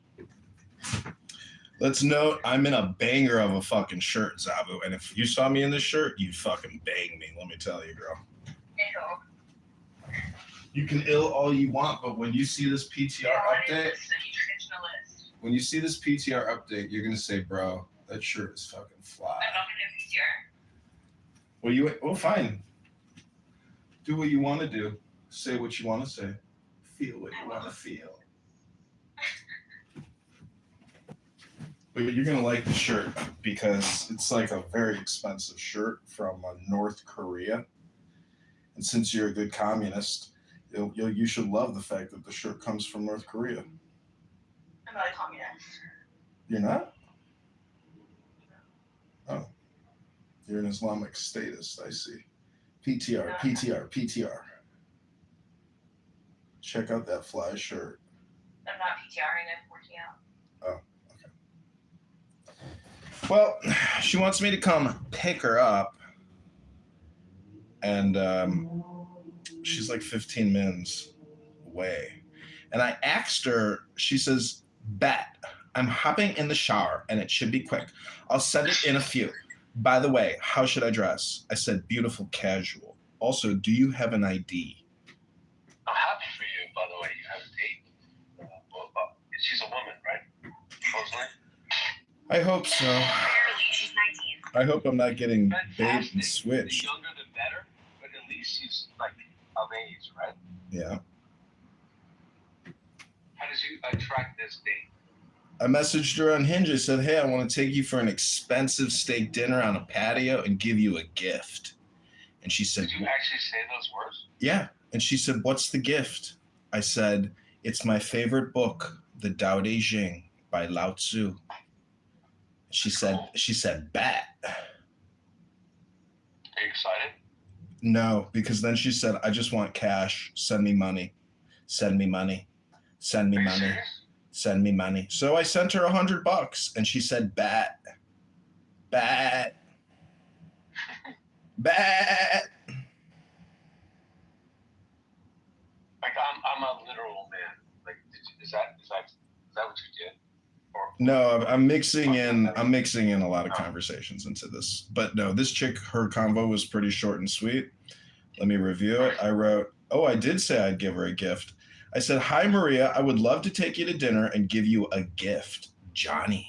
She wrote, hey, Johnny, what type of gift? I said, hey, Maria, a beautiful dinner, my favorite book, maybe some shopping, maybe more. And dinner where? And what's the name of your favorite book? I said, how about Crust in Rosemont or Community in Portage, Tao Te Ching? I've never been to Crust in Rosemont. Haven't heard about it, not gonna lie, but it looks nice. I wrote, if you want to go downtown, we can do Tavern or Gibson's Patio. Is Gibson's Patio a steakhouse? I said, yes. She said, sure, I'd be down. I wrote, okay, great. Free today? Around what time? 8-ish? Yes, that actually sounds good. Can you please send me the address of the restaurant, please? I wrote, let's not go downtown tonight. Let's go to Irving Park Brewery or Eris. She wrote, oh, wow, you had me excited for steaks. I said, I don't want to drive downtown. I'm staying Northwest Side today and tonight. There is Gibson's in Rosemont or Hugo's at Rivers if you really want steak. Then she wrote, which one is the best at Rosemont? I said, Gibson's is the best, but no patio. What's your number? And then we've been texting. I see what you did there. Mm-hmm. So, I love it. That's cool. That's good. That's really good. Mm-hmm. You know what's funny is when you say I want to give you a gift, it just like creates an instantaneous like mystery. Like, what? Nobody's ever said I just want to give you a gift. What's the gift? Hello?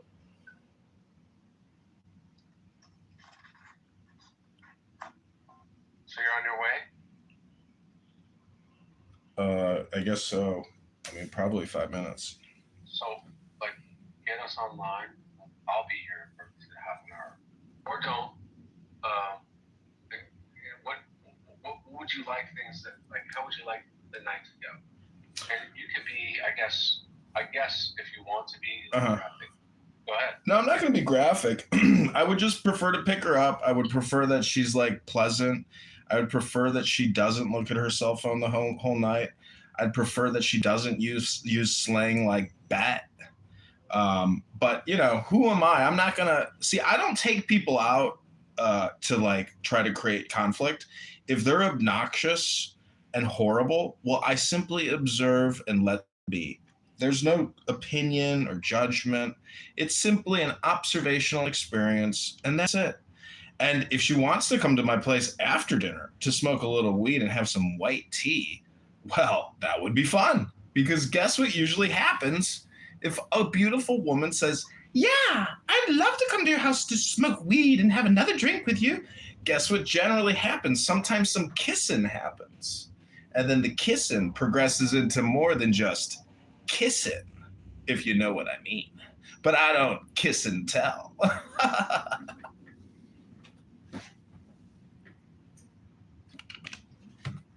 Hello? I do. Hello? Well, I wish you the best. I hope she's your one. How's that? Yeah, that would be nice, but I'm just looking for a little companionship, and maybe a little friendship. It's nice if you meet somebody that lives close by, because going downtown back and forth, that makes a relationship very difficult. But even if I gain a new friend out of the experience and not a lover, well, I'm not disappointed. Hello? I say friends for life.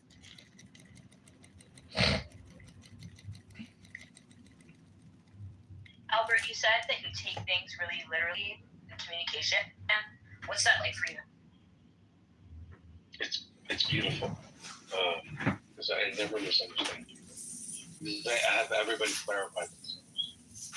I thank you for asking, by the way. I take everything literally. But And why do you do that? I don't understand why others don't. Why do you want to take people literally? What does it do for you? Why would I not?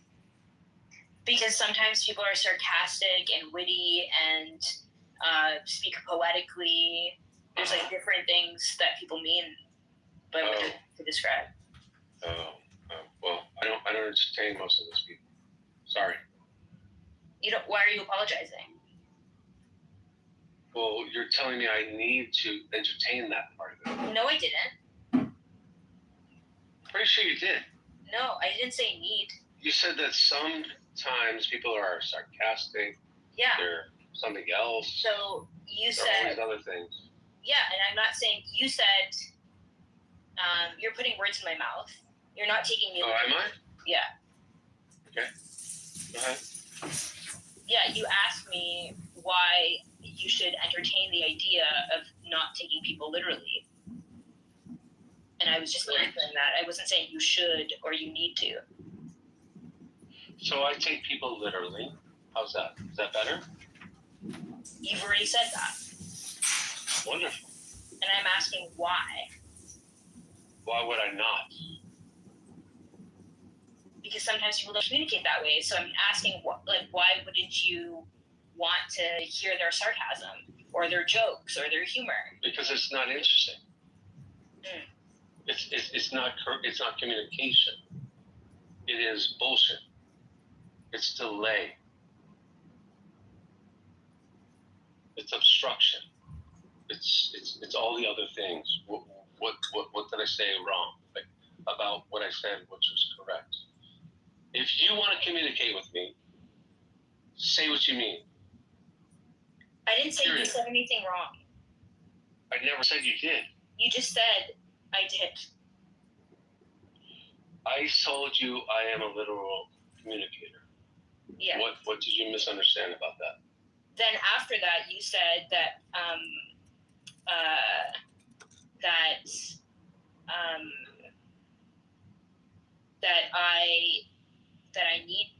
I'm telling you that you need to not take people literally, and that I'm saying that you're wrong for taking people literally, and I'm not saying that. I'm trying to understand your experience. Okay. Say what you mean. Be precise. And if you want to be sarcastic, say, oh, I'm just being sarcastic. Because then I'll understand you. It's not autistic. It's direct communication. It's actually direct communication. Yeah. Say what you mean. Yeah, it's pretty straight. So now you're giving me a directive on how I should communicate with you.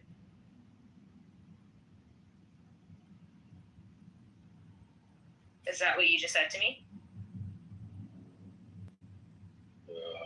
I was probably just fighting myself. Okay, because you needed clarification. I'm not sure why you needed clarification, but I was pretty direct. I was just trying to understand why. It seems like you don't like answering why.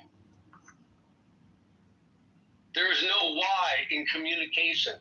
Like, there's no why in direct communication. What are you talking about? I don't understand. You're asking why right now.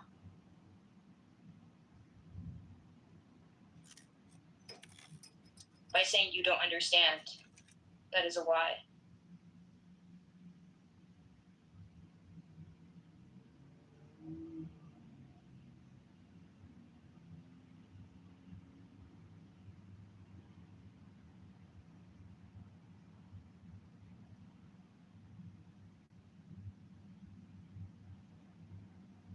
Can anyone hear me? Yes. Is this app fucking broken? Yes. We can hear you.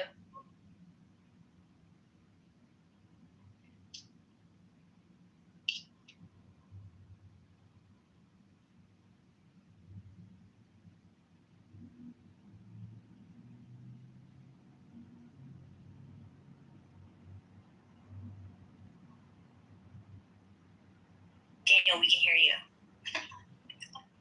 Daniel, we can hear you.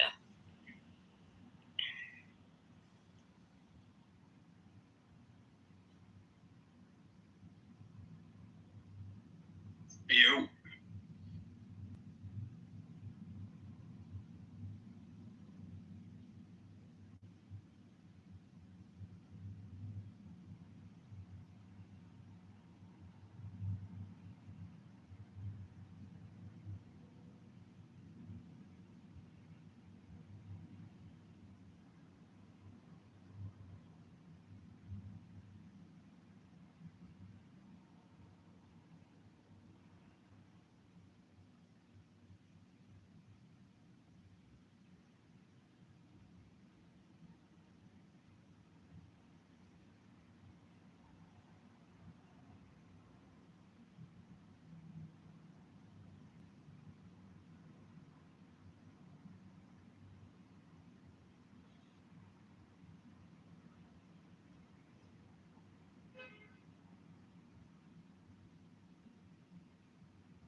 Daniel?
John, how was your date? Goes.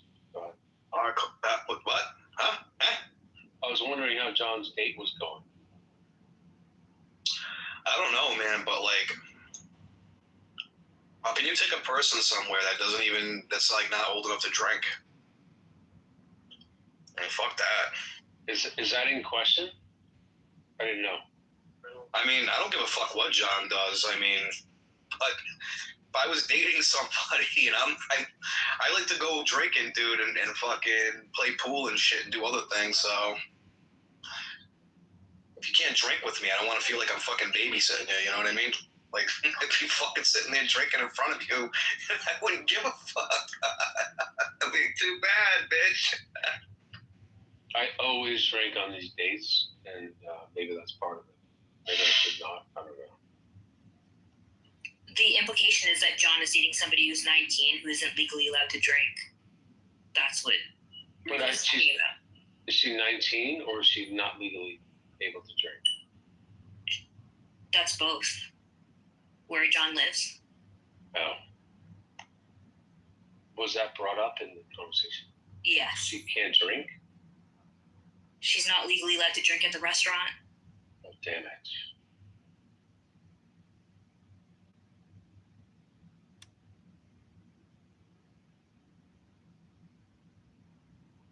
Yeah, you gotta have that option, just in case she feels uncomfortable.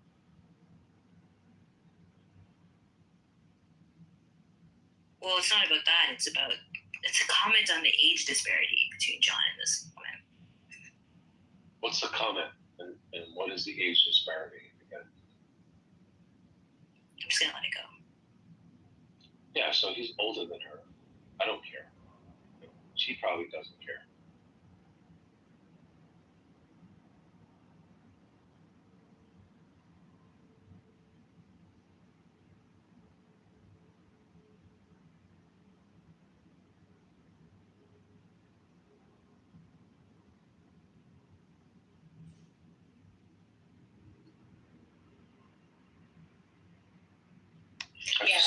I think it's good that he has a date and whatever. I just would rather him not fuck it up. How's that? Yo, fuck your ass, never. Your app is working now, Daniel. Welcome back, man. Tell me to shut up again. Tell me to say it like you mean it. I always mean it, sweetheart. Shut the fuck up.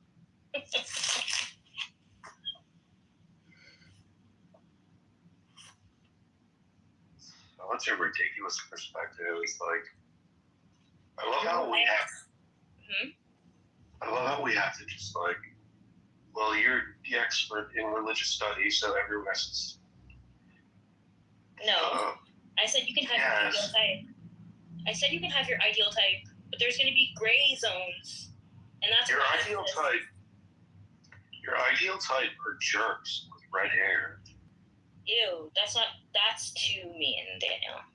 It's not mean, it's true. That's not true. You know that's not true. Daniel, did you get kicked? What are you talking about, Abby? In Andrew's room.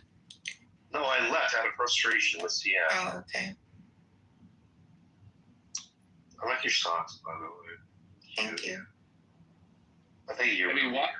Abby, I'm just curious. I just met you. Why do you put Esquire next to your name? Because I am an Esquire. But is that you need a lawyer? To you? Yeah, is that important to you? Yes. Should I put my MBAs next to my name? Yeah. Why? Because I get clients on Clubhouse. There's a lot of lawsuits going on here, and I get money out of it. At least you're obvious. Thank you. Yeah, you're welcome. Abby, will you be my lawyer? Sure. Awesome. I'm gonna sue Daniel. Okay, we'll win, definitely.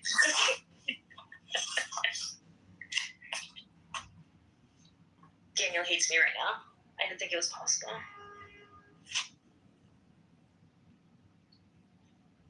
Daniel, how can you hate on Sabu? Oh my god, Abby, are those your actual socks? It's from a long time ago. Oh my god. These are like my childhood socks. Oh, that guy left. Yeah, he's so frustrating to speak to. Well, you're welcome for removing him. Voluntarily. Yo, I have a conspiracy theory. That's fine. You can hold on to that for a second. I think Haley and Andrew are married. Oh, yeah. Haley is like captive in Andrew's house in some weird hidden room. Sorry? And I think that Haley is captive to Andrew in some hidden room in his house, like a dungeon. I think it's in one of the houses that he's a repo man for. A repo man? He's a repo man. No, the other day they left. They left. The other? What do you mean the other? The other day. What is it? The other. Otter. Otter. Otter. Otter. That's cows. What cows have is teeth. Isn't it supposed to call otters? Daniel, don't take your anger out from me onto other people. No, I'm just so tired of your like back talk. It just makes me so frustrated. You know full well. Yeah. And then you know full well if I was there, you wouldn't back talk like that. I would, but there would just be different consequences. Yeah, the consequences would be obvious. And you know it. Like, stop. I have a box of Patagonia sardines and coconut curry sauce that have potatoes and bell peppers in them. And I just told myself that I wouldn't eat them without showing you first. Yeah, you were born with the box. We only take a picture of that, please. I will. Yeah, take a picture of your box. Oh, I'll take a picture of your box. She doesn't show anyone good, so like think twice. I only show Danielle my good. Oh, I mean.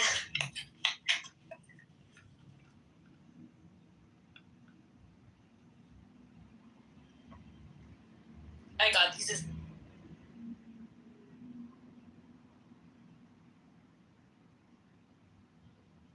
Is the app glitching like a motherfucker for everyone else?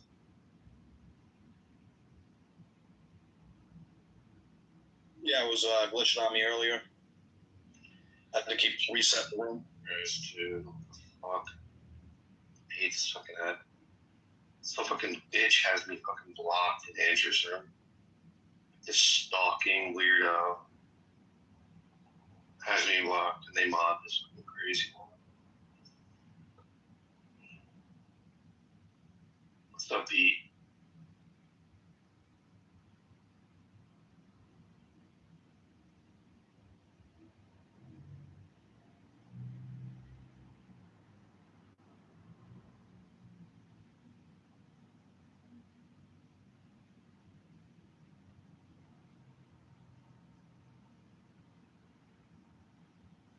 Hello, can you guys hear me? Yeah. Oh. Okay. How would you like me to show you these? Put them on your PTO. Okay. You want me to make it public? Okay. Yeah, we're gonna make this so public. Because I doubt that there are potatoes and fucking bell peppers on it. And it. I didn't. Coconut curry sauce. It's a lie. I just take a picture of the box because I haven't opened the can yet. Dude, I want to get the very first whiff when you crack that tin. Oh my god, yeah. Oh my god. I've never seen them in coconut curry before. PTR. That's insane. Is that real? They're real PTR. Oh my god. Patagonia provisions. Yeah. Sardines and coconut curry with potatoes and bell peppers. Holy.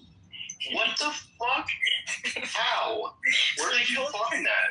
No, so I told people that like when I like. Oh my god, that's hilarious. Usually, like when I do something for people, like they usually like we like trade gifts, right? Like that's like what we do. And so instead of like buying me things that I don't need, I said just buy me cans of sardines. and so they found this one. Pardon?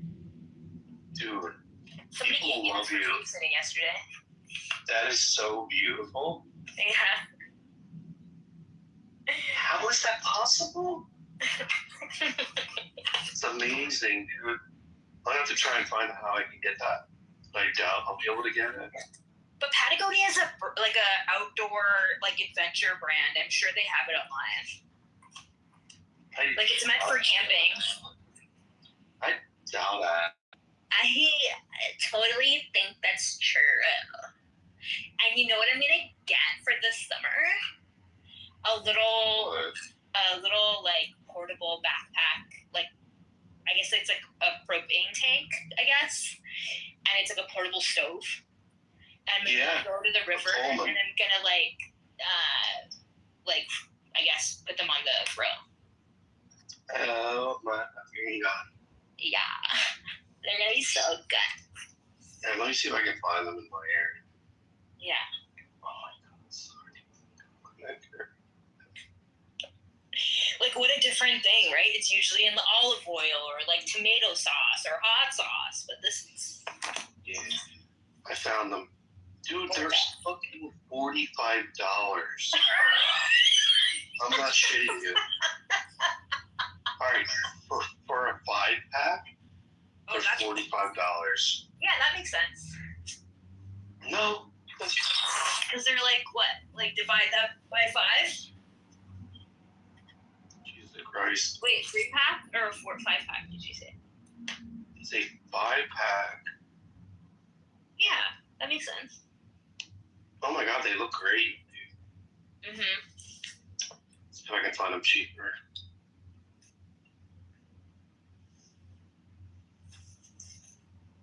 This is hilarious.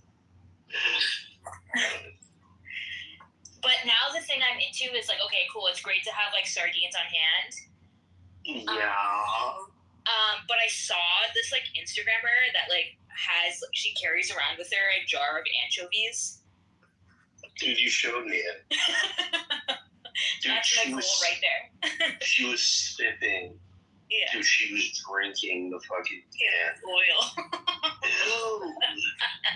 I never get them in raw oil. I always get them in like either tomato sauce, mustard, or hot sauce. Yeah, I haven't seen the mustard ones yet. What? Yeah, I haven't seen the mustard. I only see hot peppers, and olive oil, and smoked, and tomato sauce. I do not like smoked sardines. Yeah, I can imagine. It's like...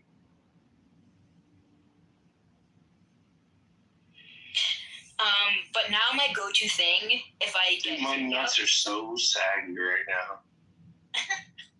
Like, it's in a weird way. Like, Go ahead, sorry. It's okay. My go-to takeout right now is sashimi. Really? What kind of, like, tuna? Salmon, tuna, squid, whatever, yeah. Okay, you. Jeez. And I found a place that does 20 pieces of sashimi for $20. Whoa. Yeah. Alright, It's well so that good. changes everything. Yeah. That's fucking amazing. Yeah, and so I had that and miso, and it made my stomach feel so much better. Oh, good. Yeah. Dude, you scared the shit out of me with this like whole like health crisis. I know, I'm sorry. I can't believe you had to call an ambulance. Yeah. How bad was it, dude? It was very bad. I couldn't walk. I thought I was gonna faint. It was brutal. Oh, God. And they didn't have very far to go. Pardon? They didn't have very far to go to rescue you. No. They're like, but I had to open the door. I'm next door. Yeah, that's true. And they used it non-emergency. They got here in like 5 minutes, and it was like a non-emergency ambulance, and I buzzed them in, and I had to let them in through the front door, but I couldn't walk after I got to my door, and so I just like fell at the door, and then. When was the last time that you masturbated? Stop it, Daniel. No, I'm serious. Why is that relevant? Because I want to know if like your exhaustion was due to that. No, my exhaustion was thinking about. Did you make yourself fucking come, bitch? Daniel, you're being aggressive. Stop.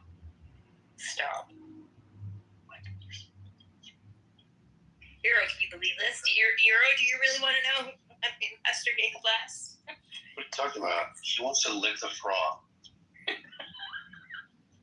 You know what that means, to lick the froth? Yeah. It's like licking the egg bat, like the batter, the whipper. Yeah. It's the egg whites. I get it. Yeah. It's whipping up the froth. It's the. Dude, where's my fucking cigarette? Why are you smoking? Don't talk shit. Like, Why are you I'll do what I fucking want. smoking? To fucking aggravate you? Do whatever I want to do. Okay. Are you ginger all of a sudden? Yeah. I passed out because I was daydreaming about you. Oh, stop it. And I couldn't. Dude, I can't you live know that without I was you. second. You're like, And I can't live without you.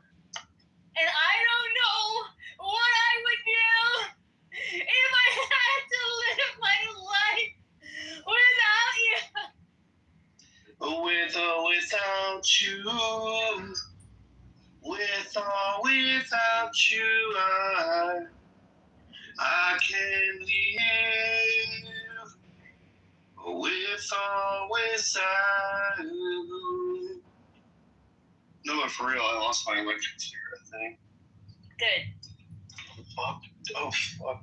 And you're really teasing. You're really making fun of Daniel, huh? Can't live without him. That's really I literally can't live without you. She's like, I don't know what she's doing. She's like antagonizing you, man. Weird. No. She's stinky that way. This is my love language. I'm sure Albert would not be able to understand what I mean by that.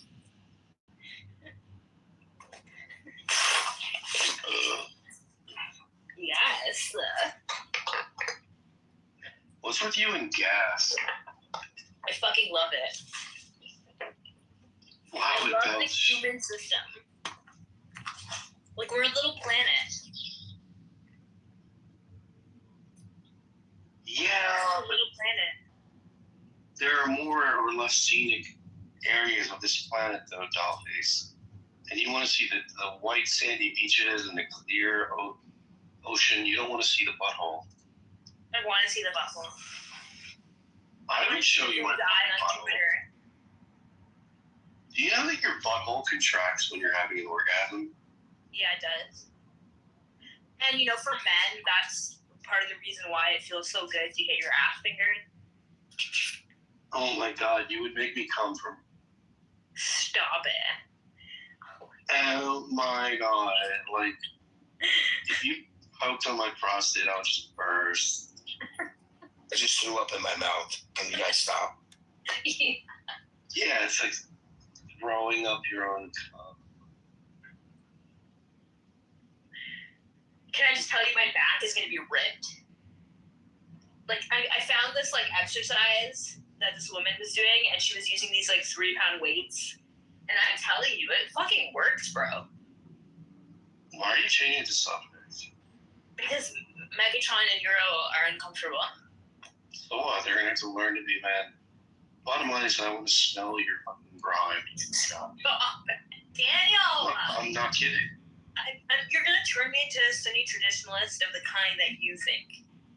Oh, there's like a certain variety of Sunni traditionalists. There's like, you can get a Sunni traditionalist in tomato sauce. You can get a Sunni traditionalist in fucking hot sauce.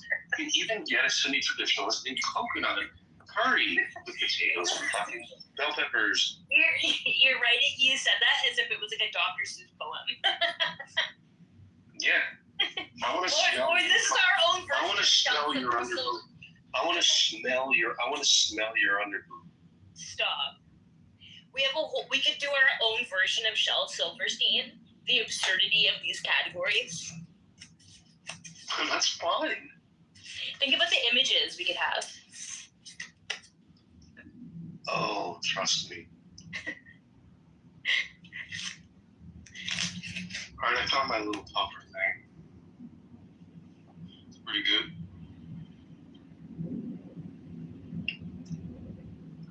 Anyway, how have you been, dude? Are you asking me? Yeah. Who else is speaking? Nobody at all. Yeah, I'm good. I started my glucose monitors again today. Mm-hmm. And I've been at a 6.3 all day. Actually, that's not true. I was at a 5.3 before, but the highest I had. What was that noise just there? That was my phone. Oh, okay. Yeah, right. Or me burping. Sure it was. I think. It's probably me burping. Let's be real. But yeah, the highest I got was 6.3 after eating. Isn't that incredible? It's weird. You're using a different metric. Like 6.3. First of all, a healthy range in the United States system is like 95. Oh, okay, yeah, we use a different number system, yeah. Yeah, I have no idea what you're talking about when you say 6.5. So it's my MMOL/L. Okay. So my how's your sodium been? I actually don't know, but I did a blood test and I'm waiting for the results. My average glucose is 6.2. So I don't know what that means. Yeah. There's an there's an A1C. Yeah. Which is like 3 months of monitoring. Yeah. That my A1C, the last time I was tested, I got a 6. That's great. That's really good. I'm trying to get down to a 5.5. That's a realistic goal. Manage that. Mm-hmm. But the day-to-day, if you were to take a blood test right now, like prick your finger and measure your blood. Yeah. That's what the 6.3 number is. Have you been on any dates? Yeah. But I think I think we're just gonna be friends. Why?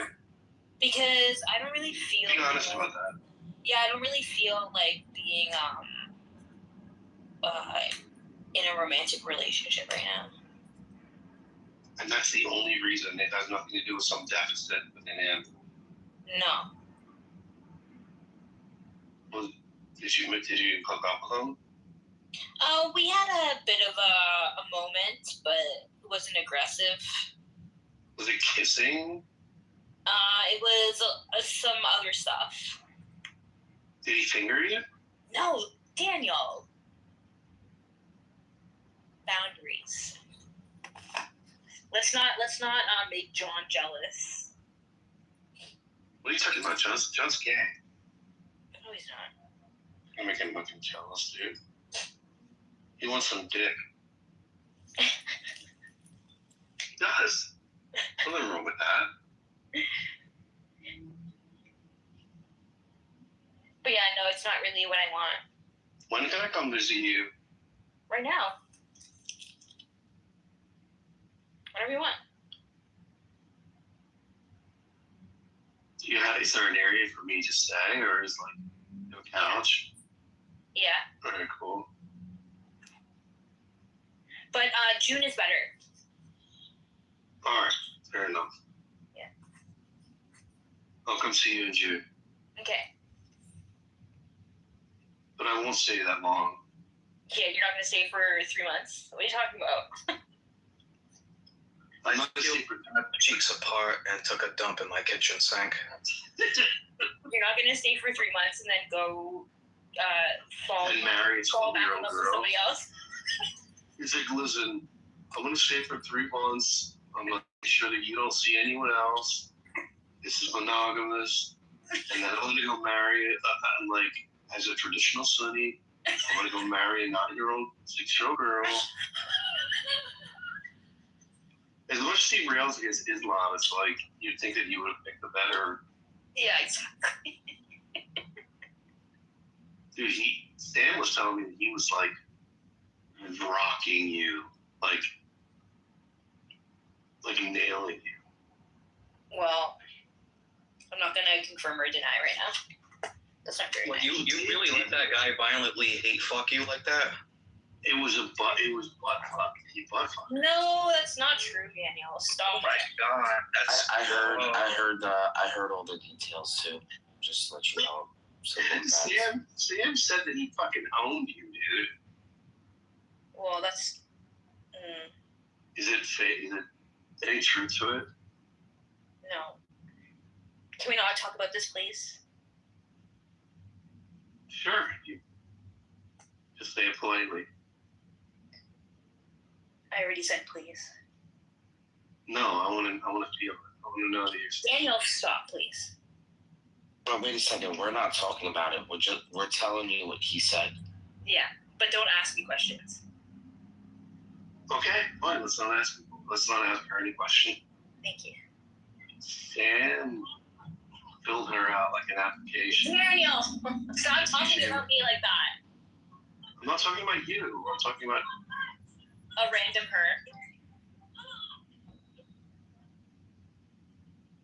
Why are you doing this? because I'm. You're bored? Oh, stop it. Why are you so bored?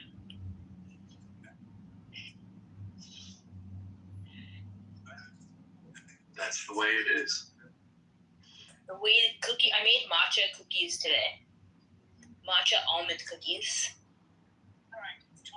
Why didn't I get any pictures of that? Because I don't think you'd like it. Why would I not like? Got a sock puppet. What, Regal? No, nothing. I heard somebody does like a sock puppet. What are you talking about?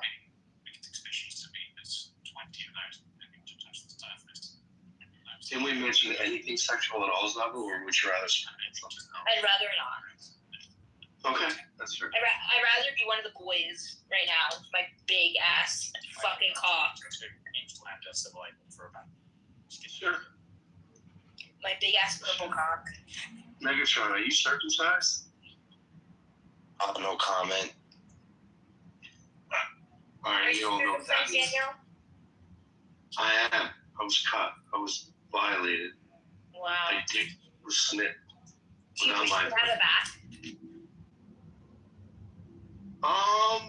I'm so used to it now, man. Like, let's roll with it. I don't want an elephant trunk. I want like a little bit of head sticking out there. What about you, Regal? Were you circumcised? Regal? No. I don't feel comfortable asking Yara that question. Well, we can guess, right? Well, I don't know. He's on a camel. It's confusing. We can sort of guess. So what Regal? Oh, Regal. I'm sure somebody's like, where did it go?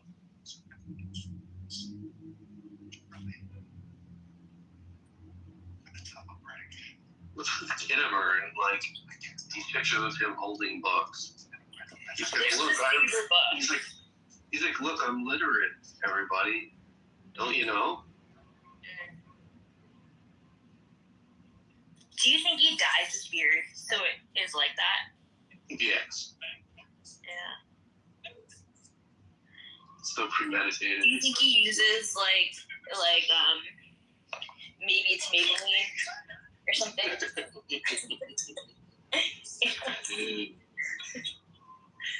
I think he uses it just for men.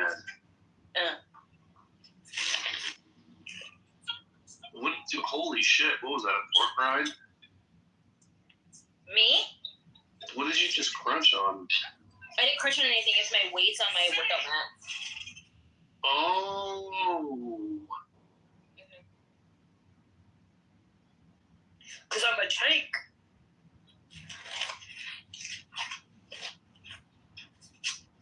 Oh God! What is this image up here? There's a tank. Yeah. Hi, Benny Adam. Oh, he left. Oh God! Please don't fucking welcome it. He's so obnoxious. He doesn't like me, but he's nice. Oh, he's an atheist now? All that shit he was talking about being Eastern Orthodox? Yeah, so. And now all of a sudden he's the fuck, and then he still hates the Jews. What's wrong with these people? Like, how have the rooms been on here? Like, do people still talk about Palestine and stuff? yeah, if you're Nargis, you bring it up every time there's like a Jew in the room. But is it still a prevalent conversation on here, or has the conversation died, like generally speaking on the app? I never speak about Palestine.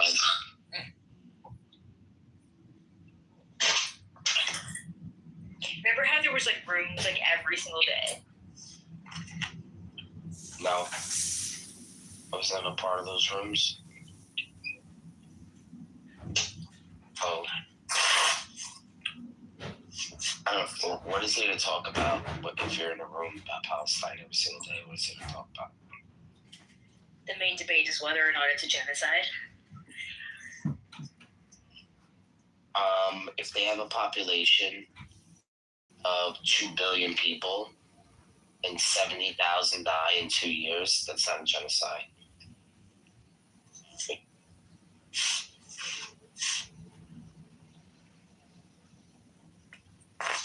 What was that, Daniel?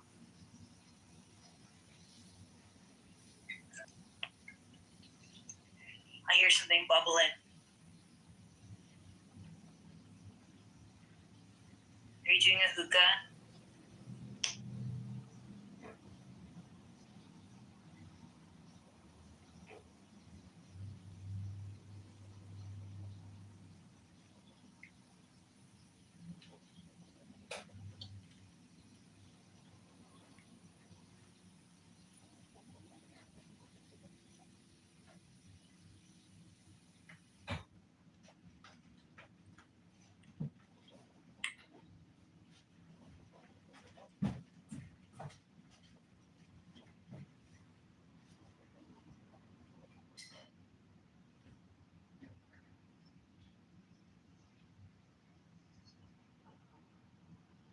Are you blowing bubbles, Daniel?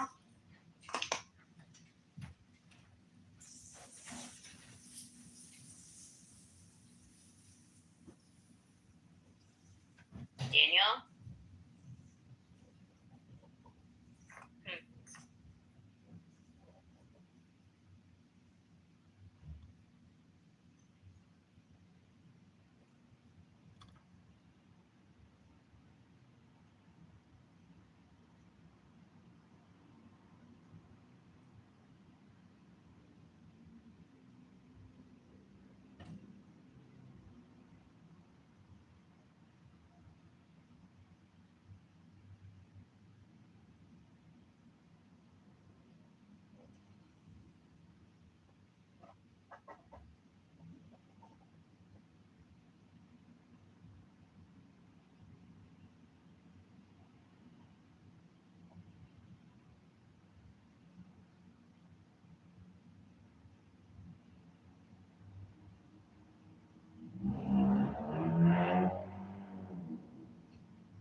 Oh, this guy, the autistic Christian bigot is back.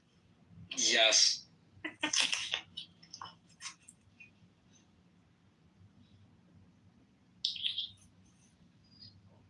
I didn't know Regal and John Kitover were like that. Are you being serious? Yeah, we chill at each other's houses, dude, and play video games. Dude, I never knew this. What the? What are you talking about?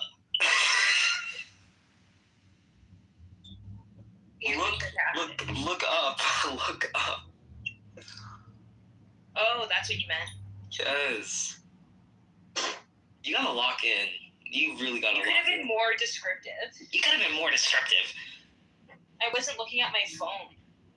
Well, if you looked at it originally, then your mind should have kind of like came to the conclusion that because I was mentioning it, that I was probably referencing it looked at in the it room. for a second and I looked away. I looked at it for a second and then I looked away. You know that Whole Foods does this shit. You're gonna ask me a question before we do the question. Whole Foods at the end of the night, what they'll do is, like, whatever's about to go bad, they'll put it up and they'll sell it for like $6. Yeah. Anyway, I just fucking got a bag from the bakery. I went down there, got this heavy ass bag. I'm like, holy shit, what the fuck is inside of here? There was a cake, like a full fucking cake was in there, and a pie, and all kinds of stuff. But like, dude, you need to use this app. It's called Too Good to Go, and it lets you get all this really amazing stuff for very little, and it helps the homeless. Amazing. Well, it's not good for my A1C, I'll tell you No, that. I'm trying not to judge you. Jesus Christ, dude, there's a raspberry one. A pie? A raspberry cake. Fucking layered raspberry cake. Wow. Can you show us? Yeah. Do you want to see it? Yeah. Alright. But wouldn't it be cool if they had stuff like that, but it was like sardines? They do. Wow. Yeah, they do, man. But everyone grabs them so quick. So there's like a 5-second window on the app where you have to race everybody to try and get it. Alright, so this is what's left of the fucking... Let me show you a picture of this fucker. I had to see what was in there.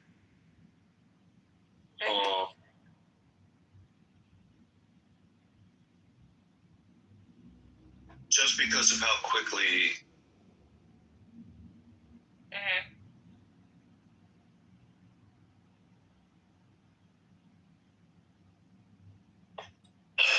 Alright, here goes.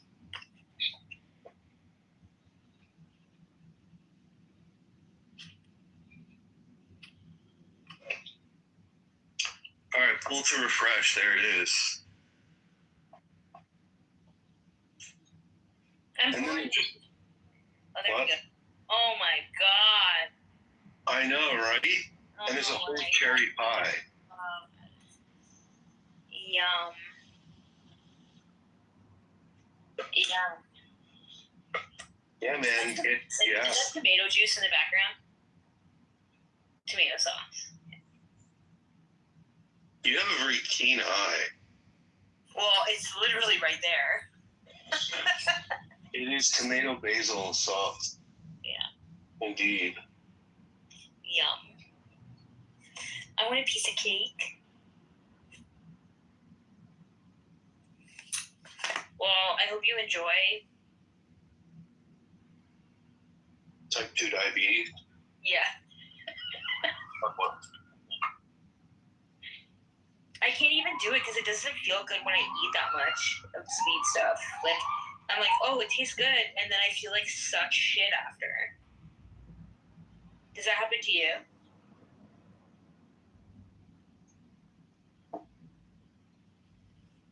Does that happen to you, Daniel?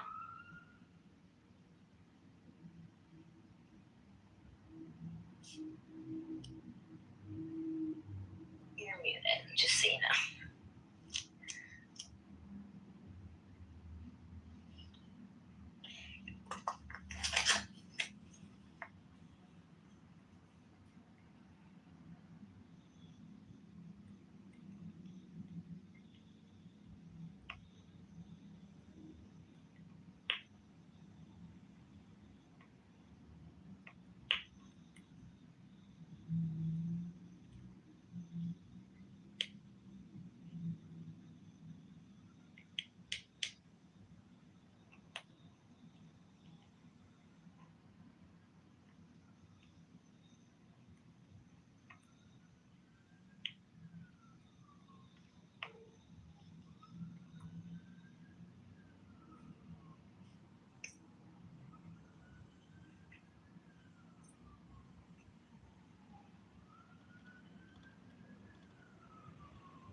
I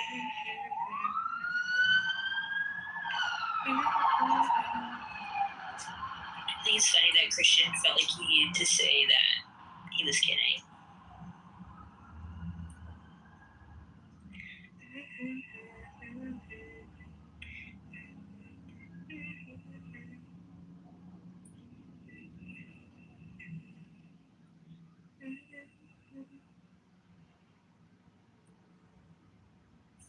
Is Nargis not coming to this room for a reason?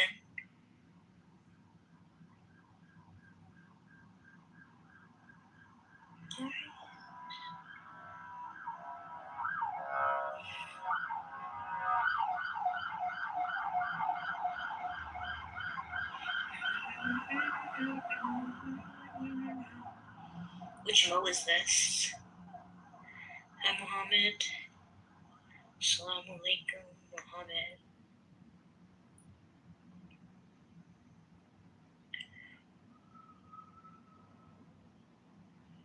Critical method.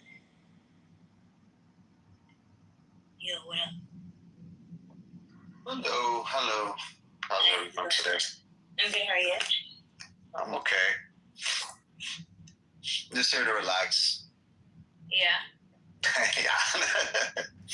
And what are you doing to relax this evening? Take my mind off of the drama that I just had to endure the whole day. Oh, damn. By hopefully listening to nice people talk about nice things. Yeah. And was the drama you faced all day today on Clubhouse, or was it like? No, it was in person. I was being harassed for like the last 3 days. Oh, I'm really sorry to hear that. Yeah, unfortunately. Wow. I have a friend that is dealing with bipolar issues. Yeah, I hear you. And what do you call it? Paranoia, extreme paranoia. Yeah. So he has a friend that lives under a bridge and told him, and he's this friend, because of it, he became homeless for 3 years, and I've been helping him, and then lately he's been telling me how the government is secretly laser beaming him and his friend that lives under the bridge convinced him of this. Yeah. And then he just went off the rails on me, so. Unfortunately. Yeah, I've been there, and I can relate. And you can relate? Yeah, I'm sorry. I know it's really hard because you want to be there for your friend, but it's exhausting. Yeah, it's so exhausting, so tiring. Yeah, I used to live in Hi, Nargis, come up. Yeah, I'm in Irvine. Orange County. Okay. I'm in Canada. Okay. Yeah. I used to live in a house that was a communal kind of transition home, and it was my home, but that's how I had set it up. Yeah. For people who were dealing with things that were challenging for them. Yeah. And so I've lived with people who are bipolar, schizophrenic. God bless you. That's amazing that you were strong enough to be able to deal with that and try to help them. Yeah, it's really hard. Because they were friends, people I had known different versions of before. Yeah. And so being able to see day to day what their experience was like, and many of them framed it as a spiritual psychosis almost. Yeah, I get that. And so that actually, for the friends I had living with me, that actually was a really helpful frame. Kind of how or alcohol, the alcohol addictions groups are often very Christian or Buddhist or. Yeah, it helps to believe in something, to be anchored in something. Exactly. So that spiritual kind of psychosis actually helped them be more functional about it. I wish I could do that. I mean, I've been using that for the last 3 years. I've been using religion and meditation and spirituality to help my friend, Yeah. And but now he's turned it into I'm the bad guy. Yeah. And I'm the enemy. And he 100% believes that I am a dark magician and I am possessed by demons. Yeah. And all kinds of stuff. Yeah. And there's nothing I can say to like bring him back into reality. That's the worst part. Yeah, I'm sorry that that's what you're experiencing. Yeah, then he went on to like verbally say things about my wife and my children. It's just really sick. But you know, I try to remember that like this isn't really him. Yeah. And yeah, that's all I can do. Wait, who are you talking about? It's a friend in real life. Oh, sorry. Like on the ground. So you're trying to relax and you're trying to have some fun. Yeah. Okay. So what do you like doing for fun? I like to play video games. Okay. What kind of video games do you play? I have an Xbox and a PlayStation. Wow. And I like to go fishing. Cool. I like fishing. You like fishing? Awesome. Yeah. Yeah. I like to go hiking. I like outdoor stuff. I like to play with my kids. I teach martial arts, and when I teach my kids, I pretend to be different animals when I teach them. That's fun. So everything that they learn is like, you know, with animal imagination. They're pretending to be an animal in everything. That's cool. And how old are your kids? Young, very young, under 10. Oh, that's fun. Yeah. And what kind of martial arts? 5 and 8. What kind of martial arts? I have a lot of, actually. I've been doing this my whole life, so. Oh, cool. I've actually gotten to the point where I just take the different things that I've learned now and I recreate it in my own fashion for my children and for people who I teach. Nice. Have you found a way to incorporate like your Muslim practices in your martial arts? Yeah, because actually my faith and practices are actually mirror Taoism very much. They're like, you know, you can connect it's like mirror, just different wordings. And so yeah, I mean, you can think of me as like a Muslim Taoist. That's awesome. I really respect that. So you have no problem like identifying like other philosophies and stuff as like true as well? Yeah. That's I see parallels in so many other practices and, you know, descriptions and ideas. There's so many parallels everywhere. Parallels, you know, within Christianity, within Judaism, within Hinduism, within Buddhism, within Taoism. It all depends on how you understand things. The world is becoming perennial. Are you listening to this, Rigo? I hold a very similar view, Mohammed. Yeah. So we'll probably see eye to eye on a lot of things, more things than we disagree with. Yeah, I would agree. A lot of people are. Like yesterday's room, a whole lot of people were saying the same thing. Maybe 3 or 4 people, 2 or 3. I don't know. Oh, what was this room? I don't know. This is I think it's Barbie's room. Jesus Christ is the only way, and if you know that and you reject it, then you're gonna burn in hell. Mohammed, are you a Star Wars fan, Mohammed? I love the Star Wars. Have you seen Mandalorian and Grogu? It just came out this week. No, I heard about it just yesterday. My friend was telling me. If you take your kids to that, I mean, it might be a little graphic for them, but it's really good. Oh, that's amazing. I love Star Wars. Yeah, I just saw it on Thursday. Thank you. Yeah, and you'll find it relaxing. It's like 2 hours. And yeah, I don't know if my kids could sit through 2 hours. Yeah. But if you go on your own, you'll find it relaxing, and it's like a sweet story.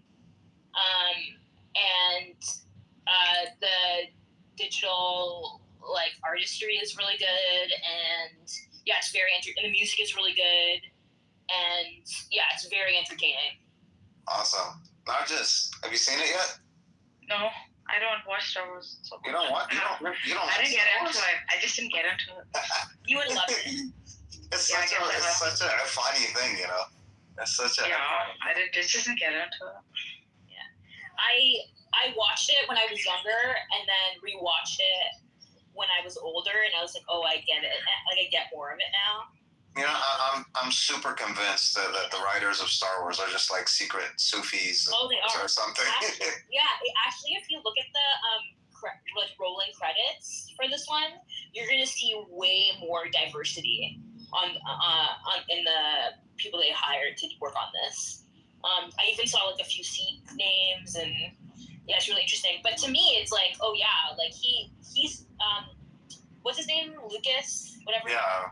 He's actually talked about it several times about how he sourced so much of his material from Eastern religions. Like, he's been open about this. Yeah, I love like the costumes and the clothing, how they incorporate like Chinese and Japanese clothings into their martial arts culture. It's so cool. A lot of Sikh stuff, like even the symbol of the Jedi is very Sikh. You know, it looks like the Kanda. Like, it's anyways. Is it? I don't know. Yeah. I don't remember what the symbol looks like.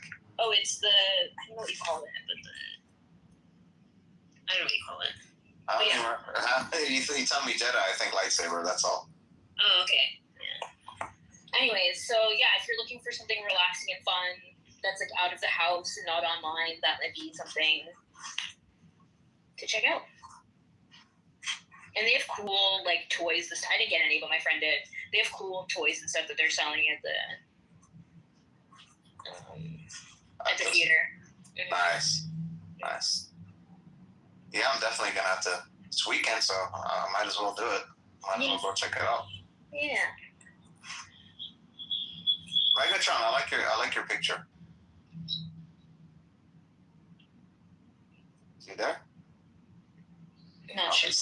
Probably stepped away.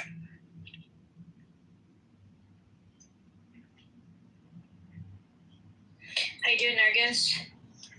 Yeah, okay. I was just in one of these rooms. I think I got a kind of epiphany. I had stuff to do today all day. Mm-hmm. It was good. Like, they were just talking about Iranian politics, I think. I don't know. I don't pay attention most of the time. Mm-hmm. And then, so I guess that's like a consistent group that hangs out. They're fun. They're nice. Like the younger crowd. Mm-hmm. Some older, like all kinds. Now, one of my friends was there. Like, an architect friend I know of. Mm. So,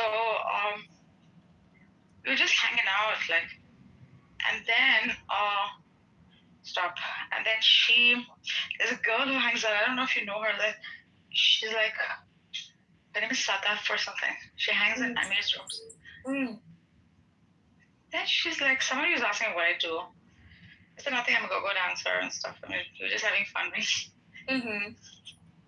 So that's it. Like, and it's true, this one got all like, I think the women feel jealous of other women. It's really sad. Yeah. And she's like a younger chick too. Mm-hmm. Then she comes and like, she blurts out an age like 60. You're 6 years old. You should, what, like something like that. 659 or 69, something like that. You should not be. I didn't listen to half of what she was saying. Wow. I'm like, what's going on? You want to tell people what you're doing? This is suspicious. I'm like, bro. Oh my god. Hateful. I said, you know my age now, you have doxed me. I got her there. I said, you have done illegal activity, you have doxed me. Oh my god. Never mind. I'll tell you who. There was a chick who was spreading shit about me. On this, again, another girl. Oh my god. She was like telling everyone, I don't know, I'm 60 years old. I was telling Zonera this and laughing at one point. I was like, yeah, I am. I was like, you doxed me? I did not. Wow. Really hateful. And that moment I thought, fuck, she's right. She's like late 20s or something. Mm. And you know what, like, Why do I have to tell a bunch of strangers first of all what I do for a living? What I don't do? Yeah. Yeah. But I get it. Like, you want to connect, you know? Yeah, I mean, I have it on my profile. Yeah. I noticed that your profile is like way more succinct of like the things you like, the things you like, you know? Have you I mean, I have it on my profile, so Has it I always don't know why he was asking me. Well, no, I've not faced jealousy from women. I've never had that problem before, but since the past year or so, been experiencing that with women on the app. With one particular girl, she's after my life, and really making it miserable, doxing me, where I live, like all that shit, threatening me. I have text messages. Oh my god, that's brutal. Through some guy in Canada. Yeah, these people hate, like Some really guy in hate Canada, let me know who he is, I'll fuck him up. some Sardarji guy, she had used some gay guy, was trolling in groups, like they were constantly like harassing me. Were you able to block them? I blocked, she's always, you probably know her. She's a stick in the head person. She did this to me, just said a lot of years. I mean, just jealous bitches. Trouble jealous bitches. Really? I'm sorry you experienced that. Yeah, like I actually feel horrid about it. Like what else happens online? Like not here to like connect with like whatever, some new people in a room. Yeah. I've been deleting the app when I don't use it. So I've only come on like twice this week. Yeah, I'm going to delete it tonight. Yeah, and I'm like, wow, like my brain feels so much better, relaxed because I'm not hearing people yell about stupid shit. And even though I was kind of doing that today, I never really do that, you know? So I can see why it's fun for people, but I definitely had fun today in this room. Who did you shout at? Huh? Who did you shout at? I just was shouting with Daniel for a bit, but it was like fine. Why? Because he was saying, one of the things Daniel is like really insistent on is like ideal types are true. So he'll say like Sunni traditionalists are like only this one thing. And I'll be like, well, no, like I know some Sunni traditionalists who are also progressive, you know? And he'll be like, well, how does that fit? And I'm like, I don't know, it just does. Like it does for them, you know? Anyways, we fought about that for a bit. And then we talked about, then there was like a bunch of sex talk. And then this like Albert guy who apparently takes things literally, who's really annoying. Some autistic humor and some use of the word retard, but I never talk like that. So I think people find friends on this app, okay? And maybe like they should just come back to those rooms or whatever. Even if like your friends are whatever, like hanging in other rooms, there's no need to go hang there. Yeah, exactly. But there's no need to come on the app either. Yeah. I mean, like a lot of the people, like obviously, like, you know, when I'm reading like good philosophy and stuff, I want to be able to talk to you about it. Yeah, exactly. That's the need, I guess. Yeah. And reflect on it and stuff. But like mostly, like I didn't feel like much was missing when I deleted it this week. I think I'm on day 16. That's really good. And I usually like I'll be on it. This is the most I've been on it. Today. And then I'll just delete it again for a couple of days or whatever. But because I talk to some people on here off this app now, it's like, like I don't feel like I don't have FOMO or anything. Oh, goodness. Just hit me like, the fuck have I been doing? What the fuck have I been doing? Having all this shit up. Yeah, it's like the gems of it are like rare now, more rare. So why do people come on this app? Have you ever thought about it? I need to get it off, so I need to know why I'm getting off. I think people get on this app for many different reasons. They're lonely. they have become complacent in their ability to socialize after the pandemic. Hey, no. Yeah, sorry. They, maybe they are going through a transition in their life. Maybe they have struggled making friends in real life. I don't know. There's so many reasons why I think people abuse it, Community, fun, joke. But it's like mostly I think jobless people who don't work. Well, that's what's surprising because you think about it, but a lot of the people in Andrew's room have jobs. How do you know? Yeah, only Sully does. No, Sully, Albedo, Andrew, does, yeah. Bob. Bob doesn't work. Kidding me? Well, he's not working right now, but he has a job. Because he's doing parental leave or whatever. But yeah, most of them, even AWOC has a job. That's true.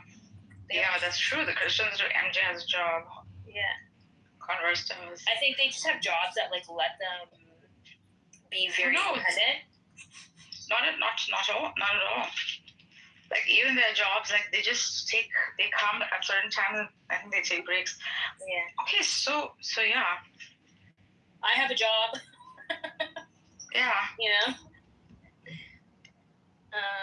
But this is not my only, I don't know, I have friends in real life. Yeah.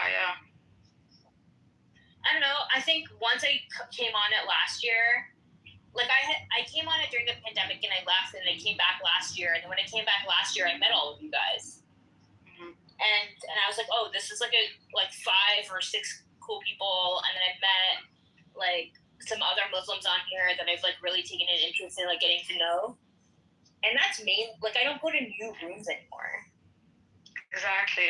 It's mainly sometimes I'll go to the when there's a political event, when the vote happened in Tanzania, I went to some of the Swahili rooms, and that was really interesting. One, because then I could practice listening to the language. But then two, also think about how are they viewing this president and stuff. Yeah. I stayed here for I was gonna leave way before I told Daniel to. I stayed because of this Iranian thing, right? Yeah. Just to know what's going on. Are people even talking about Palestine on here anymore? I think most of the action is actually on TikTok. I don't know. I just feel fuck. Shouldn't have come up with that. No. Probably the worst decision of my life. Maybe it doesn't have to be so black and white, Maybe it's just a matter of how can you start incorporating other things. It just hit me at that moment. Yeah. I was like, fuck. Yeah. Who the fuck? She's shamed even, right? Well, she's saying that to herself, Also. Shamed, and she said this is suspicious. What do you do? And then. She said, I have a master's in this, and I said, that's great. I thought that's really good. The one thing that's crazy is there's a lot of government people in here, and that's what I find wild. Because I talk to them enough that they eventually say what they actually they're not aliases on here. They're they go by their real names, and I'm oh shit, because when I first came on this app, it was for research purposes. And there was a whole team of people who studied radicalization who were on here, right? Because they were interested in are people using this for ISIS and Hindu nationalism and whatever. And so then, as part of the research teams, were they using it for that? Yeah, for a significant amount of time. Yeah, totally. Because when the app started, it coincided with the Indian farmers' protest. Mm-hmm. And so that the app became a place where, there was rooms about Modi and farmers' rights, and then you would have rooms where it was the Sikh activists in California and Canada and the UK and Punjab would come on here, and then the protest itself had a room on here, and they the students who were running the camps would host rooms on here to talk about what was happening on the ground, and how are they establishing consensus and blah, blah, blah. It's really fascinating. That's why I came on. So were you studying? You were studying it for like your work? Yeah.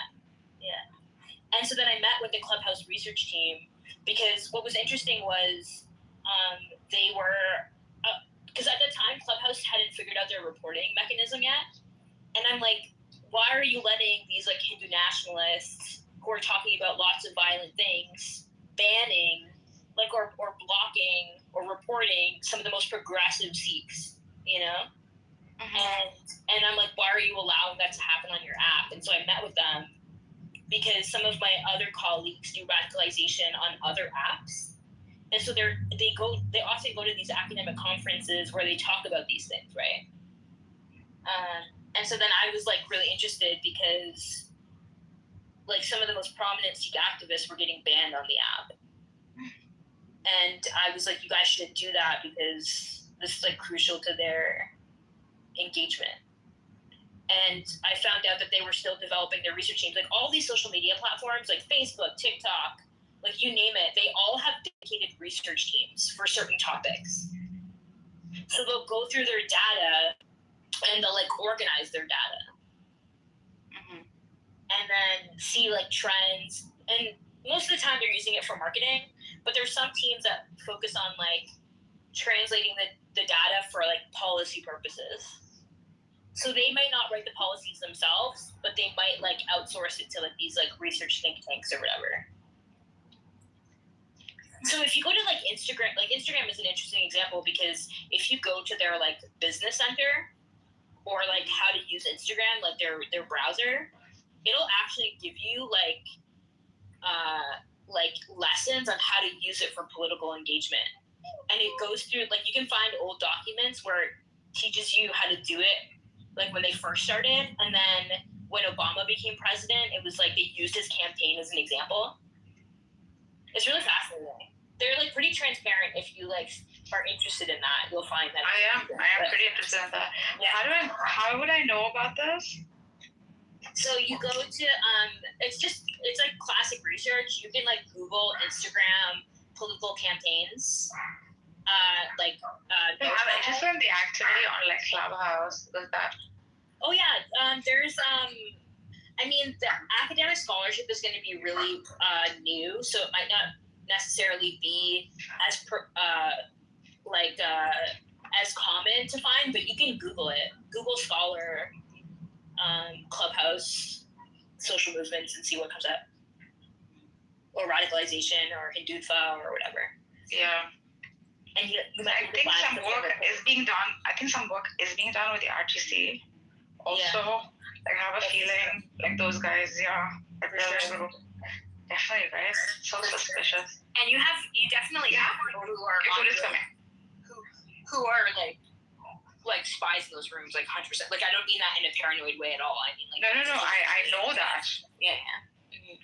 I mean like Buttercup's experience is an example, right? Of like some of these people who really tried to get her in real life. Fucked.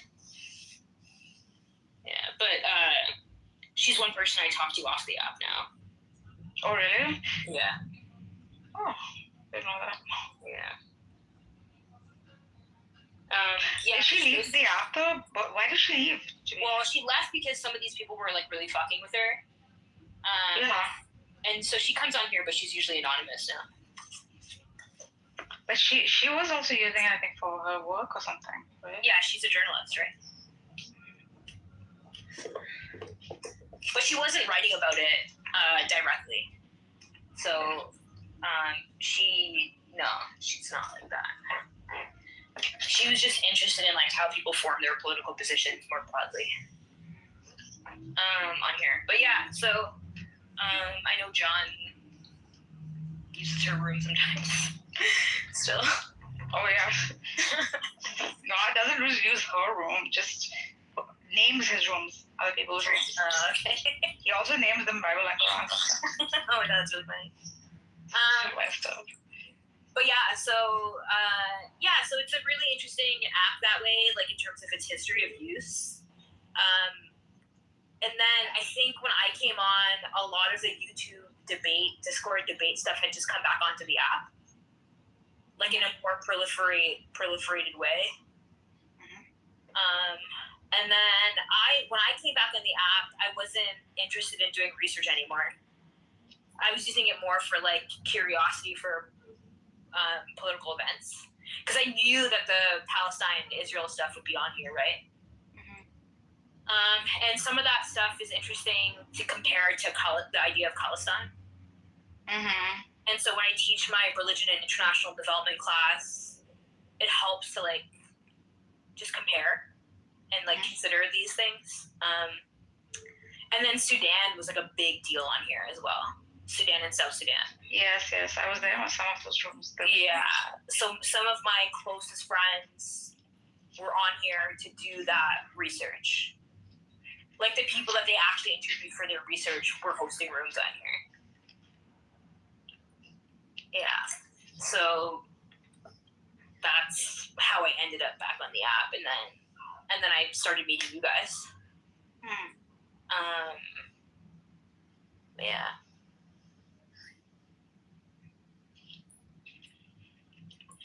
Sam, like, he's really being mean to me.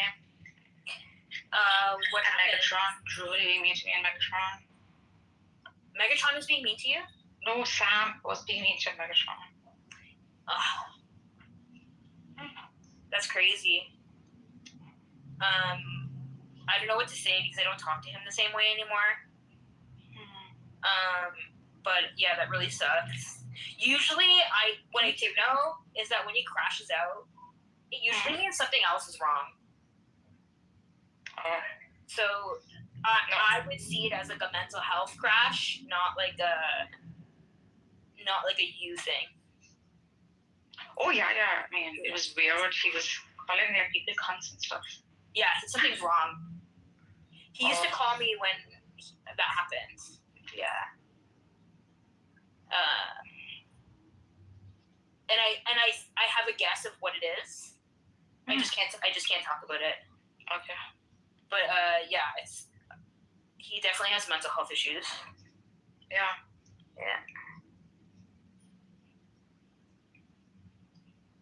Like the last time he crashed out a couple months ago, he called me like immediately, and he was like bawling his eyes out. So. Oh, it's just depression, maybe. Depression about like certain aspects of certain things, you know? That's sad. Yeah. But when he was, pardon? Benny's what? Sorry. When he was living with me, he wasn't crashing that much. I think he only crashed once. That's when you guys had that fight the first time. Oh yeah. Yeah, he brought it up again. Are you serious? Yeah. I was like, it's this time around. It was like, fuck off. Yeah, like. It's not true. Why am I reacting? Like, yeah. I was really regal also, so. He was young. No. I say I was reacting to regal also the other day. But, yeah, don't let these fucking jerks get to you. They're fucking stupid, you know? And nobody knows what you look like. No, they do. I've met people on the show. You've met Regal? Not Regal, no. And you've met Daniel? Daniel, no. No, man, I've met like Ason, some other people. Yeah, but those people are not gonna like talk about you that way, you know? No, they're not because they know me. Like, exactly. When you speak like that, it's like, for me, it's like, you don't even know me. Like, that's exactly how are you? But they know that you're gonna react. That's why they do it.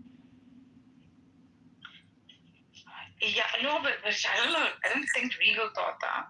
But Regal was also drunk. Yeah, but he was using that to just hurt. Like. Yeah. They don't actually think you're like that. Yeah, I am. So what? Like, it's on me. I'm the useless one on this app. Wasting my life and time. I have so much to do. So what are you working on these days? I think I'm preparing to leave. So you're gonna move? I don't have to work at all in my life. But are you gonna go to travel, or are you gonna go to move? I want to travel. Okay. And this is to Europe? I don't, and my kid doesn't have to work a single day. Yeah. Much like Sam. Yeah. So, I mean, I don't have to tell people what I do. Yeah. I feel like I work. Yeah. I work once, twice a month. Yeah. And I shared that Daniel though. Yeah. So when I hit it, and then I just. But for me, like I used to be the kind that had to work.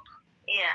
And so this is probably like I'm doing other stuff like just I don't know, organizing things. Yeah. These are also work, right? Yeah. Never done that before. You never moved? I've never organized I've never done it myself ever in my life. I did that to move here 3 years ago, and it was like the best thing I could have ever done. Because I went through all of my stuff, and I was like, I don't need half this stuff. Like, why do I have it? Yeah. I guess my mom did that for me, and she was doing some others. But now I'm kind of I don't know why I'm even doing it. Maybe because I need to go to therapy. I think to just find out why. I think there's a lot of people have taken off work who are Iranians on this app. I think we need to kind of face it at the moment. That there's like last night was an all-nighter for a lot of people because it was going to hit last night. Because so they're just like staying up to like see what happens. To see if the people are going to live or not. Yeah. This is right in the middle of the city he's sitting. Yeah. Like I still have not much news. Yeah. Only if my mother gets through. Sometimes she may get a phone call here and there if they call.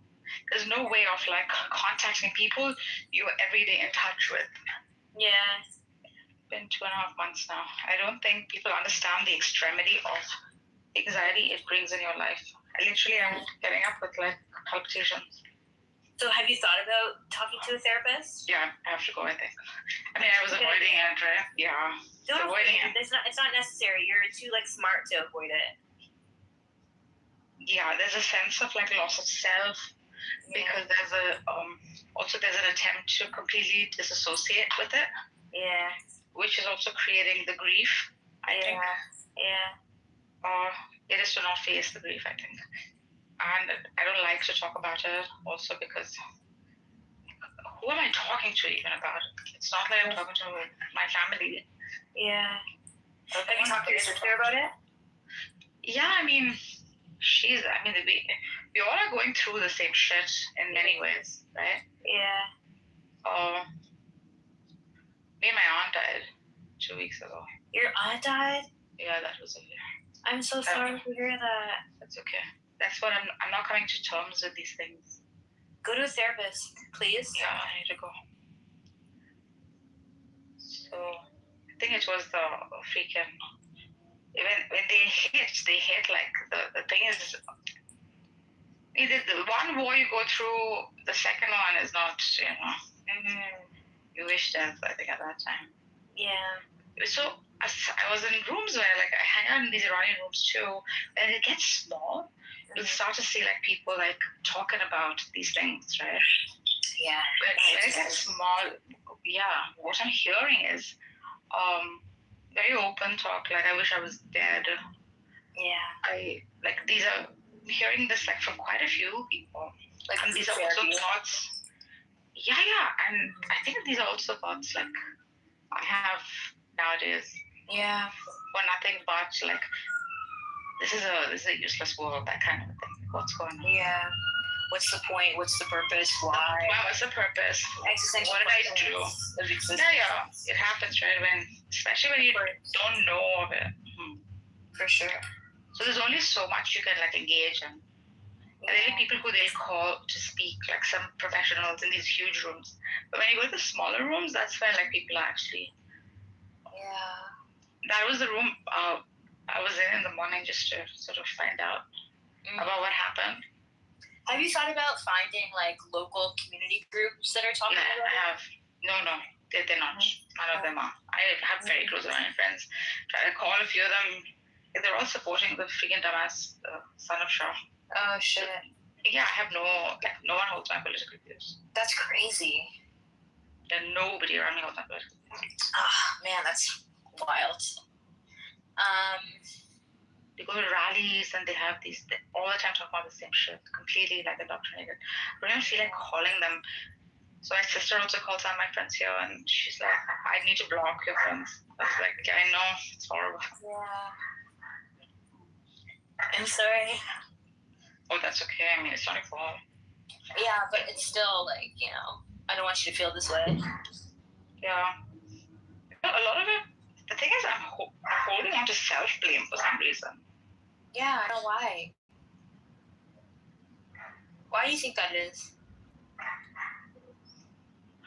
Because of like, if I avoid something, then after a while it just piles up. I do avoidance very well. And then I think I could have done better. Maybe I could have. What could you possibly I avoid do? fully. Yeah. What could you possibly do right now? Other than sharing your political views and talking about it with people, which you're doing plenty of. What could you possibly do more than that? Maybe you're making donations. Like, there's literally nothing. I'm not doing it with the right people. Like, everyone's avoiding, like, the families are avoiding each other for this. Because, like, I don't know what to do. So I think to avoid the pain, you avoid your family. And that is what I feel feeling guilty about. Yeah. But you're talking to your sister. The same shit. Like, I spoke to Hamza. Like, Hamza gave me his number. Hamza gave me his number, and I'm like scared to like. It's okay. Is he a real person? Yeah. I know him. Well, I met him.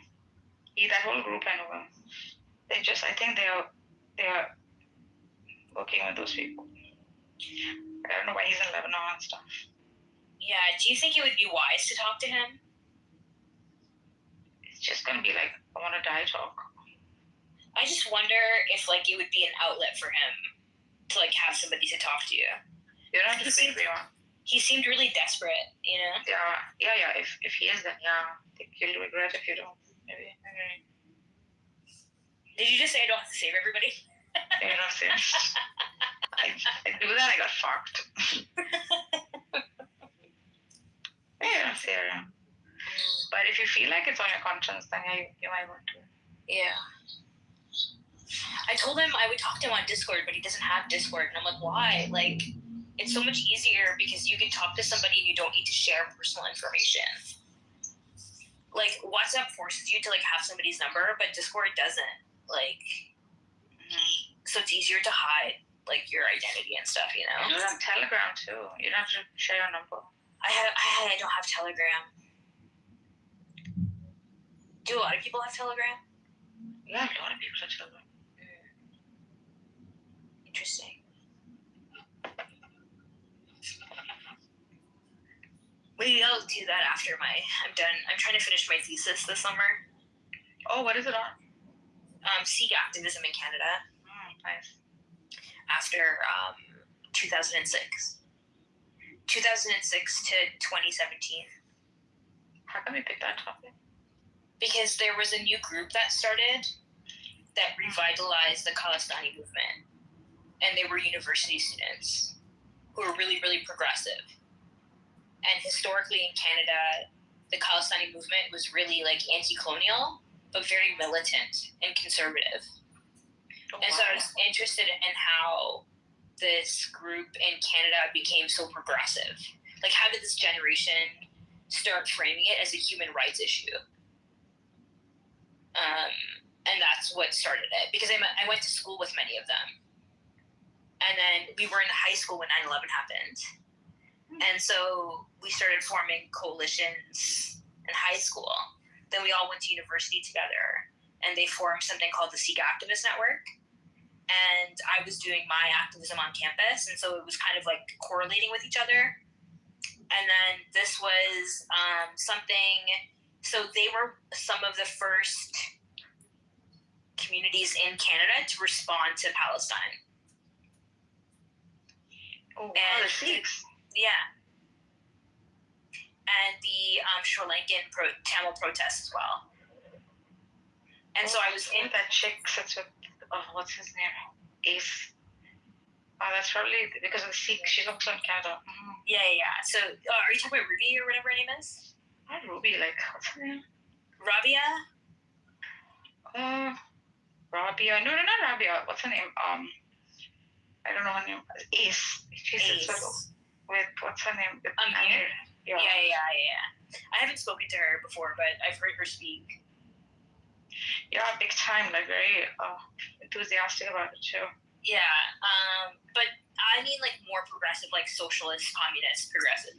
Oh, like that. Yeah. Yeah, and more like interested in like queer rights and stuff like that. Yeah, no, she's too conservative. Yeah. So this is what I mean. Like, so this group became like super progressive, and like, so after 9/11, they were like really interested in like, I think they were really inspired by the Occupy movement and the Arab Spring and things like that. And so while the world was dealing with that, they started this group, and this group became the go-to group to organize these other protests. So the Palestinians would organize, the indigenous people would organize, Black Lives Matter in 2016 would organize, and they were the ones who were called to help organize all the food and everything.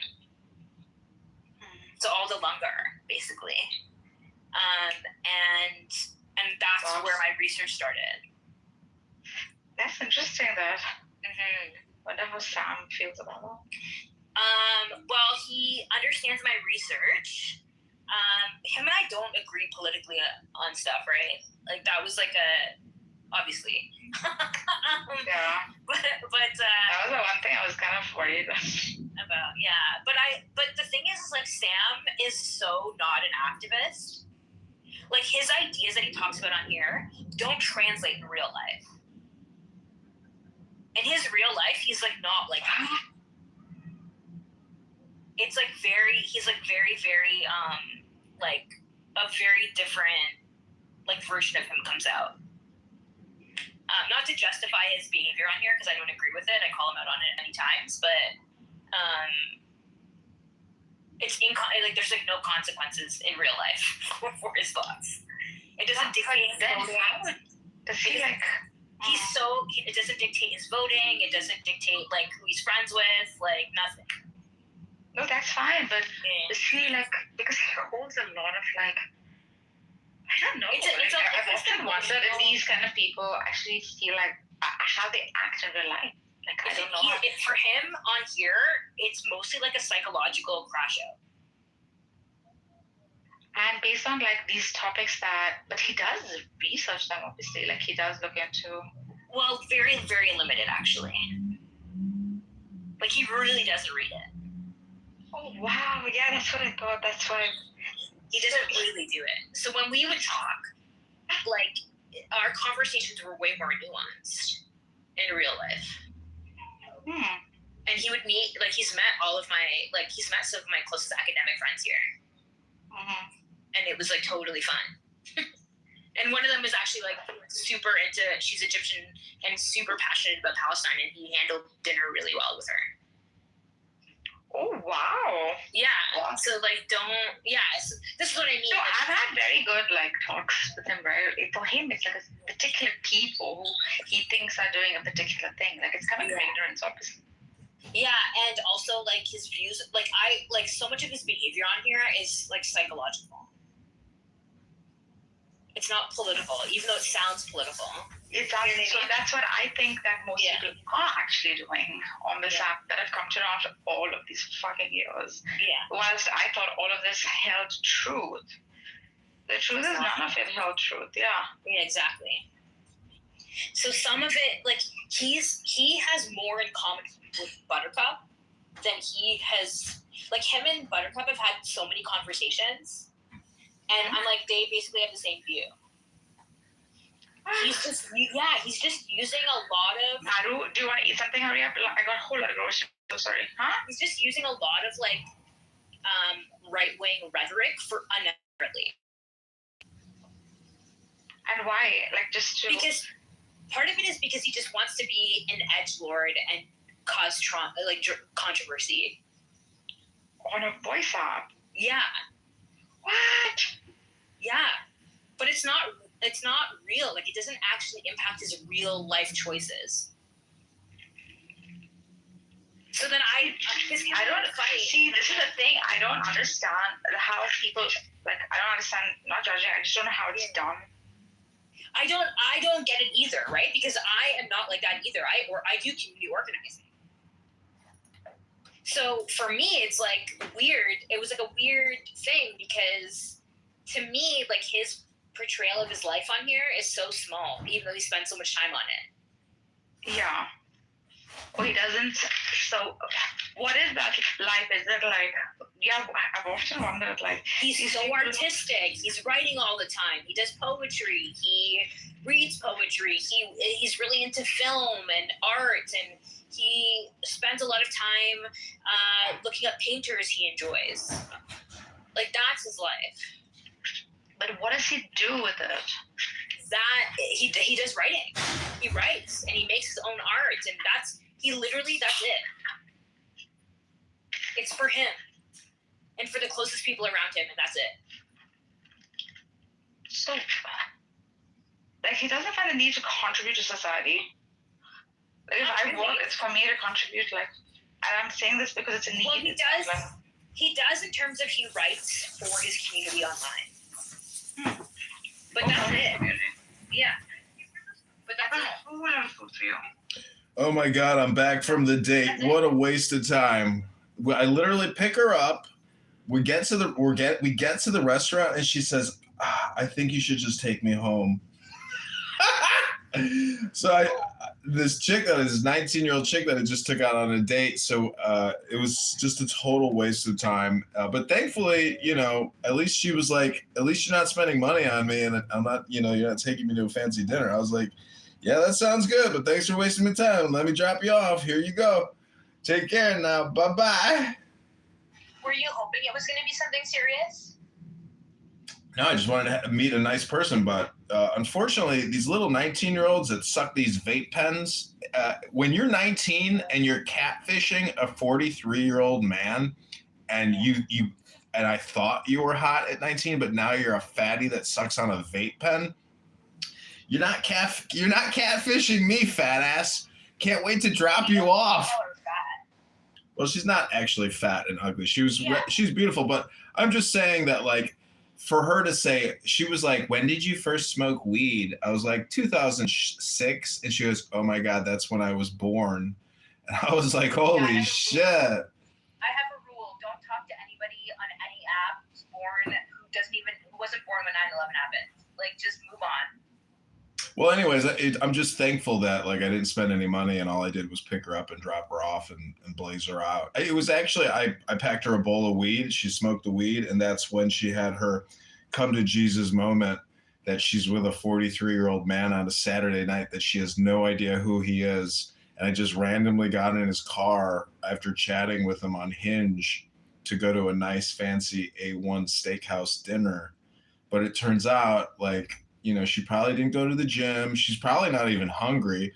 And she doesn't even know what she's doing because she's high on a vape pen all day long. Hello?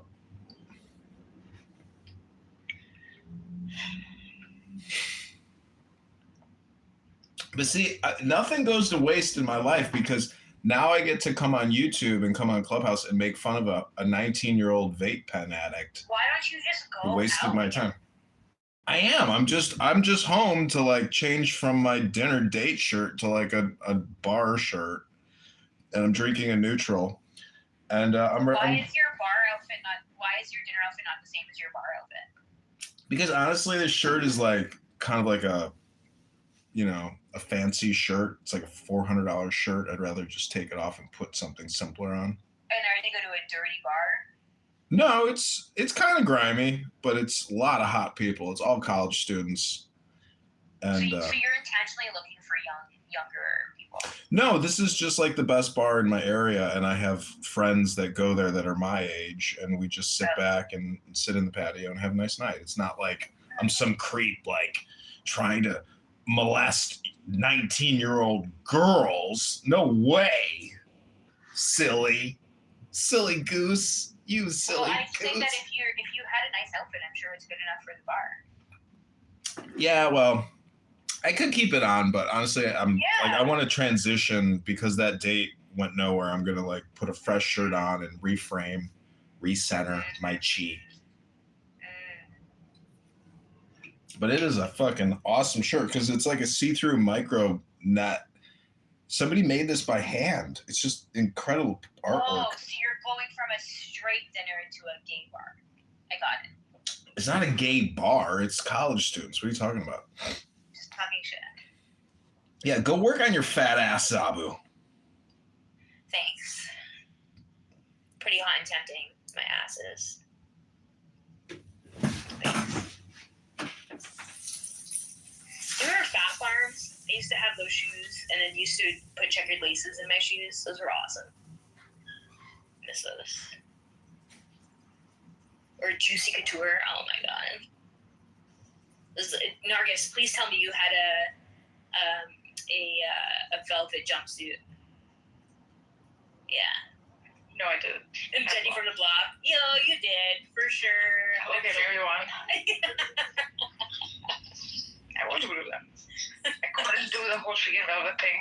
Fuck, that was such a bad phase. I was judging everyone so much. It says juicy on their ass, and they're wearing I just had their ass with like a little velvet hoodie. Yeah. With all their bedazzled jewels. Yeah, I couldn't stop bitching about them. It was so bad. They just wouldn't stop saying that shit. It was probably the most disturbing time in my life to watch that. Like a Ja Rule music video come to life. Yeah. That is true. Wow. Yeah. So maybe John Kitover is right. Oh, John Kitover's been in the room all this time? This whole time. But he was meant to be on a date and tell us about his date. But his date didn't go well. I think he's dating 19. How did you see 19-year-olds on, John? Because he goes to college bars. And he looks at 19-year-olds on Hinge. He would be a really good Sunni traditionalist. I don't look up 19-year-olds. I just swipe right. But you can adjust the age. Yeah, I know. But a lot of it is just geographic proximity. Like if somebody lives close by, it's like, okay, let's just meet for a dinner and maybe a bite to eat and see if we're attracted to each other. Thing is, I didn't vet this chick, talk to her on the phone and find out how R-worded out she is, but I always hope for the best, and unfortunately this one was fully R-worded out, so it was impossible. I always do a phone call before I meet somebody in real life. Why? Because I feel like the phone call gets rid of the first date syndrome, or because the first date I find often becomes like a resume date, and if you have the phone call, it eliminates that when you actually meet them in real life. It takes the edge off. It takes the first date, if you don't talk to somebody on the phone, it feels like a resume date. Oh yeah. What did you do? Or how long have you worked here for? Like, what do you do for a job? Like, well, all that kind of shit. I hate that.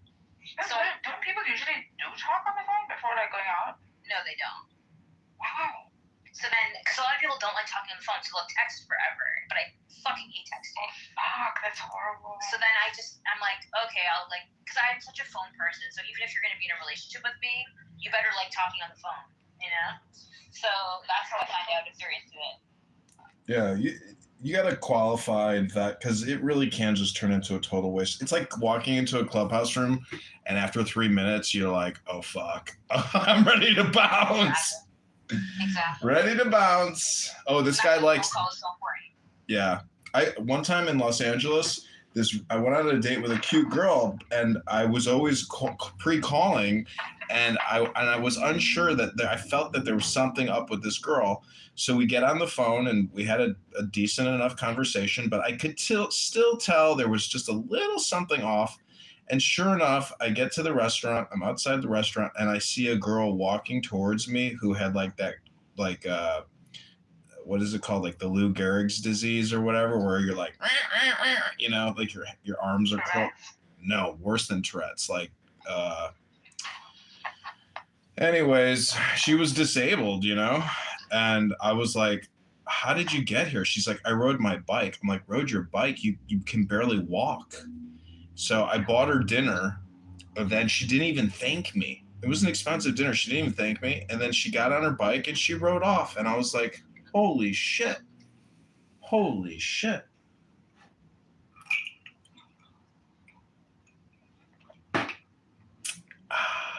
But I think I'm a catch now because I finally got my retirement paperwork. I own my house. You know, I can live off of my fixed income. And at 43, you know, the thing is, I don't know if I really want to have a kid at 43. Like, I don't even want to get a dog. Like, why would I want to get a woman and a kid? You know, it's like, it's a lot of work to take on because I'm very happy just being, you know, solo operandi John Kitover with no real responsibility. And the thing is, if the woman is like a nutcase, you know, like, are you kidding me? Like, why would I want to sign up for that? Hello? And why would you want to sign up for that with you, you know? Same thing. But I think I'm actually, see, I can offer stability, financial and emotional stability based on.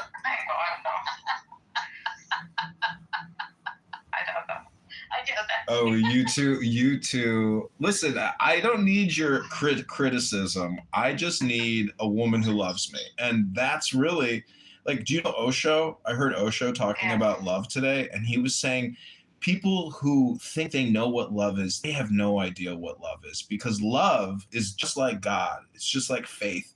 You have to let go. And so it takes this incredible leap you know, of absolute fearless faith. It's something so special.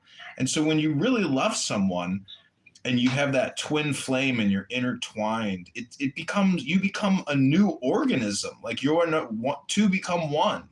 And so I'm just saying, if and when it happens, it's beautiful.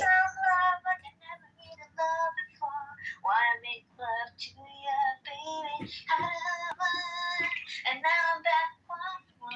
Now that Space Girls on, two becomes one. DJ Zabu performing live Saturday night from Brooklyn. Where's Daniel? John said I'm in Brooklyn and I'm not in Brooklyn. Daniel is eating his cake. Daniel got a cake and he's eating it. Eating a show? He's eating his icing and what is it? Eating your cake and having your icing too, something like that. He's literally doing that, and he's probably gonna go into a coma because he's diabetic, eating his cake. Oh gosh. Yeah, I had a health emergency this week. Oh my god, why? I pretty much fainted. Caught myself before I fainted. Called 911. It was brutal. It was a whole thing. I think I was really dehydrated. I ran a lot this week, and just take water with you. Well, now I have to take electrolytes with me. Yeah. So him and I were talking about that earlier, like our health and whatever. But my blood sugar levels are fucking awesome right now. So I think like everything's fine. So how do you pick a therapist? Like based on how do you start picking a therapist? So the first thing I don't want to go to her. The first thing that just different phase of my life. So the first thing that I did was I looked at the different kinds of therapists because they'll offer different kinds of things. And then the way I treat it is like the therapist might suck at first, but they might be teaching me something else that's useful. So not to just dismiss them right away. Because sometimes but how do you pick, like based on? So there's a website. There's different kinds. So there's a website called Psychology Today, and it's a database of psychologists and therapists, and you can see their training and you can read their profiles. So even if you don't want to talk to that specific person, you get a sense of, like, after you read a few profiles, the kinds of therapy you can get.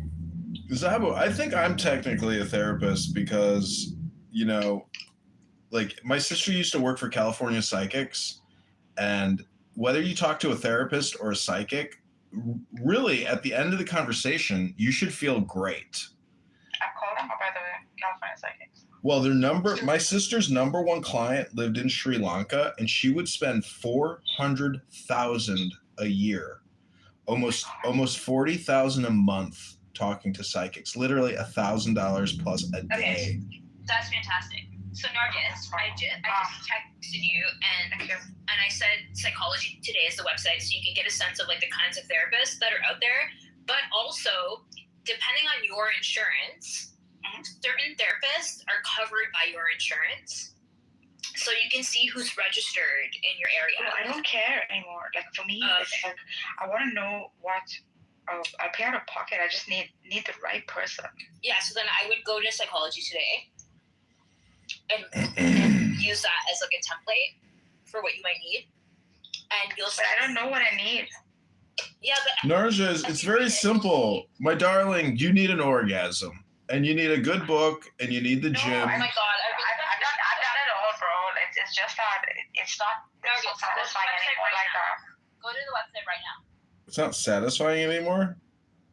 No, because my mind is feeling disturbed about Yeah, so you need something like anxiety of like war and stuff. It's that's all going back to my childhood.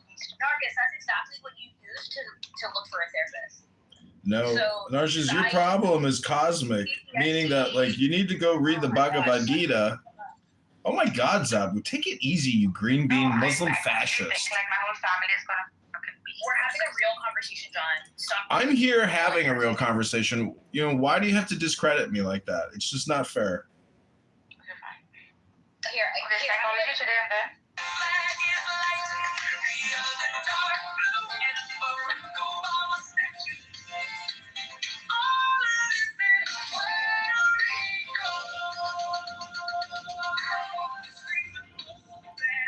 Anyways, so Psychology Today. We heard it. We know. Okay. And then you'll see,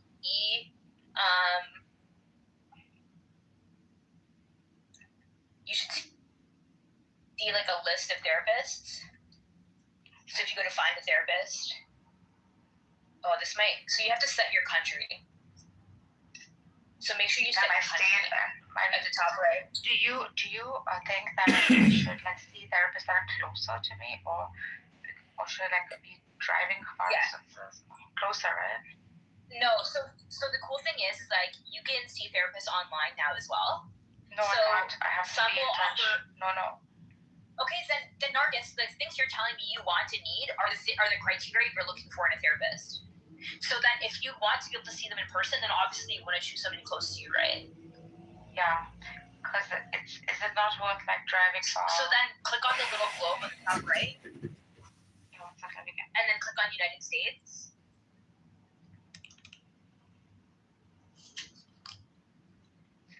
Yeah, I think, yeah, one sec. Where's my stuff? Tyler, can you take the doggy?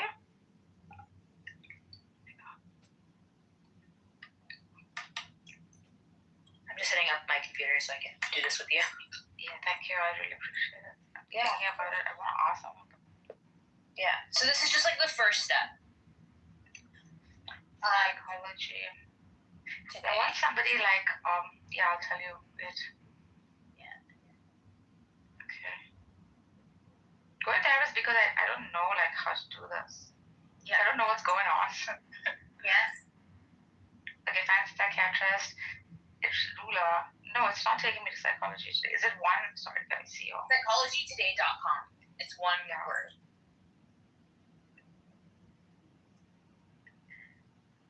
So all registered therapists are usually on this site. So that means people who've done training and stuff like that. Why don't you just let me read your tarot cards? You want me to read your tarot before I head out for the night? I do, yeah. Okay, I got a brand new ancient tarot deck, which is very rare.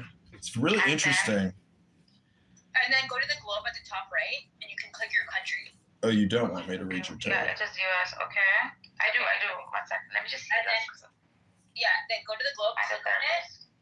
Click on US. Yeah, now click on United States. I did. And then go to find a therapist. Yeah. And click the state, the city that you're in. Which possibly? Yeah. So let's say it's like, I don't know, LA. A lot of people. Yeah. Yeah. So then, you can male, female, yeah, online. So you want in person, right? Yeah. And then click on all filters. All filters. At the top, right? It should be beside on the right side of it says in person online and then all filters. Okay, then you'll see anxiety, trauma, PTSD. Select the ones that you think are relevant. Okay, so I would put anxiety, trauma, and PTSD. Okay? Maybe depression also. Okay? Maybe. And then scroll down, you'll see more specialties. So you could put grief, for example, right? Grief. Yeah. It could be anything, right? And then you can select your insurance if you have insurance, and then types of therapy. So you'll probably want like CBT. You'll probably want trauma focused. You'll probably want somebody who's like culturally sensitive. I know for sure you'll love mindfulness-based therapy. Which one? So these are the ones that I would select for you. CBT, trauma focused. Types of therapy. So CBT, yeah. Yeah. Medicating the dog. Trauma focused. Trauma focused, yeah. I would do mindfulness-based. Culturally sensitive. Okay. Because you want someone who's going to understand like a global sense of things. I see. Okay. And then scroll down and you're going to like adults, right? What is strength-based? I have no idea. Dialectic behavior. What is dialectical behavior? You could select all of these if you want. Right. You can select as many that you think are relevant. And this is what I mean by like, oh, you can Google it and see what dialectical behavior therapy is, right? Yeah. So you're like, oh, what kind of therapy? Well, this is like the kinds of therapy that exist. Is that like performance terms? Yeah, these are formal terms. So these are like exactly the kinds of therapy you can get. Okay. Okay. And age. Yeah, and then you can decide if you want somebody who has the same background as you or not. So then don't select anything, because then and then you can select if you're concerned about gender, sexuality, and language. So you select the language you want. Look at this list. Look at this list. This is the cognitive distortions checklist from CBT therapy. Read this list and then meditate on it and take some notes on your thoughts. And then you'll see that the languages have Farsi and Arabic and stuff, so you can choose the language you want. And I don't want Farsi. English, right? There is no English. Okay. Then it'll automatically just go English. But you can select more. If you click on click more languages, you'll see that there's more options there, just so you know that they exist. Okay. And then you scroll down, and you can, if you're concerned about a particular face, cool. And then the scale of pricing that you want. Do I have to put the pricing? No, you don't have to do anything. And then at the bottom, it'll say show however many therapists are based on that option. So select that button. And then it's filtered them out based on your... It's trying to be just for therapists. Yeah. So select those 12. That's crazy because mine shows so much different. Yeah, why? I put too many options. Yeah, maybe too many options. It's narrowed it a bit much. So then go back and make it broader. Correct. So this is why I would just choose the 4: cognitive behavioral, trauma, mindfulness, and culturally sensitive. Yeah. Okay, let me.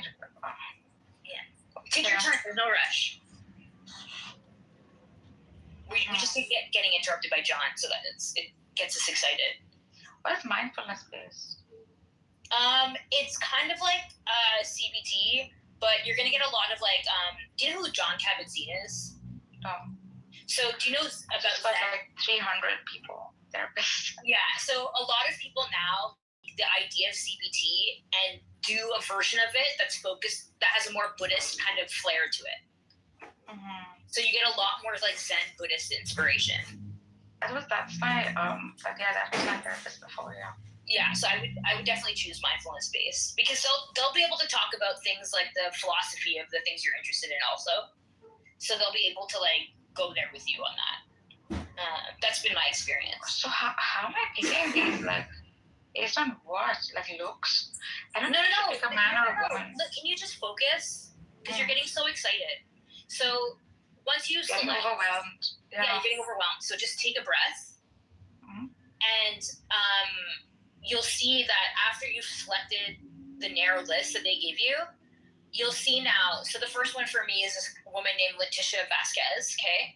And I click on her, and now you see her whole profile and what she focuses on.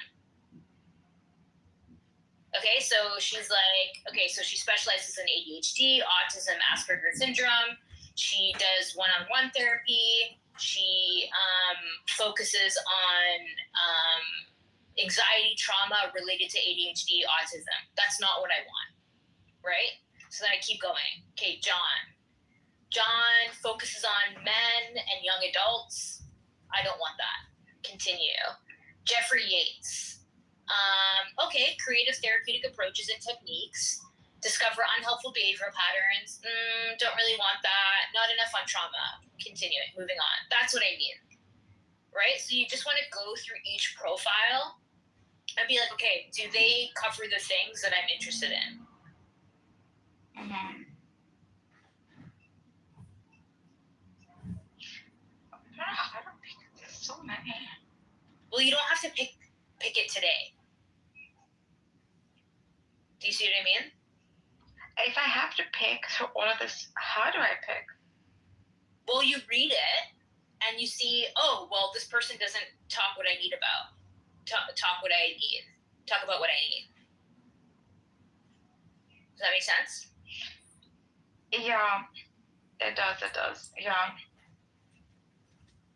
Yeah, thank you. I'll look through. I'll let you know also. And then another one that you might find useful, and let me just see if I can find the name. And John's probably gonna laugh. But let me see if I can find this. Hold on. BIPOC therapist. Look at the PDF because Narjas, when I was very depressed, my dad bought me this book called The Feeling Good Handbook by Dr. Burns, and it's got the cognitive distortion checklist, like overgeneralization. Oh my God. There's a reason why, Zabu, you're going to have a lot of difficulty in your life, but good luck. I wish you well. I'm trying to help my friend Narjas here. How dare you? How dare you? You're giving her too much information. No, she's got to read some shit if she wants to improve her mental health. I'm just going to do this. It's called. What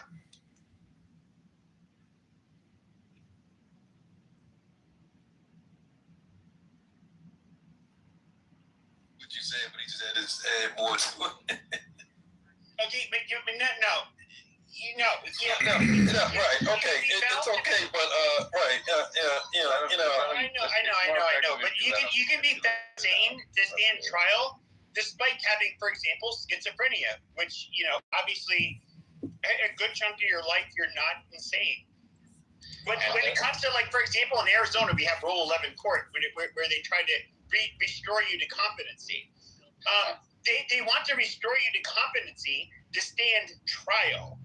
Now, you can make the case that you are not in the right state of mind when you actually committed the crime.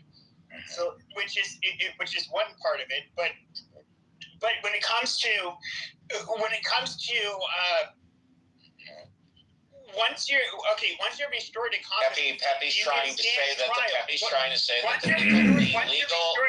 Trying to help you. I'm trying to help you. The legal definition. Shut up. Steve, let him get out. You got it. Thank you for shit. So once they restore you to competency, which you can say is kind of bogus because you may not have been medicated or you might have been having a psychotic episode at the time that you committed the crime, but if they can restore you to competency, you're going to go to trial, and generally it's not going to look good. But the term insanity That is a legal term, literally. I know. We all said that. You didn't say it at first. That's what you're so. I have said that from the beginning. And under the law, I don't know why. the law. I'm trying to figure out what the fuck your argument is, because like you're not saying anything different from what I'm saying. You're just misunderstanding what I'm saying. So, and also everything you just pointed out doesn't really change the ultimate claim I was making, which is there is a substantive difference between literally being insane on the one hand, or being a person with a mental illness on the one hand, and like being irrational or doing something wild that most people wouldn't do on the other. Those are not the same thing. And so if you start from a person's behavior and go, they did something wild, therefore they are literally diagnosably crazy in some way, is a fallacy. And I was just trying to No. We know. Right.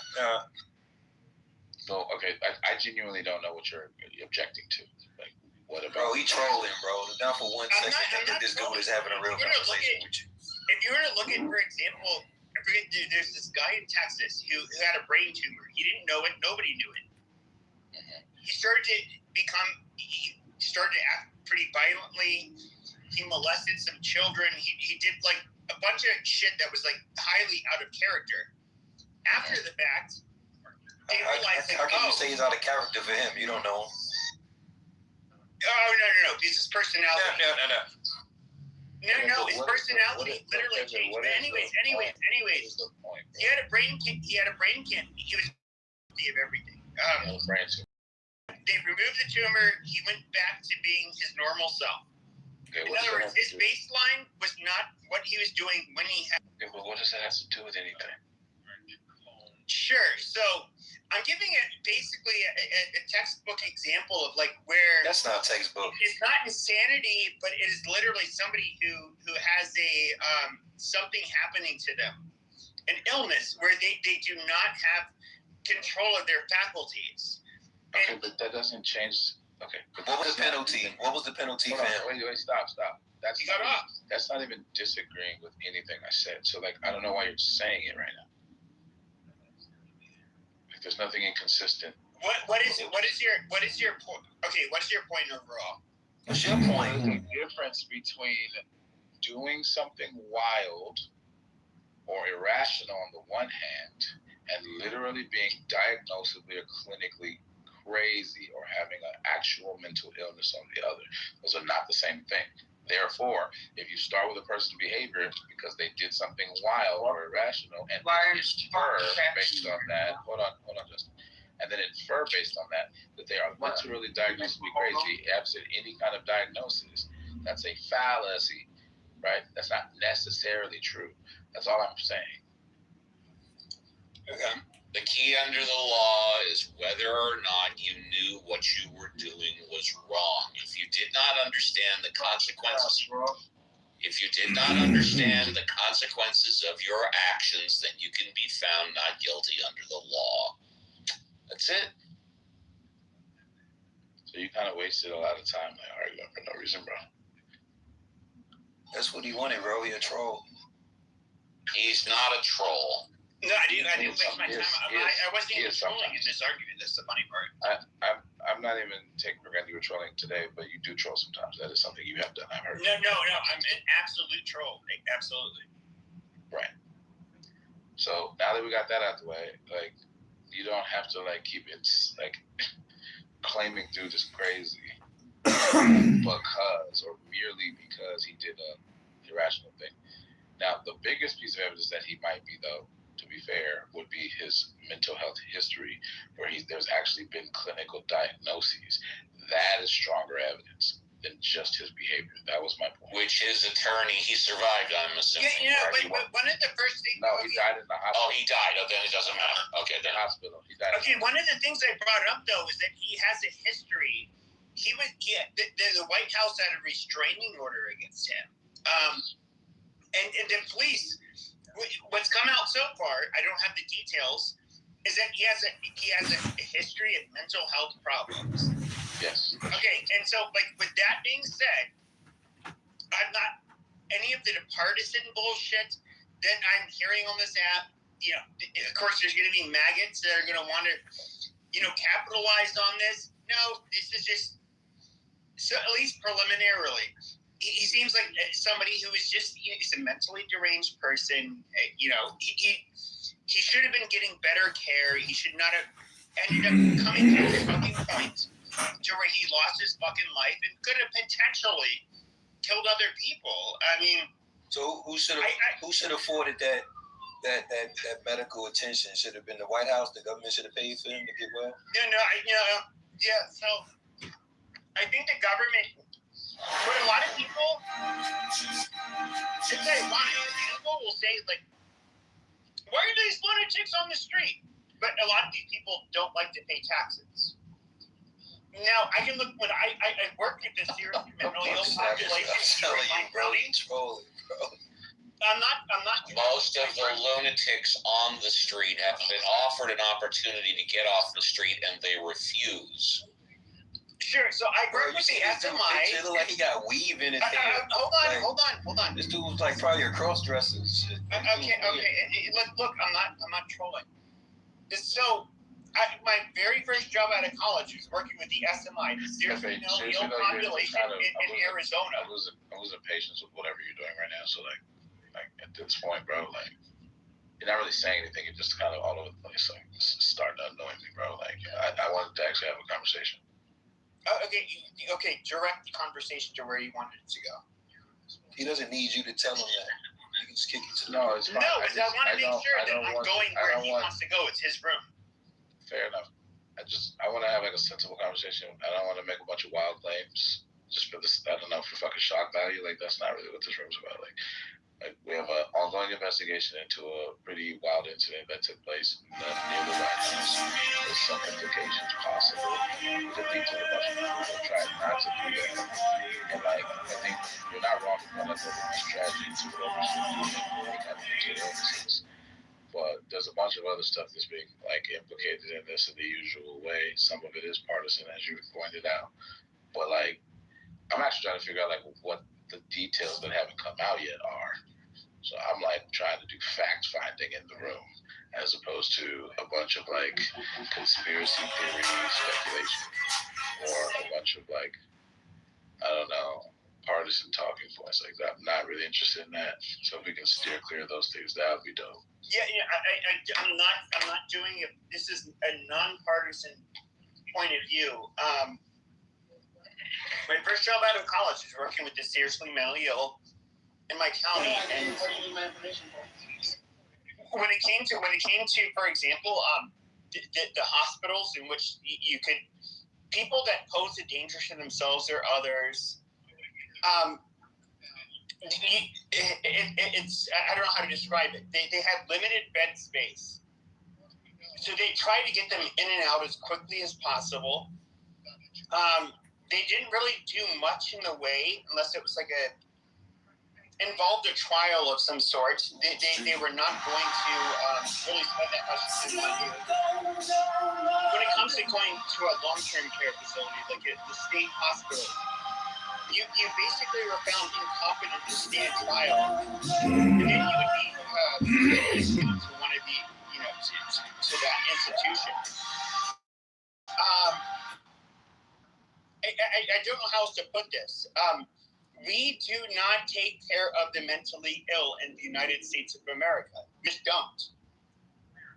And, there are a lot of people on the right who are going to bitch and shout about how we should, why we should, whatever. That's not my point. But there's a good chance that this he needed resources that we could not give him. And we failed him. Which makes it a tragedy. Okay, thanks for that. Okay. Well, with this latest attack, this puts Trump ahead of Ford in terms of presidents with the most intercepted or foiled assassination attempts. The only one above Donald Trump as of this day. He has surpassed Lincoln, but the only one above him would be President Obama, with the most intercepted and foiled attempts on him. It's kind of alarming that it's two presidents in, I would say, modernity that somehow or another we have a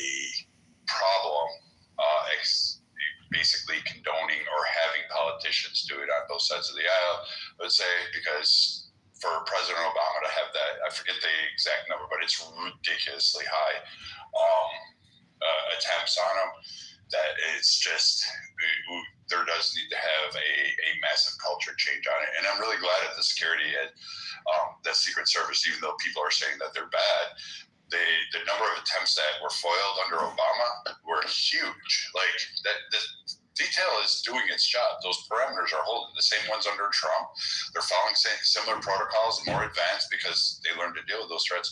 But like, it is kind of alarming to know that, you know, like Lincoln was one with the highest. Ford was one of the, he had 2 in 17 days. So I mean, it's really insane to see that, you know, like, granted, presidents are always targets, but it's just the number is really massive. And I believe we're past, like, right now, just under the second term, I think there's like, what, 30 people or 30 plus people that are arrested just for having plots or connections of, like, trying to aggravate harm to convince people to assassinate the president. Like, that's just one stat that's going on. There's something that is happening in America that is just, we should all be kind of alarmed about. It is what it is.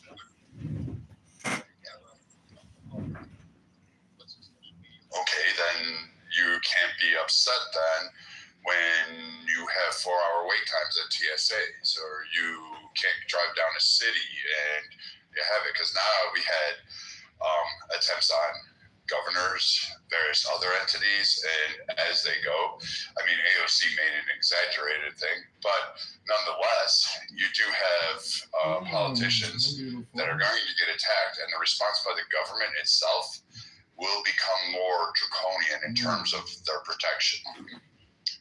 Let's get it right.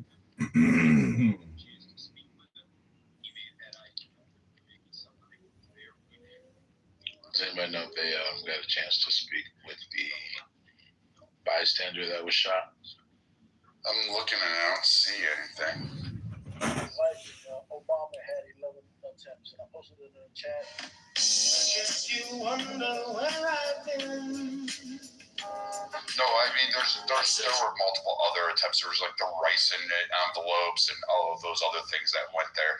I know about the 11 attempts, but there were other foiled attempts that didn't make it to, like, the news. Like, the Secret Service, like, really intervened on it. And there you have it. They decided to go ahead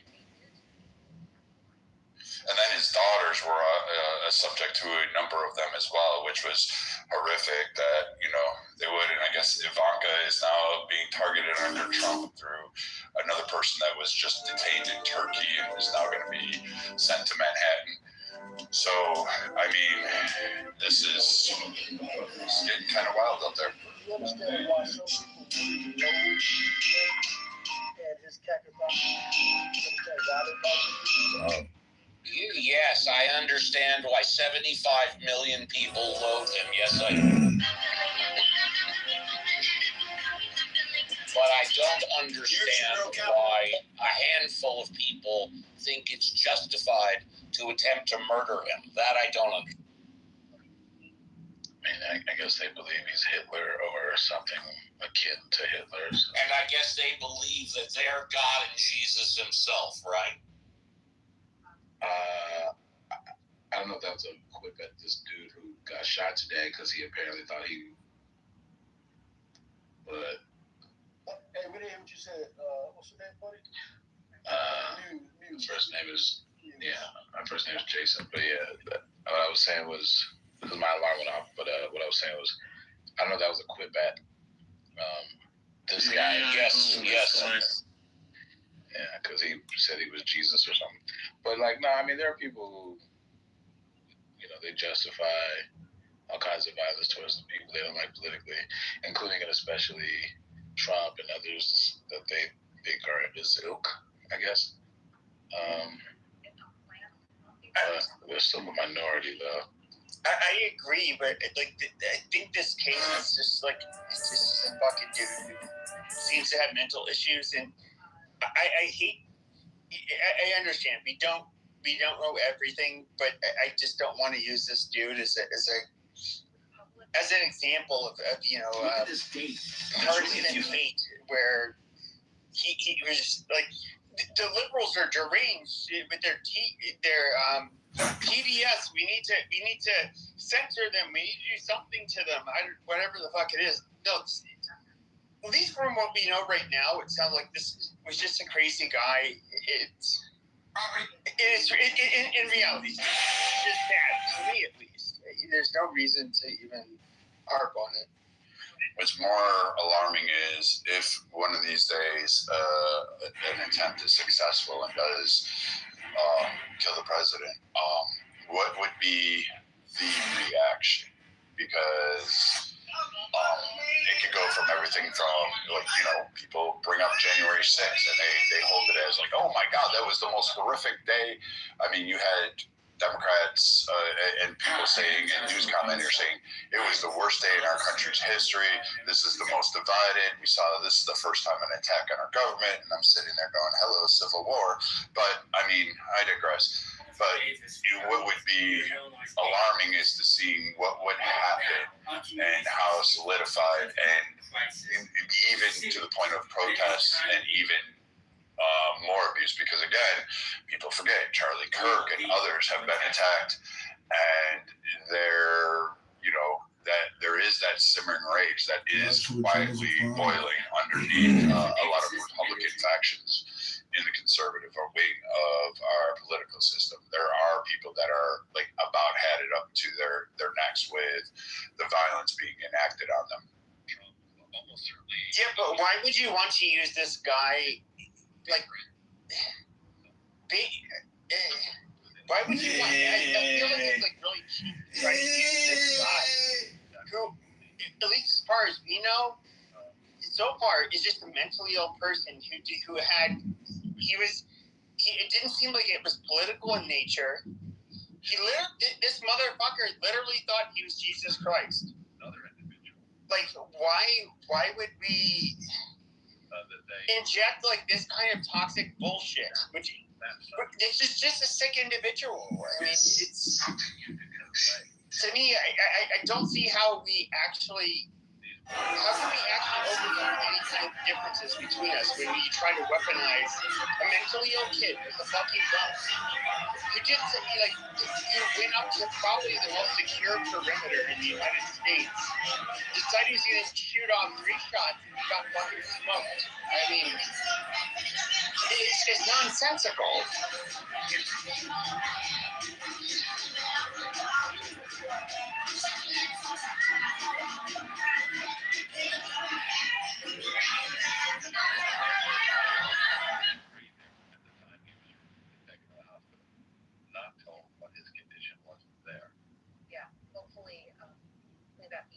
The bystander was male.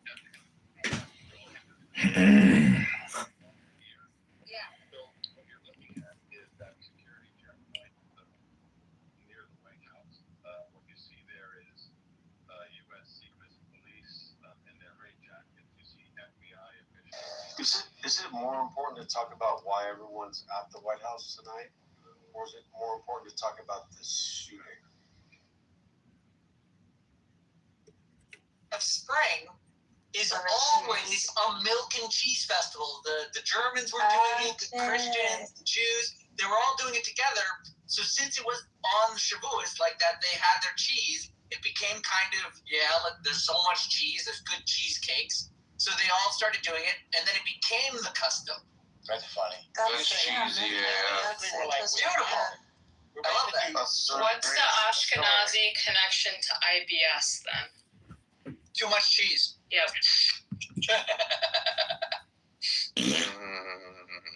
No, but I love that idea that there was too much milk, so they had to convert it to cheese. And the 50 days, and the Germans already have their own cheese holiday based off of the milk that is produced after the winter.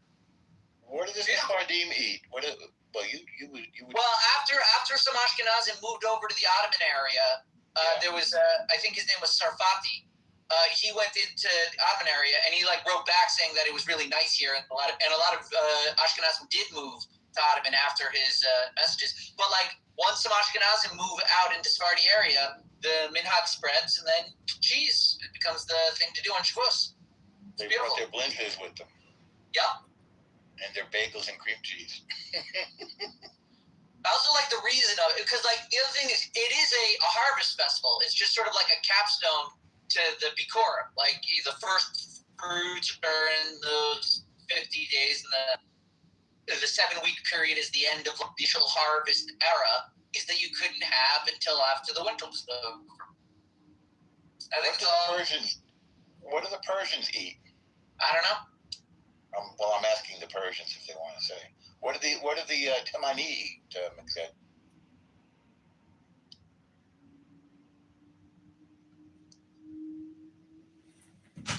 Jabali, what do the Tunisian Jews eat? Huh? What Okay, thanks, El Norma, Tunisian Jew. Shakshuka. They eat shakshuka. Okay. But you guys do the shakshuka with the white sauce, too. Don't you? No. Okay. What would the white sauce be? Like cream? I don't know. What would that? Haven't you ever had shakshuka without white sauce? It's garlic. No. No, that's Spicy okay, garlic. Are you thinking of the melted feta? Maybe when the feta gets melted? Who do you think here has? With feta, why do you rape our dish like that? Oh, shut up. Who do you think here has? Do you want to know why it's kosher? Why was kosher? There's a meat version of shakshuka that the other North Africans eat, but the reason why they koshered the shakshuka one was so that specifically because of Jews. But there is, I'm going to find it. There's a meat shakshuka and there's one with a white sauce as well. I'm surprised you don't know this. I feel like meat shakshuka would work. Honestly, I think meat shakshuka would be better. Honestly, I think you guys shouldn't eat our dish at all, to be honest. We don't care what you think, so we're all good. Maybe I'm gonna fill out the. I actually went to this great Israeli restaurant today and had Israeli shakshuka. You were so good. Israeli. Honestly, Yeah, we know how to do shakshuka. my favorite Israeli dish is moussakhan, actually. It's just so, because I love that for us. And also hummus. And I think that I don't know if anybody's interested. today is I got also pictures. great. Love it. Waffle, shawarma. Shawarma, yeah, and toum is my favorite Israeli sauce. You guys are So good. I love toum. Bro, Toum is really delicious. Yeah, it's bro, really this is why everybody hates you guys. And also, I love, what else can I think of? Oh, molchia, obviously. Classic Israeli food. That's so good. Yeah, molchia is Israeli food. Get the fuck out of here. It's like a pudding with a. Well, this is fucking horrible. Yeah. Yeah, she loves ملوخية, man. Yeah, Israeli molchia, exactly. Yeah, but she's calling it Israeli. No, حبيبي. فلسطيني ملوخية. What about food? مكتوبة عشان يقول لك انت تعرف شكله فول يعني. You know what's the best? Kanafe. Hot, warm cheese. Israeli knafe? Israeli Delicious. knafe, yeah. With It's a national favorite. You guys have an identity crisis. Wallahi, love it. والله قاسي والله. مالك يا جبل مان. Chill out. Chill يا brother. No, not true. These fucking Israelis. Hello? Rabboni Shalom. The Iranians only got 8 hours left. Israeli shakshuka. You're so North African, I swear. The Iranians. Chill out. Why are you angry for, man? Relax. Habibi, Afwan. Habibi, Afwan. Habibi, Afwan. Afwan, Habibi. Honestly, you should have it. It's so good. Afwan, Habibi. You're telling me I should. It's our dish. What do you mean I should have it? You should have it. I'm Tunisian. Tunisia. Anybody shakshuka, ya brother. What? Tunisia? It's from shakshuka. It's from. This is the number one food. Palestinian, Jordanian, Syrian. No, not Lebanese. Guys, Egyptian people sucks. No good food. The Algerian, no good food. Tunisian, no good food. Come on. No, bro. No, brother. Ask Yasmin. Yasmin, she already know. Right, Yasmin? Right or It's true. He's true. It's the Syrians. Yeah. The Tunisian sucks. Okay, wait. Okay, Syrian, yes, you might have. Number one food in the whole world, Palestine. Well, I have to be objective. I can't tell that. Yes, I'm not telling you what's going on there, brother. Go sleep, brother. Syrian food, they're good with like shwa. And they've been around forever too. They've mastered it. Listen, I'm talking about you have nothing to do with it. شو مدخلك؟ لا جبل كمان يا جبل حبيبي كمان. No, not come on. No, she's giving ad libs as if she's like part of the conversation. Shut the fuck up and let me talk. Yasmin number one, your brother. Relax, talk nice. Go ahead. Yasmin number one. Hey, Arabi, stop being like a house Negro. Yeah, ربك. House Negro. Well, there's great news because the Iranians only have 8 hours left to come into compliance. Otherwise, Donald Trump is going to blow up every bridge, all their electric facilities, all their roads, their airports, and anything of value. It's about to all be blown up, and hundreds of thousands of IRGC soldiers are going to die, and Donald Trump is going to make Iran great again. I gotta ask, to shoot the president at the White House. Kind of like a psyop, but he kind of abandoned the Iranian people. We're just gonna point, Abandon them? Yeah, a little bit. Did you listen to his press conference today? No. Abandon them? He explicitly called out the terrorism in their country, the terror that these people are living with assassins shooting women in the faces. Yeah, and then nothing's gonna happen. Yeah, but he can't secure the strait. If he can't. Oh, he can't secure it. You can't secure anything getting straight, McZed. Trump can secure the strait, I assure you. Pete Hegseth can secure the strait, I assure you.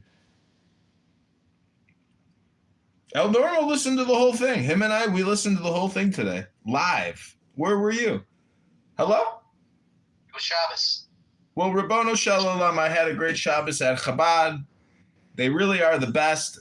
I read the 10 Commandments. Oh, that's so nice. They're taking him patrilineals. I love that. He said I'm not just some guy off the street. Taking anyone. Come on, man.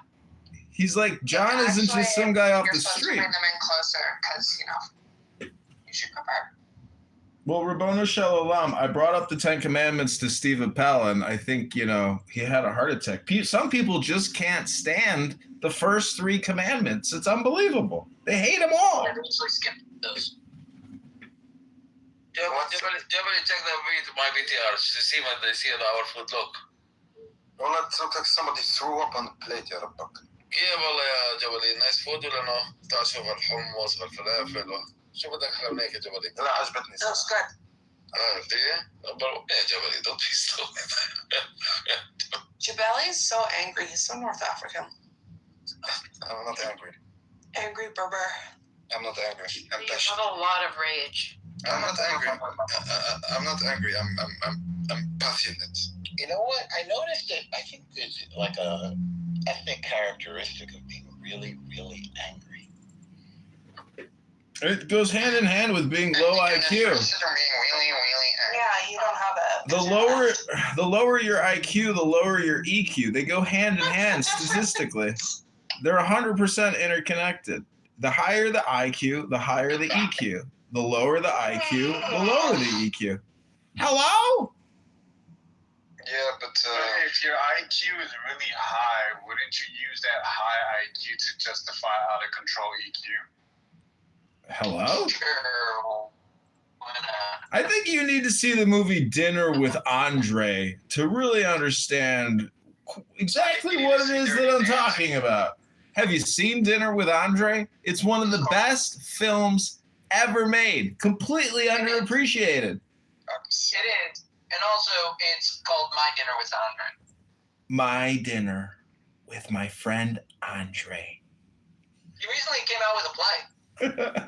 I love that he's from Princess Bride because, like, isn't it amazing how, one incredible dork can actually become like a multi-million-dollar Hollywood, producer, actor. Well, he's a character actor. He was really a screenwriter. Like, he was doing theater. He got placed in that. And it was a crazy performance. Like, character actors love a lifetime performance like that. A stupid little bit part, you get killed off, but you're so weird, no one can forget you. Yeah. There's a dozen guys like that. Jim. I got kicked. I knew it was coming. We're at different platforms at this point. Our education level, do we defend ourselves? We're just not wild like that. You guys have always had okay, so just like talking about the South Side of Chicago, we've had neighborhoods that were completely black, and we didn't let that end well. It's the crime, it's the shooting each other, it's the drive-bys, it's the deserts of food, it's the school systems that are not doing well, it's all that. So I hope with the town that we're going to do, I hope with the community that we're starting to do, that all of this stuff is not rewritten in part in the script. Because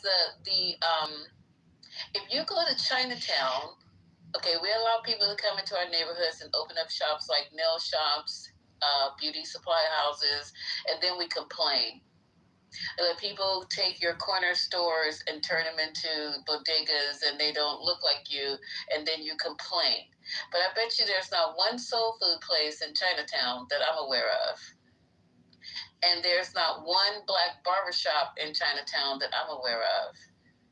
These people get their stuff. I don't even want to talk about it anymore because this is so irritating. All of it is irritating. All of it to me.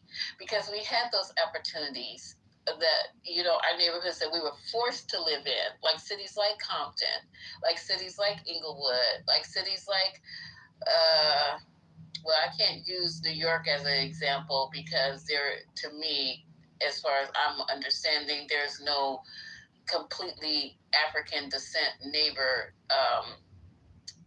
city blocks. Okay, that's that to my knowledge. It could be, you guys can correct me if I'm wrong, but that was happening, and then it just I don't know. It just went left. We got other people coming in and making their livelihoods in your communities, and now the communities are completely being flipped from the outside in. And so now we got to run to it. And I agree with the town, because when they were talking about Negro Town, when P-Man was in there, whatever his name was, nobody was for it. Now all of a sudden, it's a thing. Everybody was like not for it. I said, yeah, I'll take a couple of acres in there because I want to see us to be able to be excellent, and I know we can do it and be better, and have schools that are. Listen, we got people. We have things. Our black colleges. We have other ethnic groups are already in there. Howard, Morehouse, etc., etc., etc. Okay? So they must be doing something motherfucking good if you got people trying to come to an all-black institution. That's a fact. Keep saying. And then the King Drew. That was a black medical school in with California. A black man's name on it. And like I told you before, when I went to King Drew Medical Center to work, I was shocked at how many non-white physicians that were practicing there, going to get their training there in an all-black neighborhood with all black patients. But now it's Hispanic. So when I went there, it was mostly 90% black. So they must be doing something good. You can call it Killer King all you want to, but them white doctors in there learning, listening, and taking all that skill and energy back across town. So I don't know what's going to happen. You need to write a better playbook than what happened in our own neighborhoods, with all the killing of each other, the marginal school systems, the deserts with no food, the parks, kids can't go outside, play hopscotch because of the drive-bys. You're going to have to figure something else out. And am I being anti-Black? Hell no. Because I put myself in Black situations all the time. And I know that we're going to have to do something else besides what we're doing right now, unless you're going to take applications or some shit and not have certain people come to the Black community that you're trying to build. Oh, this is what I'm saying. Like, we need to try to focus on Black youth and shaping that experience, probably from middle school all the way off until they graduate from college. We need to be able to create a stronger script to build the pipeline that will feed all of these ideas. Because if we just keep waiting and say, well, it'll naturally happen, it's not naturally happening.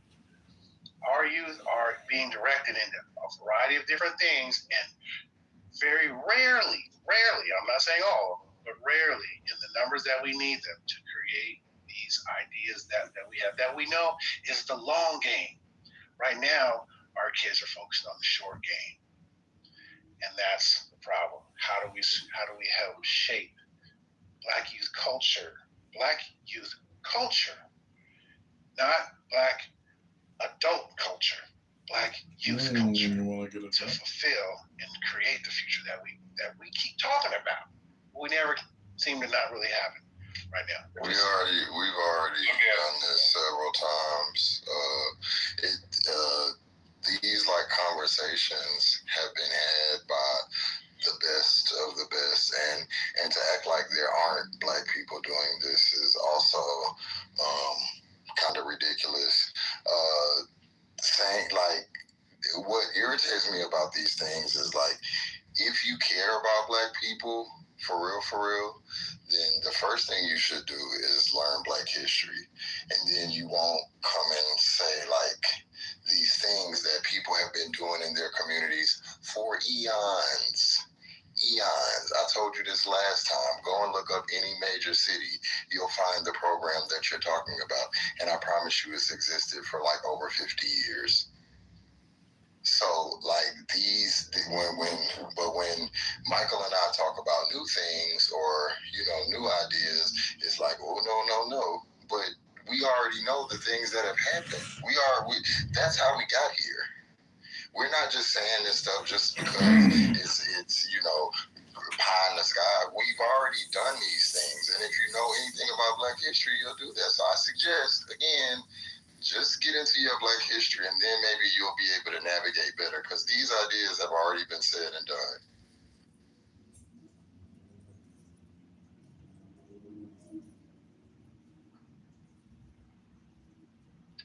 I don't see no lines to take to.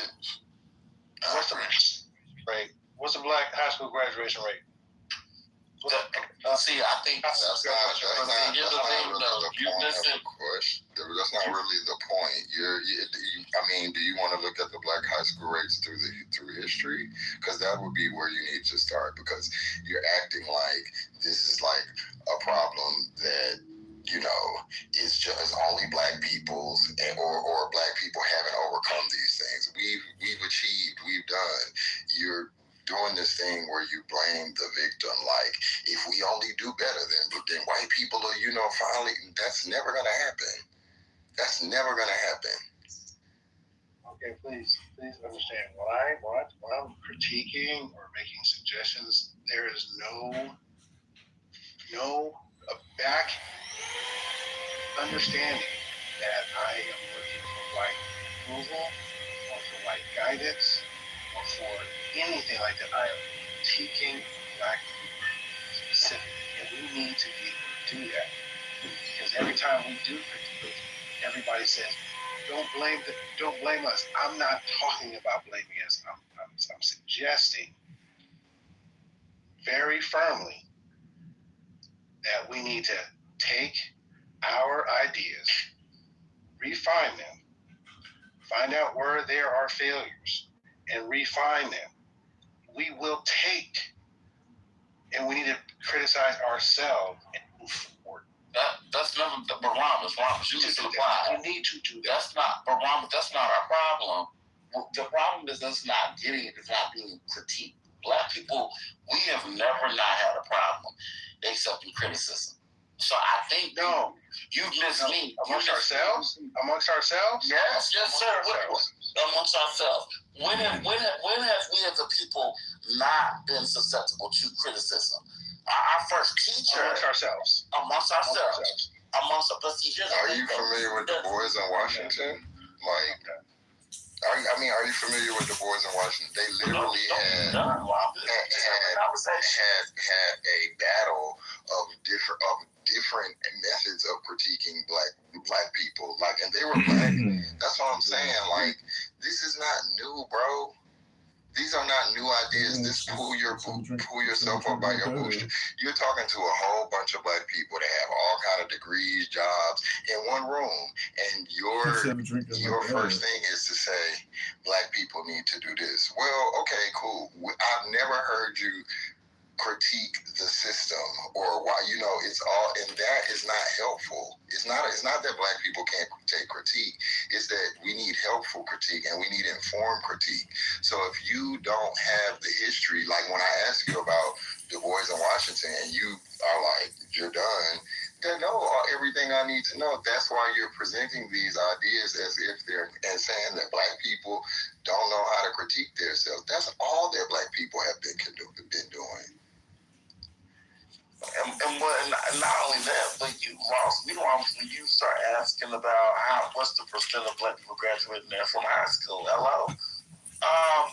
that used to be a problem. Not to say that it's still not a problem amongst the black community. The issue that I have is the curriculum, K through 12. So that should be farthest from the mindset. I think with us as a community, with you talking about holding us accountable and being able to critique each other, honestly, that's the least of our worries, because again, we don't have a problem being able to critique ourselves.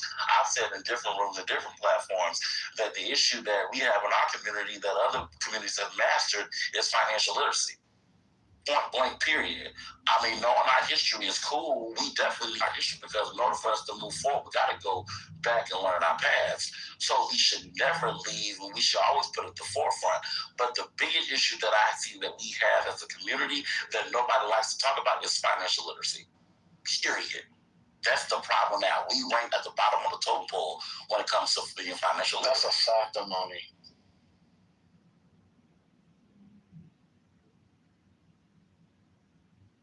Okay, fact, I don't know where it is.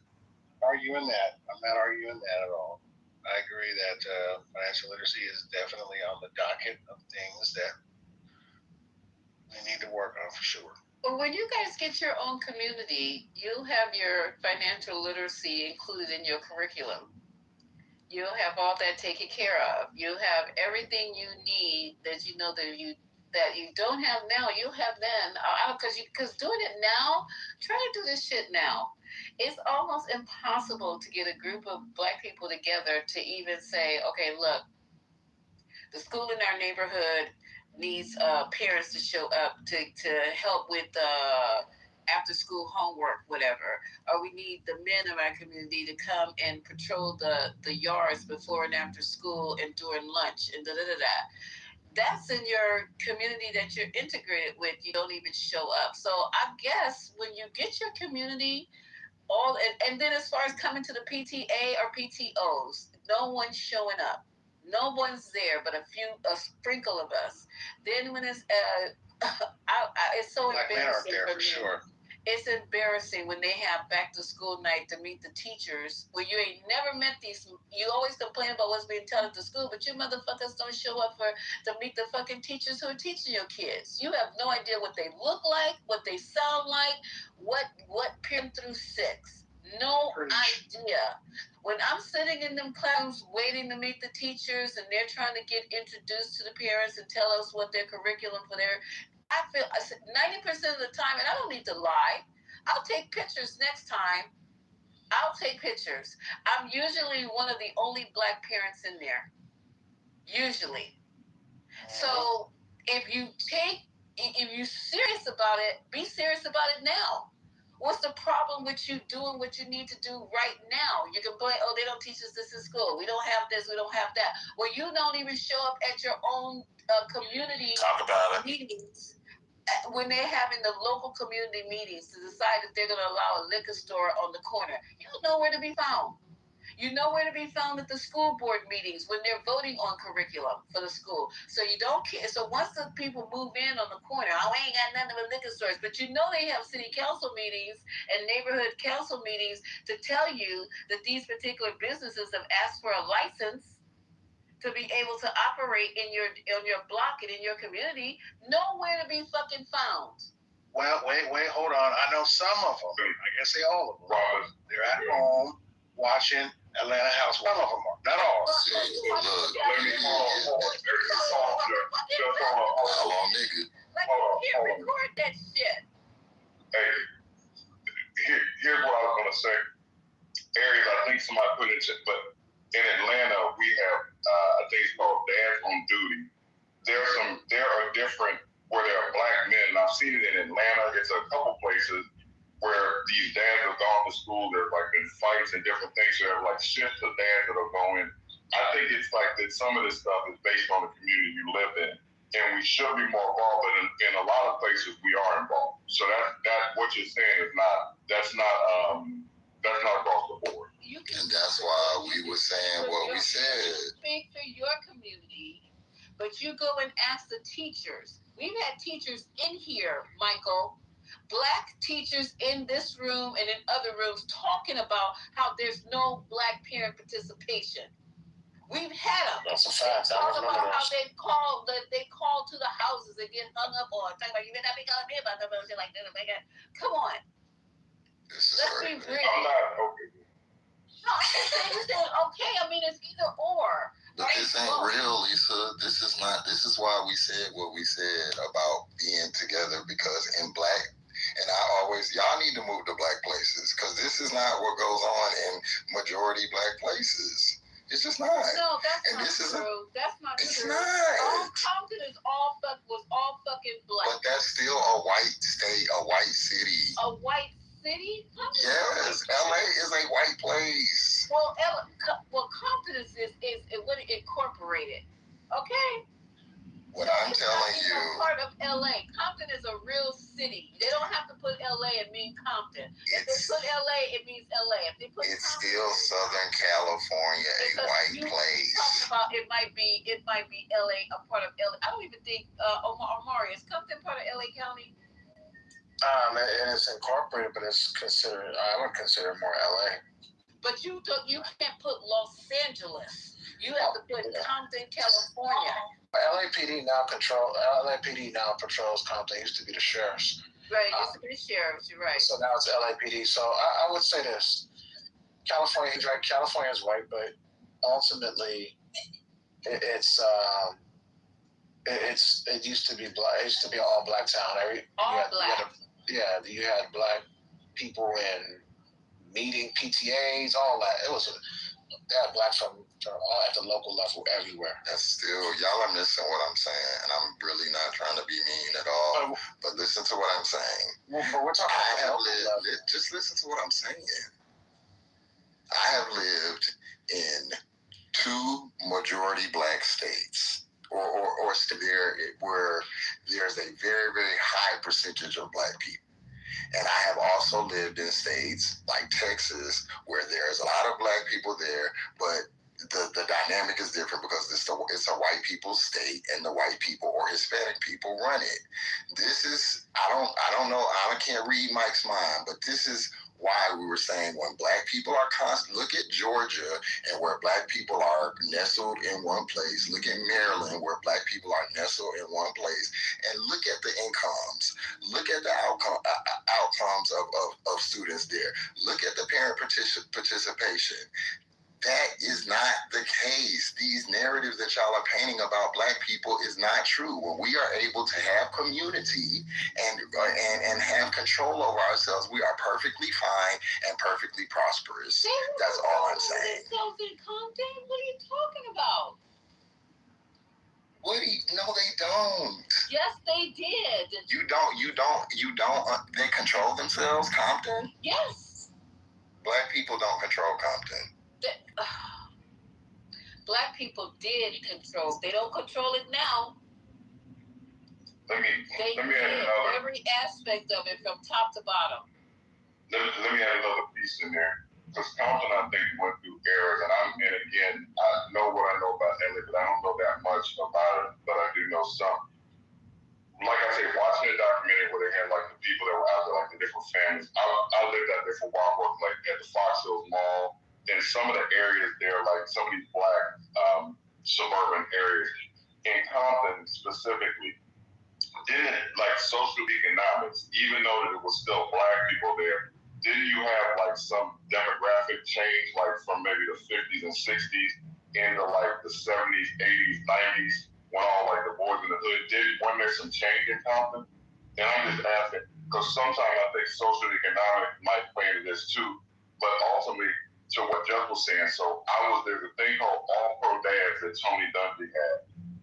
That was an organization. You had a bunch of black men doing that. You have 100 black men that's active in cities. Haitian talks about he's doing that or whatever. So I know like in North Carolina, probably in the Charlotte area, in Atlanta, in the DC metropolitan area, there are a bunch of places where you have black fathers and parents that are engaged. I do think it's regional. So I'm not poo-pooing what you're saying, Lisa. I'm just saying I think that it's a thing that you get into. Some places, now I'm not saying it's happening every place, but other places where it is happening.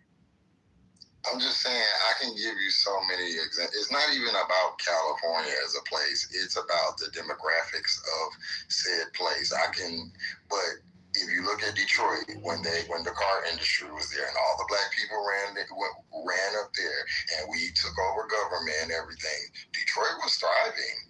It's terrible now because they sucked all the life out of the city, which was, the lifeblood, which was car manufacturing.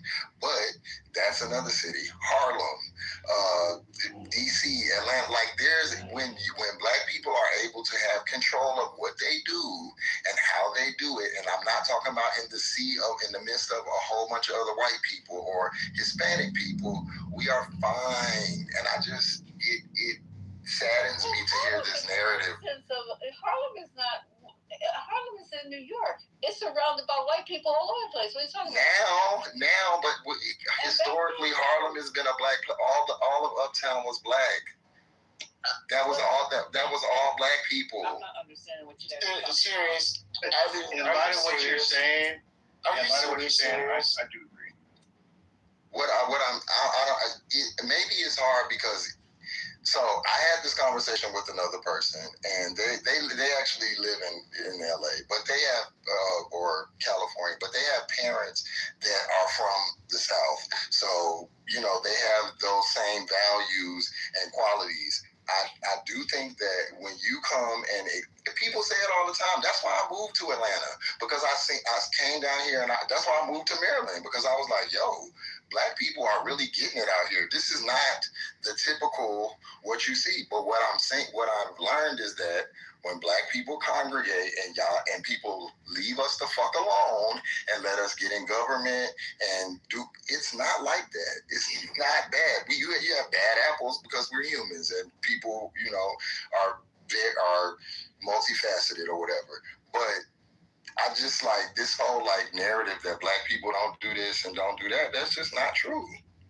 You know what, serious? In light of what you're saying, now that I'm looking back, I think you're absolutely right. There's times when I left California and I went to certain places and I was like, oh yeah, shit, this is the South, and I thought it was all, bad, this, that, and the other. But then my fucking optometrist, my dentist, and my doctor, I went to 3 different black professionals, and I was like, what the fuck is going on over here? It was a culture shock for me, to see that.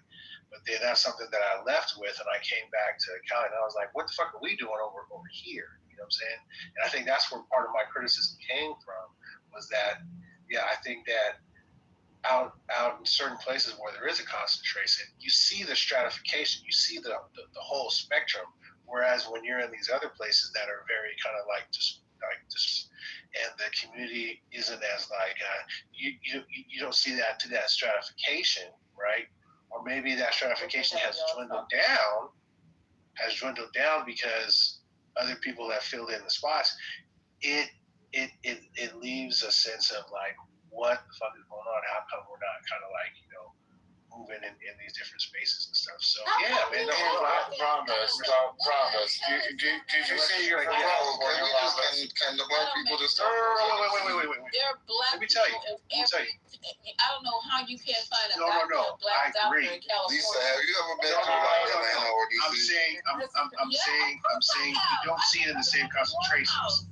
So you don't see it in the same concentration. When you come to a same country, How would you see it in the same concentration? Bro, can I please talk to her, please? Yeah. When you come to Atlanta, I'm saying this coming from the Bronx or whatever. When I first came to Atlanta as like an adult person, everybody was black. Everybody, the doctors, the lawyers, the upper, the lower, everything was black. That is for somebody coming from a place where you see all, and they kind of have black people kind of like in this box or whatever. You see successful black people, but definitely not when you go to Maryland and PG County and it's like niggas in S500s like that. That to me was super empowering. I was like, oh yeah, like I'm coming here, and Atlanta gets on my nerves a lot, but there is something to be said. It's almost like a black privilege type thing, because when I go out of town, I'm always like, I can't do it, because no matter what, when I go to the courthouse, even if I don't like the motherfucking people, they're still black, and I know that we have this kind of connection, and I know like at least there's that, you know what I'm saying? And when I was in Maryland, it was the same way, and I just think that when people have not experienced that, maybe it don't affect everybody like how it affect me, but I know for a lot of black people that shit is empowering. No, I agree. So let me just say one thing. When I finished grad school, I had a chance to work for a black organization. It was a trip because again, it was based out of Atlanta and stuff. But it was like the CEO, the comptroller, the IT team, the marketing team. Like everybody was black, right? Everybody, right? So can I go to California and get that? Hell no. Hell no. It's almost, I would say, impossible. There's a population. Almost impossible. What is wrong with you? California doesn't have a black population. And if you want to find them, they're there. I don't know. That's what I'm saying. The concentration isn't there. Okay, so the concentration. Okay, so what are we talking about? We need to all move to Atlanta? No. I think what Jess is saying. I expect to see that in a place that's like that. How come it's not like that in Mississippi then? Nobody because it's the representation. Because Mississippi, white people control. That's a great example because Mississippi has all those black people, but white people control all of it. In Atlanta, black people control Atlanta. My question is, how come they're not controlling it in Mississippi? Well, because they've been systemically kept out of control. Black people run.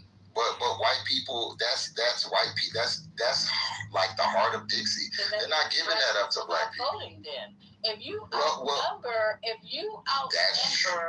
the opposition and somebody's running and you all go vote for that person and you're outnumbered, you're going to win. That's well, Lisa, in science and math, there are controls that you have to control for it. The education rate, the poverty rate, that's in Cancer Alley. It's so many things that you have to account for in Mississippi that like whole can of worms. Is not, you're right, people don't vote, but it is not because people, the couch is their best friend.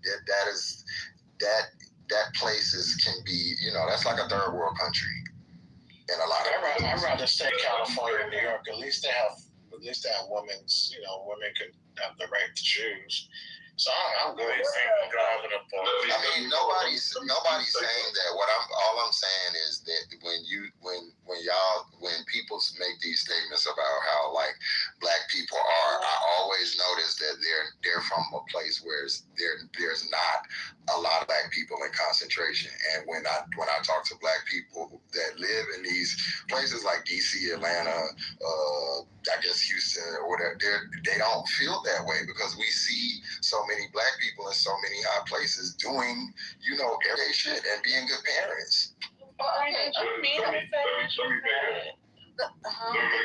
it real quick. To what y'all were saying, and that's why when we talk about the whole separation thing and what they're forcing us to do, one thing I believe, and I just asked this other people, so these areas we talk about Mississippi or these areas where it's not getting done or Compton, how many of us are running to live in Compton to make the areas better by living there, by interfacing with the kids, by bringing whatever talents that we have to those areas so we can be an example for children to look up to? Like, how many of us are in those areas that we talk about? Like, are we in those areas? Talk about. I don't know. You guys, come on. This is bullshit. You talking about Dominguez Hill, bro? It's like you have a problem living in Compton. I don't have a problem living in Compton, but I don't live in Cali. If I move to California and I can find me a nice little house in Compton, my mother said the same thing. She lives in Manhattan Beach, and there's probably only 3 Blacks in Manhattan Beach, her and somebody else. But my mother said the same thing. I wouldn't have a problem living in Compton. I need to be able to find the type of real estate and the type of house that I want. Like they're scared to live in Compton. Listen, hold on real quick. When I moved to Atlanta, I moved to an area called Vine City. I was married then. Vine City was a neighborhood that it's a Black neighborhood. Because I have this thing, and I've done this twice. My house got broken into the second night I was down. I guess people saw us moving in. Me and my wife went out. My dog went there. We got broken into. I moved into another area in Southwest Atlanta. And Black neighborhood, nice new homes. When the kids were in summer, everybody on the street got broken into, and I was doing work from home at that point. And then I was out one night, and I got broken into. So I'm saying there are reasons why a lot of us don't live in the areas around our people. But what I'm saying is enough of us go back and we're forced back, then you're not. But you just don't have where people can be there to be like you hear back in the day when our parents back. Like, you ride down the street with Miss Johnson, you do something messed up, Miss Johnson beats you or whatever, they call your mama, then your mama beats you when you get home or whatever. Our communities, because we were separate, because we were forced to be, you had a lot more influence in the community over these children. I just feel like that a lot of us that can get out are getting out. And that's why this answer that question, how many of you are living in Mississippi or in Compton? Like these areas we talk about that they're depressed and they can't get over the hump. How many of us are just walking and running back there? I think the thing is, it's hard to compare those certain cities to cities like Atlanta or PG County in Maryland because the infrastructure is set up different. You could have a poor Black neighborhood and a rich Black neighborhood in the same county, and in these type of cities, whereas if you go to Compton, it's like everybody is in the same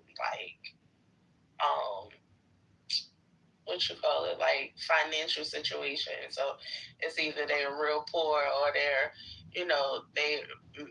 everybody is middle class or everybody is rich. It's different here than it is in different places. That's why I think it doesn't work in Mississippi because they don't have the differences in the Blacks there. They don't have Blacks that are running like the city councils and government in the same way that they do here and in Maryland. So that's what makes it different. But I agree, but I think that's what we want. They outnumber the white people, and they don't have nobody representing them that looks like them. That's their fault. It's not their fault. Ain't nobody moving the bankhead. Everybody's moving the buckhead. It's not their fault. The historic, that's what I'm saying. You gotta. Mississippi has a terrible. Those people have been systemically kept out. Even now, the governor does doesn't even send.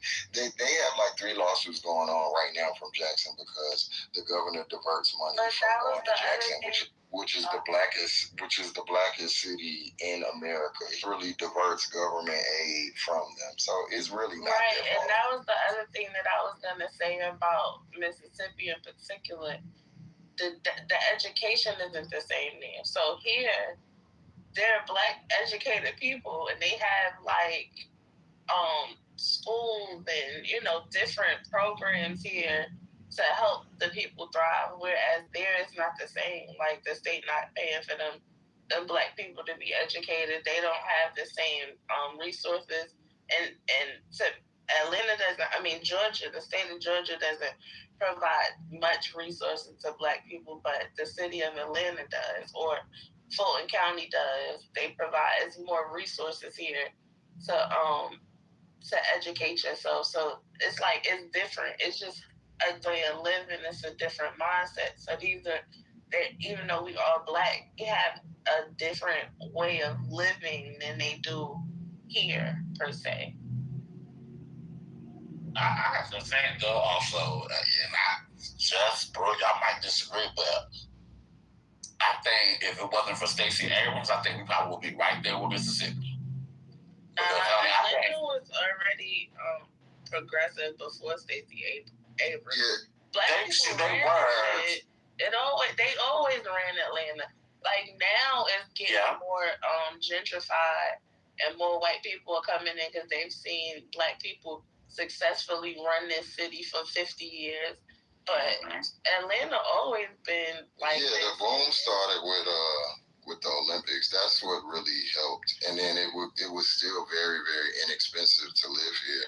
And you could come back down here and buy land. And it was like a lot of Black people, especially from like the New York area, I know, moved to Atlanta in droves in the 90s.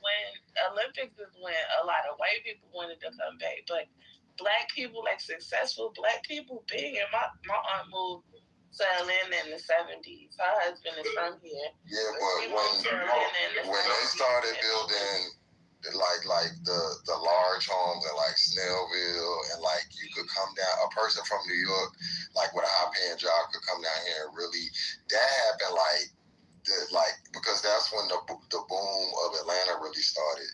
And if you look at like the census data, that's when in 2008, it's always been a Black city. Black people have ran Atlanta for 50 years, but after 96, that's when you see niggas really start coming down here and niggas really, really get money. So Atlanta, like even Du Bois was here at one point. Do you think about like Martin Luther King, where his birthplace, his father, the Morehouse situation, Atlanta has always had, not that Atlanta, when Mayor Jackson was elected like as the first Black mayor in Atlanta's history, the 70s they started making changes, but to the point, Atlanta's always like had a Black sort of elite, or like sort of Atlanta's been an area that's been good for Blacks or whatever, so just we didn't have a city like we have it now. But it's always been, a decent area.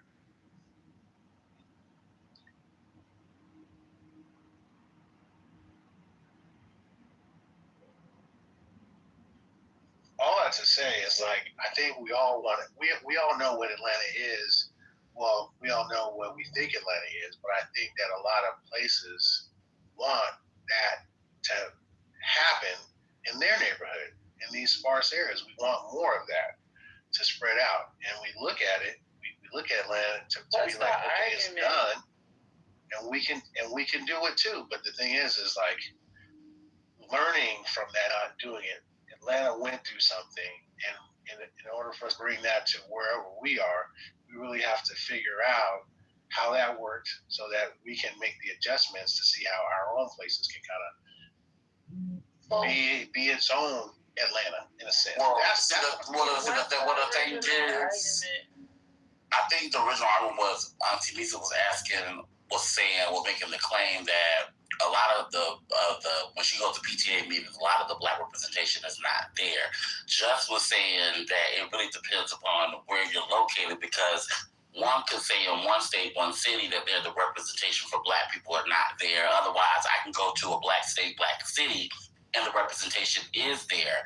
And I mean, that's really what the argument that's really being made. So the representation is really what, to me, that's what I'm articulating, is that the representation is there for that black state, black city, then the turnout's going to be greater or lesser, depending on where the representation is at, if I got that right. Yeah, I do. I think it's about the infrastructure. I think, like, in places like here and, like, PD in particular, it's a mix of black people, so everybody has they're invested in their community in some way. But then you go to, like, certain other places, and you'll have, like, the successful black people. They live in predominantly white neighborhoods, and they don't have the same, like, community feel as if you are in, like, in Atlanta where I'm at. You could be in Sandy Springs and have a multitude of black neighbors. So at like a community hearing or a meeting, you'll see people that look like you, and y'all invested in the same things for your community. Whereas in certain other places, it's not the same. So I think that a lot of it has to do with the fact that it's not like a mixed bag of like the different demographics of blacks in these different cities.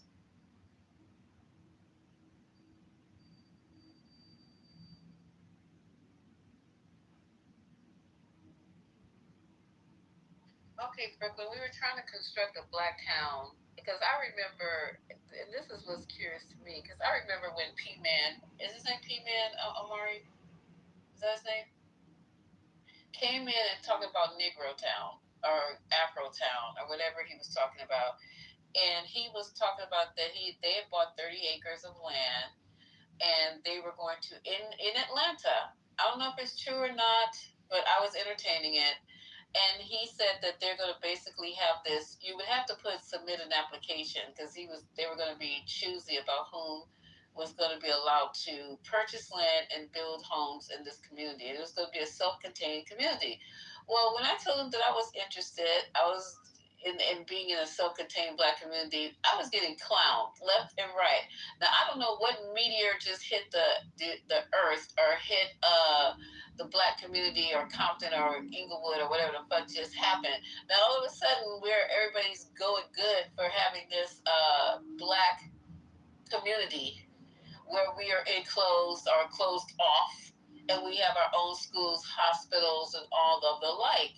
I'm not mad about it. I'm just trying to figure out what the hell happened, because I said we have communities, for example, and I keep using Compton because I've been to Compton. I've been there several times because they have a lot of teams that my son played in Compton and in Inglewood.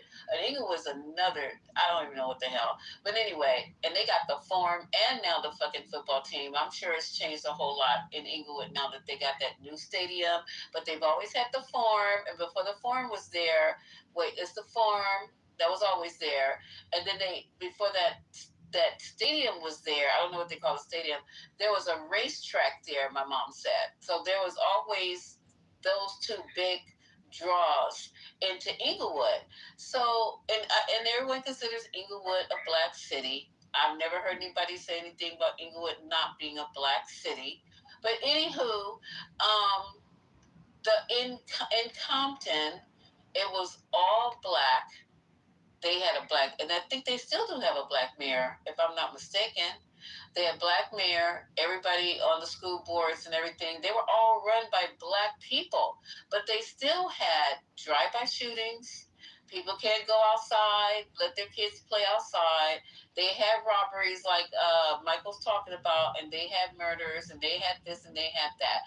And I'm just trying to figure out now with all that. No, another component. With all that being said about blacks running their own city, I think they consider Compton a city. They allow people to come in to run nail places, to open up Chinese food places, to be in charge of the bodegas at the end of the corner, to open their markets, even though they don't live there. We got Chinese markets that they don't live in Compton, but you can get a Chinese market open in Compton, and then they bitch and moan about it. So what's going to change now in 2026 when we open up Negro land? Are we going to have people drive-by shootings? Are kids going to be able to go outside and play in the streets and whatever? Are we going to have no nail places that are not run by blacks? Because you go to Chinatown, Brooklyn. Have you seen any soul food restaurants in Chinatown? No.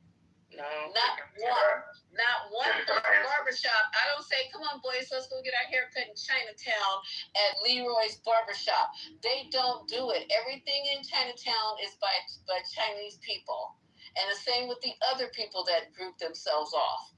But we get our communities and we allow everybody in to run businesses, and then we complain about it. Can I answer? I'm looking at stats right now. Hold on. I just want to answer about Negro Town real quick. Why I changed. Because you would ask, at least I was definitely one of the people that said that I would come visit or whatever and help, but I wasn't trying to. But the whole situation that occurred with the Voting Rights Act, and then also too the fact that Kevin Roberts has his PhD, on the kinship of black folks or whatever. I'm just saying, what they're doing right now, but the Voting Rights Act and what they're moving to do, they're forcing us back into a situation. I think that's something we're gonna need to do is separate at this point. So that's what changed me. That's what got me on board. And then also just as a fact check to Compton, right? Compton was majority black in 1980, with about 73% to Hispanic 21%. In the 90s, it went from 52% black to 43% Hispanic, and then since 2000 and above, it has been majority Latino. From 2000, it went from 39.86% to 56% Latino, and then up to the 2020s, it said 25% African American and 70% Latino Hispanic. And that's so it made a shift. Yeah, it made a shift, and a dramatic shift after the 90s. It just really kind of took off. So it is, yeah. And I don't know what you brought those stats to prove. It just shows that we gave up something that you built. And the homes are not, you have to know Compton. You guys are watching too much TV. Because when I went to Compton, they had areas, like I said before and earlier, they had areas like every place else that I probably wouldn't want to live in those particular apartments.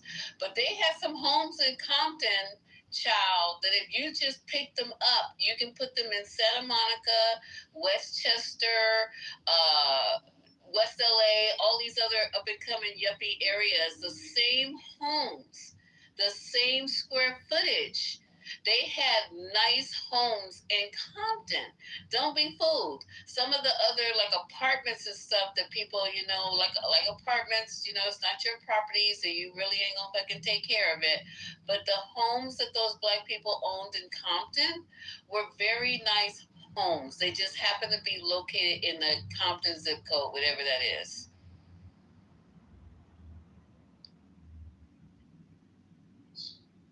So you know what happens, because I watched it happen in Ohio back in the day. And I think a lot of this, that's why I talk about some of this stuff, and that's why people, I think, refer to some of the stuff being better. But I think before the Civil Rights Act, and when we were in these neighborhoods, like a Compton or like neighborhoods in a lot of different places, you had black people that were in there, like the war veterans or whatever, people back from the war that had the baby boomer kids and stuff. And those kids grew up in these neighborhoods like a Compton, like these beautiful homes, beautiful neighborhoods.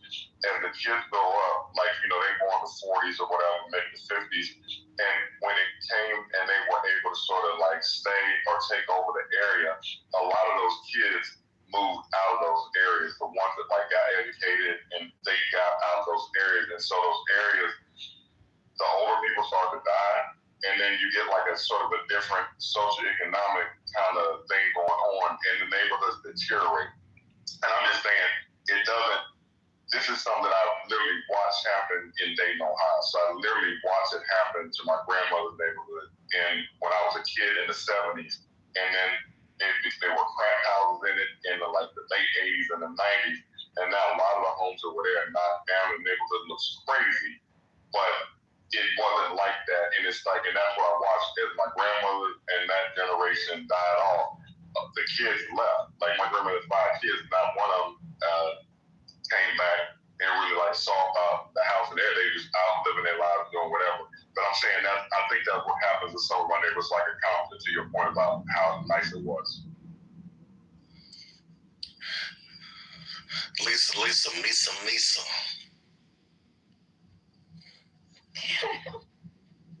Hi, F. Gray. How are you? What's going on? Michael, Haitian, Brooklyn, Ashton. What's going on? I tell you what's going on. You know, you lived in Compton, F. Gray? Nah. Oaktown, though.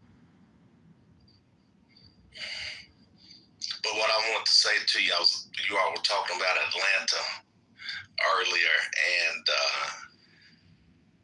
there's a brother wrote a book a couple years ago called America's Black Capital, How African Americans Remade Atlanta in the Shadow of the Confederacy. And this book was written by a brother named Jeffrey Oakbar, happens to be a friend of mine. And he undergrad at Morehouse. He did a PhD in history at University of Indiana, Bloomington.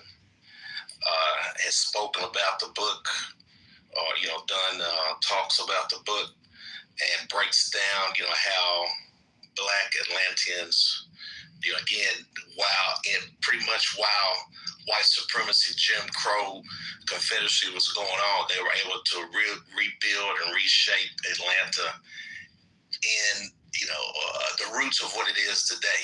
And part of that roots is, Maynard Jackson, his generation, and on down. And it might be worth to bring someone like him on as a guest speaker. He was born in Chicago. He grew up in LA. So he could give you some perspective on Atlanta, LA, and Chicago as far as how Black elites, intellects, business people, their journeys in each of these 3 major metropolitan areas in the country. That's an idea, you guys. Again, you can look up his book, America's Black Capital, How African Americans Remade Atlanta in the Shadow of the Confederacy. It's about 500 pages too. So he worked on it somewhere around 10 or 12 years of research, interviews, all that. I think that's a great idea. And if you can, could you look up his number? Could you look up a way to give him a call? Can you look up his schedule so that when he needs to make a decision, he can look up Lisa's number, and then Lisa can look up the date that we want to have him, and then when it's time for us to bring it all together, we can all just have that conversation.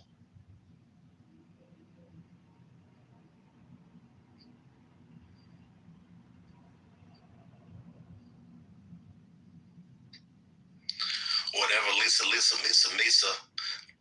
commands, I will do. Not commands, you're crazy. Yeah, I would love to do that because this is an interesting conversation, and if we're gonna really start talking about getting together and doing this, or this is just us talking, either one. I was hoping we would be able to get together, and there's a lot of communities, gated communities, that are all white. There's a lot of communities that are all something, but there are just not a lot of communities that are like all Black. You mentioned the 2 PG County. Is it all Black or is it majority Black?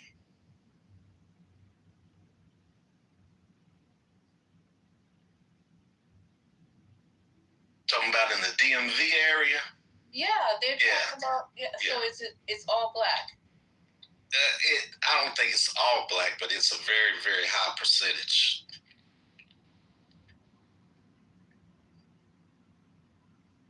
I checked out. What were you saying about the DMV? No, I was saying there are communities, as we all know, that are all white, just all white. And I was saying, not that I'm looking forward to being separated, but I'm looking forward to see, us have communities of excellence where our school systems are top tier, everything, because there's no reason why that is not even a thing, which is weird to me. When we have all these people who could populate these positions with no problem, the educators, doctors, we don't need to go over the list, lawyers, accountants, all of that. I just don't even. Okay. So to your question about DC, so DC in the 70s, right? So it's changed, and I guess 70s, 80s, 90s. It's demographically it's changed because it's being gentrified. There's still a good percentage of Black people in the Washington D.C. area. There always will be, basically. But at one point, I believe it was about 80% Black or whatever. But D.C. is like, city. It's like has like the whole thing, taxation without representation situation. It's an interesting area. But Mayor Marion Barry, and the reason why he's loved so much, there's a number of reasons why. Even all the stuff that people see about him with the situation with the girl and him smoking crack and this, that, and the other, it's like he was there so long and like became so powerful. It's like powerful people, he became what he became, but he still cared about the people. But Marion Barry, he was president of, I believe, a chapter of SNCC back in the day, Student Nonviolent Coordinating Committee. He was under Martin Luther King, and he ended up coming to D.C. He became mayor in the 70s. I want to say like in the mid-70s, maybe around 76, but he was somebody that cared about Black people. If anybody that wants to go watch this stuff on YouTube, but if you look up just his journey, so he came into the city and he started the youth jobs program. And it's really instrumental. Even like the actor Jeffrey Wright grew up in the area, and he talks about having his first job through the youth job program. Marion Barry was very much committed to the youth, and so he got into this program. He didn't get the job, but he had like this whole thing where he trained them for leadership. He had like an internal situation within the Job Corps where he had like, I think, a president of the Job Corps, and then like they had officers, and so they'd elect, and then it was competition based on how your grades were. It's an amazing program, and what DC became because of Marion Barry, from the amount of businesses, the amount of Black people that were doing things, Black contracts, it was like a Black Mecca for a while. That's why it was called Chocolate City.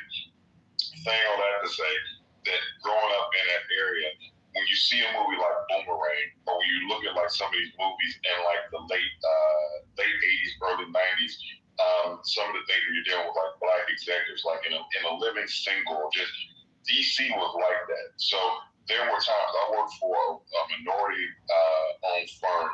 There was a brother that owned the firm. He's an older dude. He passed, and his wife owned the firm. But there was times when I really wouldn't deal any white people in all my dealings. I was dealing with like the federal government. We were a company that worked on set-asides. And so like I was dealing with like AT&T, working like Department of Justice accounts and trying to get all these different contracts.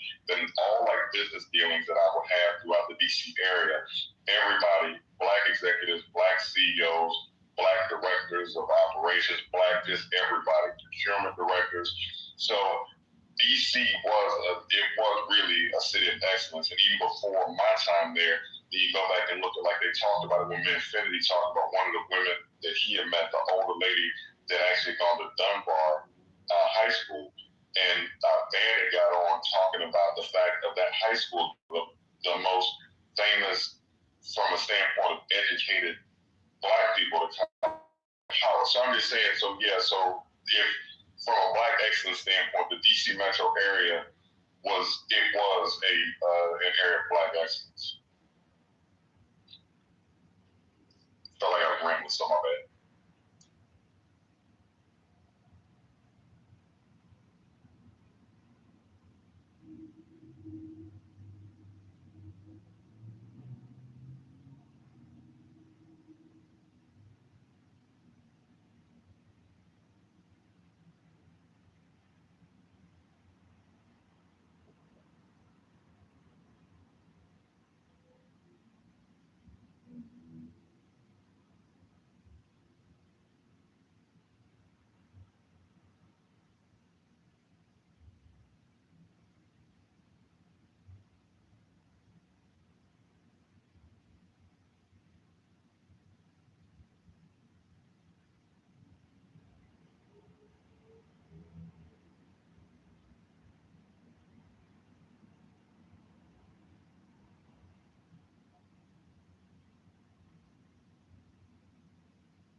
You don't go to sleep?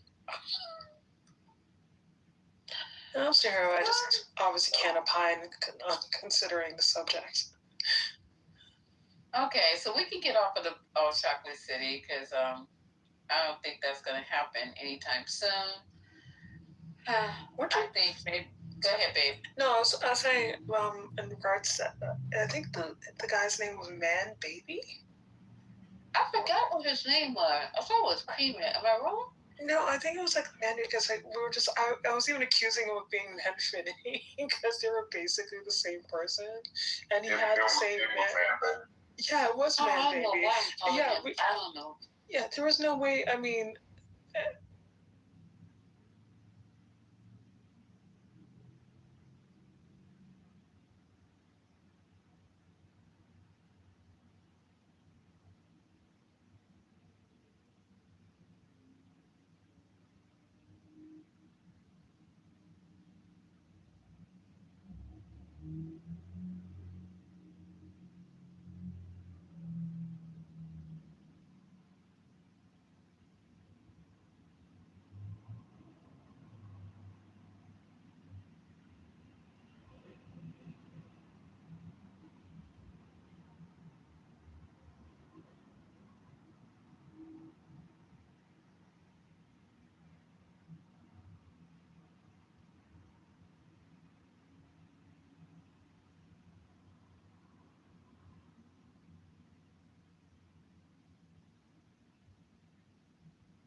tacos and burritos.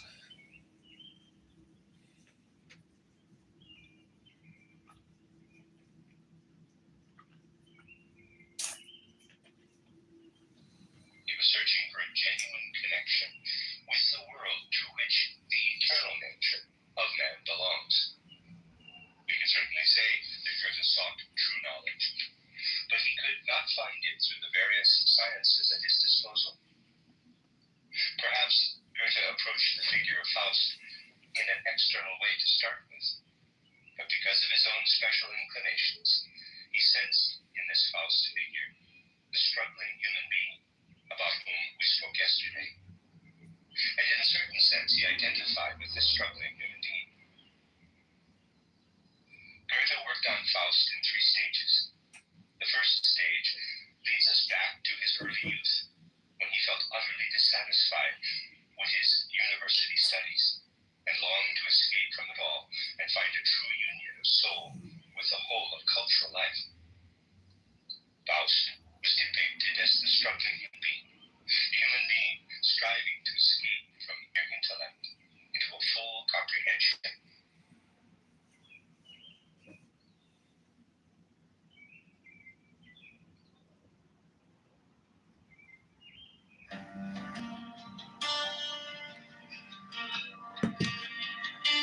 Now ye shall know that the chosen priest, the acts of infinite space,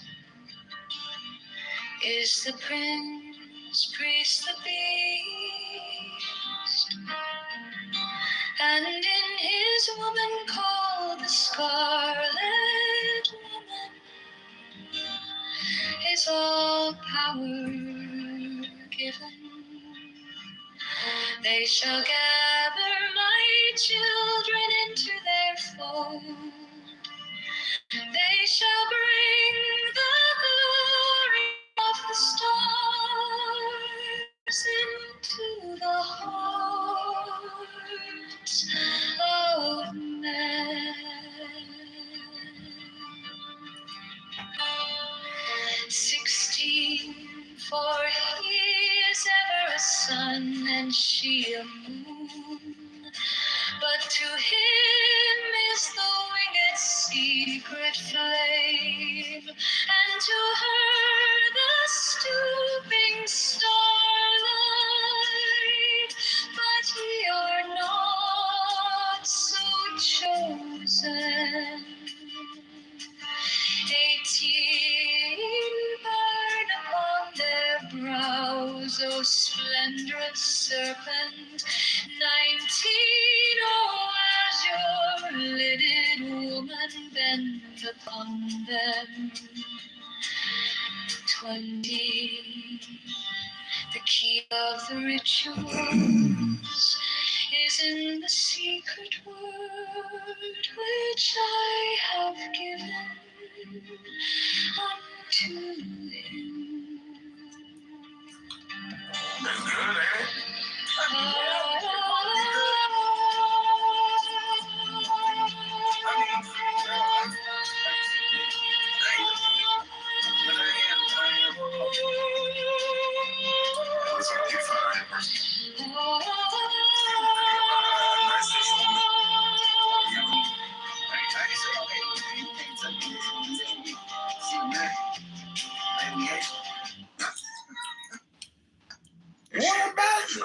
What about women from Honduras? Honduran women.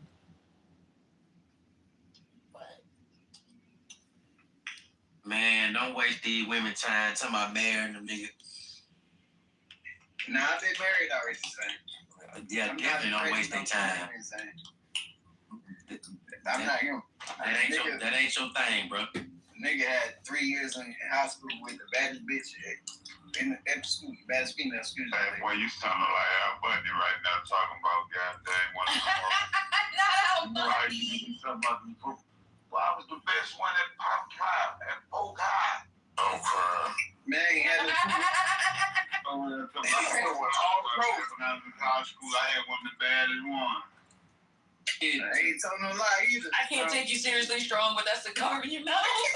Hey, man, I'm supposed to take off for real. Focus on your kids. Focus on your mama. No, what's wrong with kids? photo? Don't be in these women wait somebody trying to marry, bro. They got their own shit going on. They buying houses. I do not need no. They drinking water.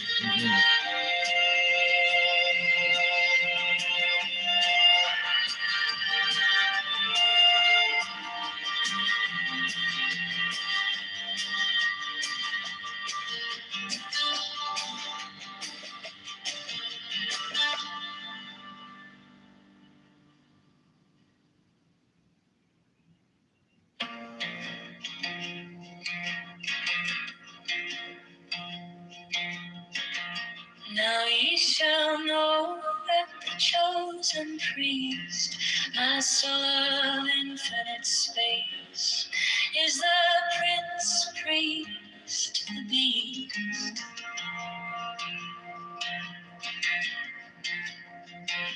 And in his woman, called the Scarlet Woman, is all power given. They shall gather my children into their fold. They shall bring the glory of the stars into the hearts of men.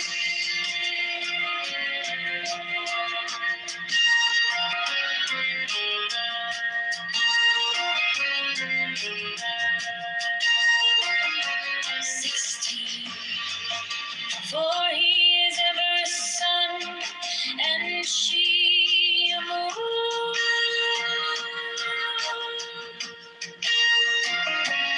But to him is the winged secret flame, and to her the stooping starlight.